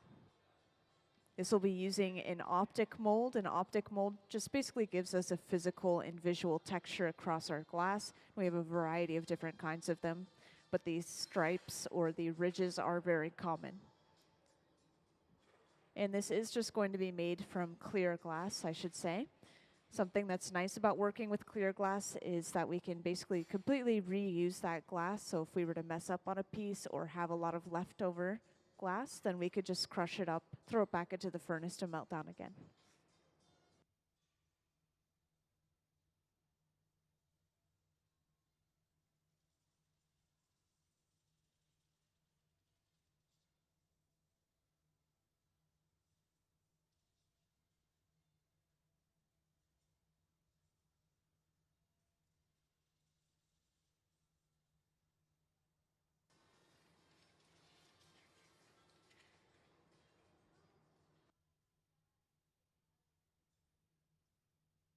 So before getting any glass on our pipe, we usually preheat the pipe. There's all these pipe warmers in the hot shop. Well, I say all, but there's two.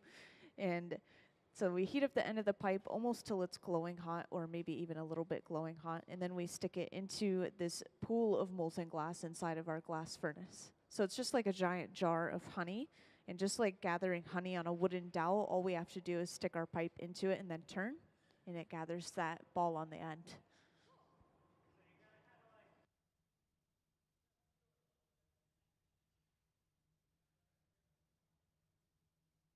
And this is where we're getting our texture for this glass. So on the floor we have an optic mold, and this is a pretty small one for just a single gather of clear glass. And this has given us ridges all the way from the end of our bubble to the pipe. And to further alter this design, they can choose to twist it, which they usually do for the twisted cups like this. And to twist it, all they had to do was go in with that pair of diamond shears like they were there. The diamond shears allow them to hold onto the glass almost like a handle, so they can continue to twist it around and around.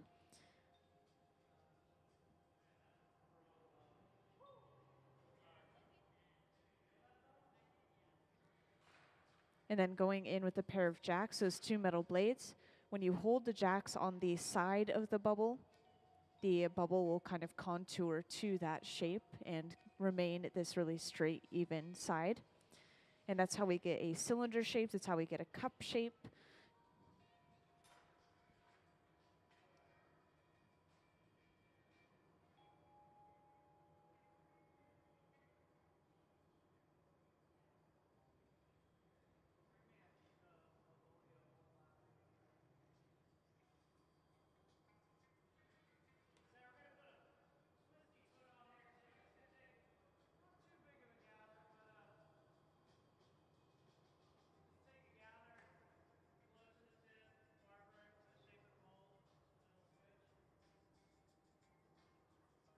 So it sounds like for this cup, we are going to have a blown foot on the bottom of it.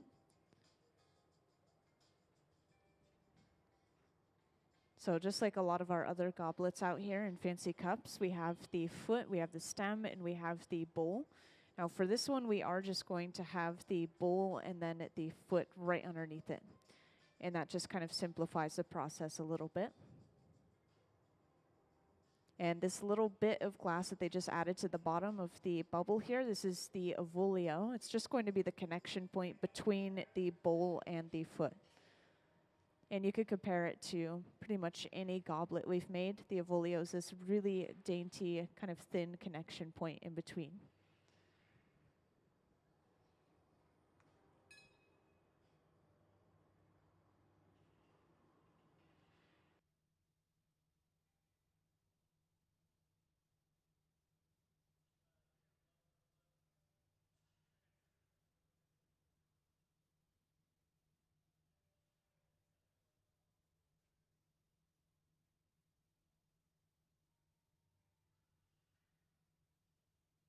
And since we are making a fancy little cup right here, I do want to talk about Goblet Week again. So starting Wednesday, this coming Wednesday at January 17, we'll have a different visiting artist coming in every single day during that week.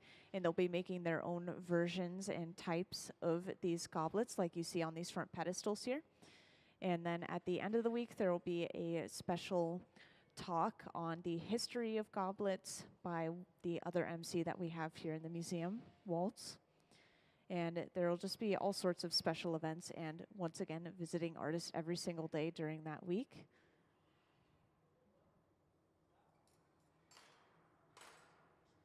Now this bubble that we have at the center bench is going to become the foot.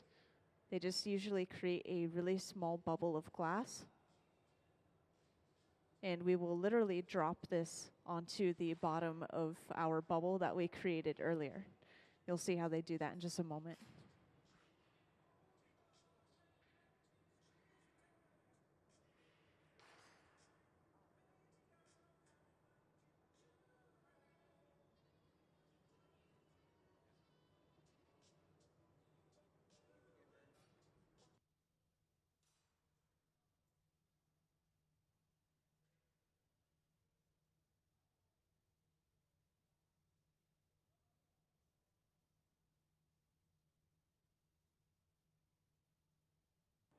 So we've just dropped that bubble onto the bottom of our first bubble.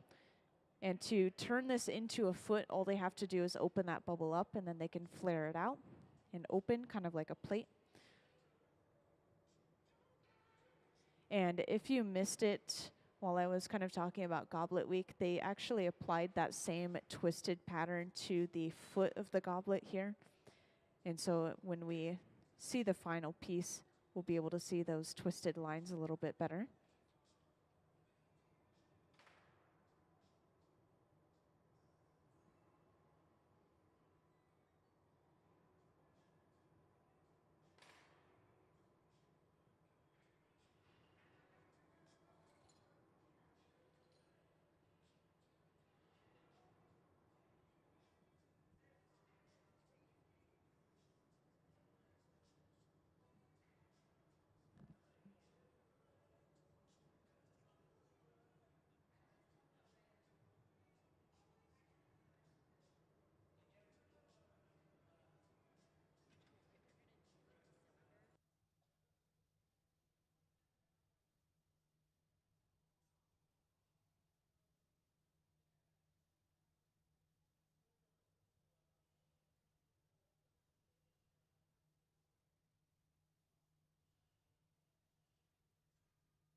So now that we have our foot, once this is cooled off a little bit, we will attach the punty, which is a second pipe, to the center of the bottom of our foot.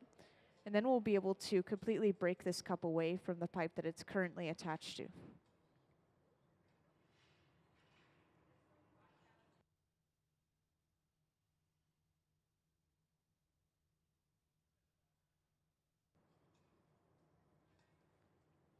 So they go ahead and attach the punty, once again, the second pipe.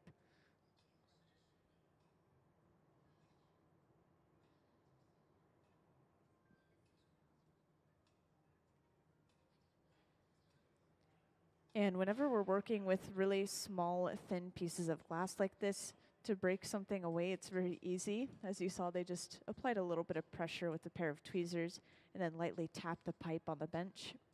And so when we're working with these small pieces of glass, we have to be really gentle and kind of careful not to create any large vibrations.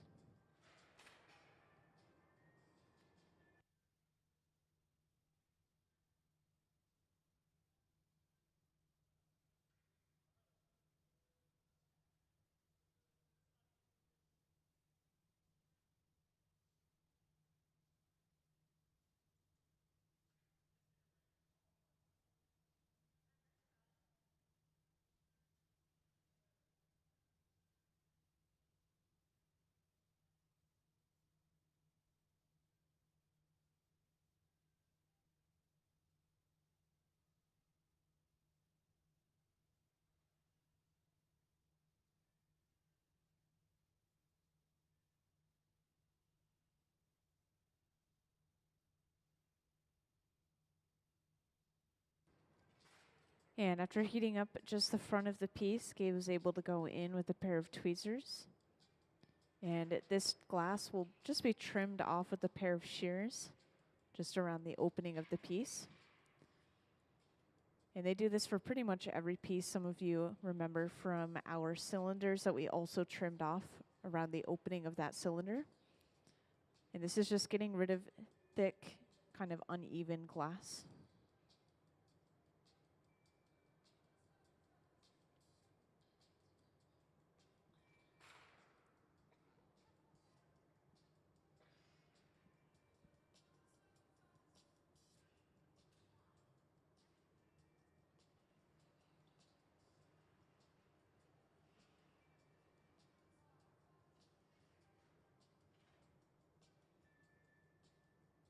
And then to fully open this up, Gabe is going back inside with that pair of jacks and slowly lifting and opening the blades.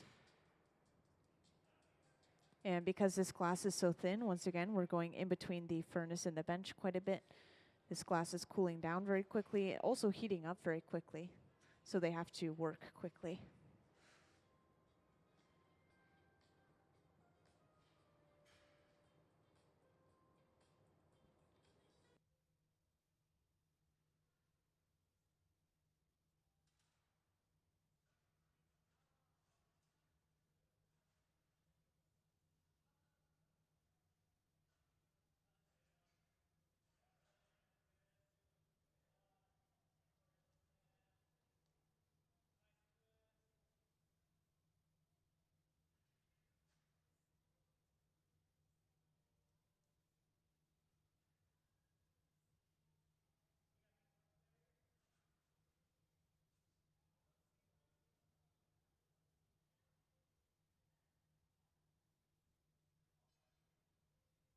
And right here, Gabe is just going in with a paddle real quick and making sure that the bottom of this piece is level, so that when we set it on a flat surface, such as a table, it will sit up straight and evenly.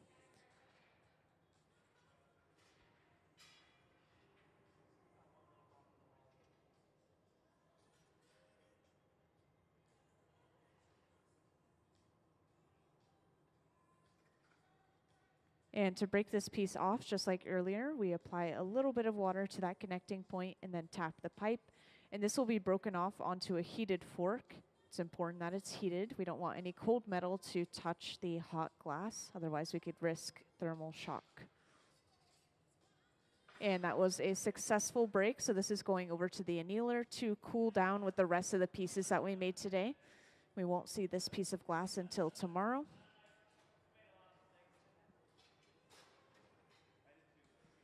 And that was our final piece of the day. Does anyone have any final questions?